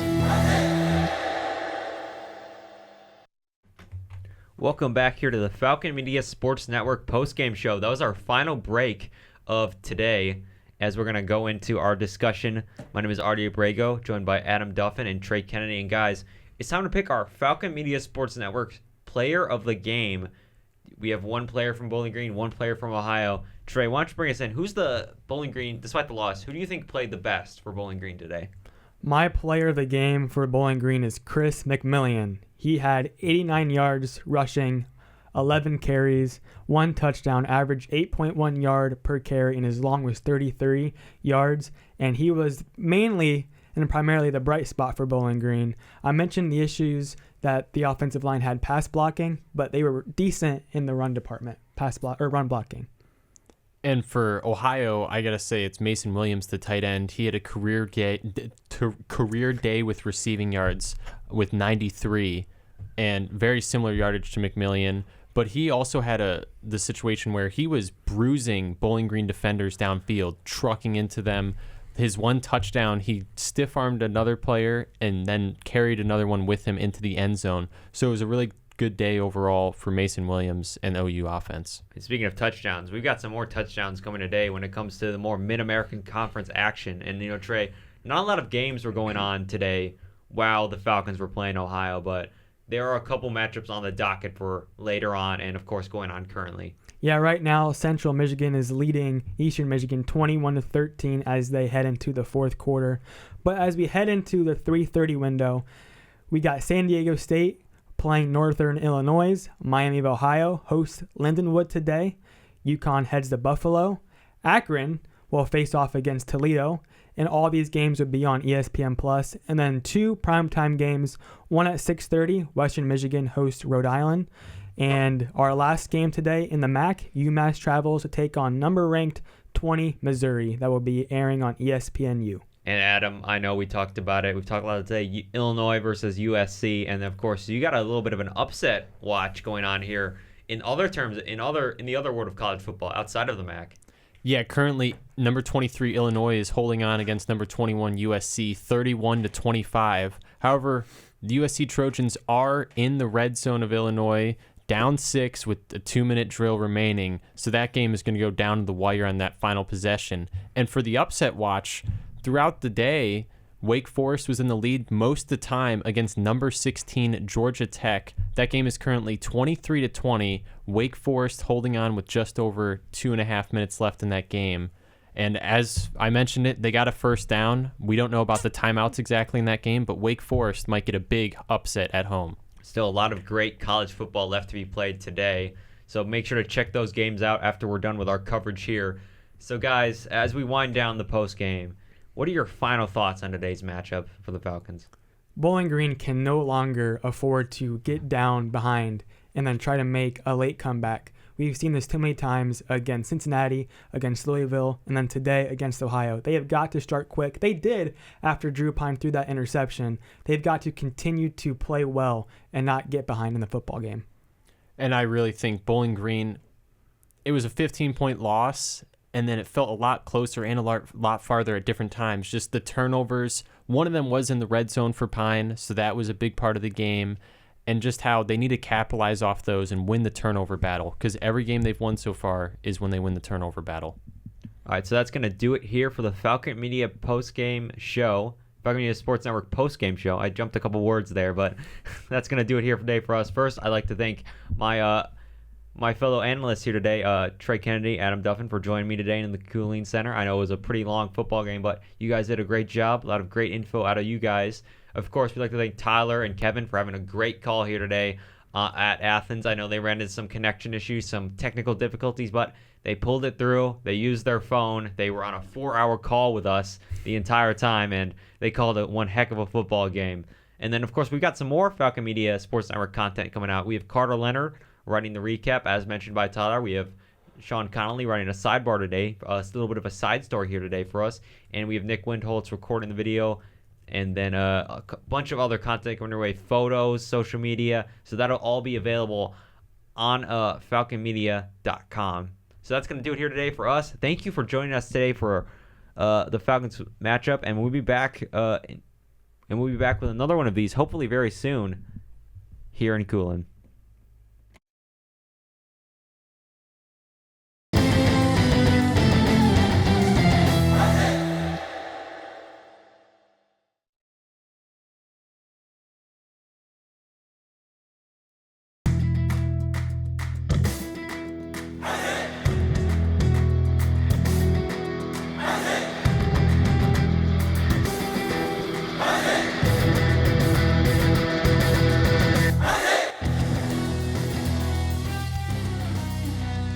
This broadcast has been a Falcon Media Sports Network production.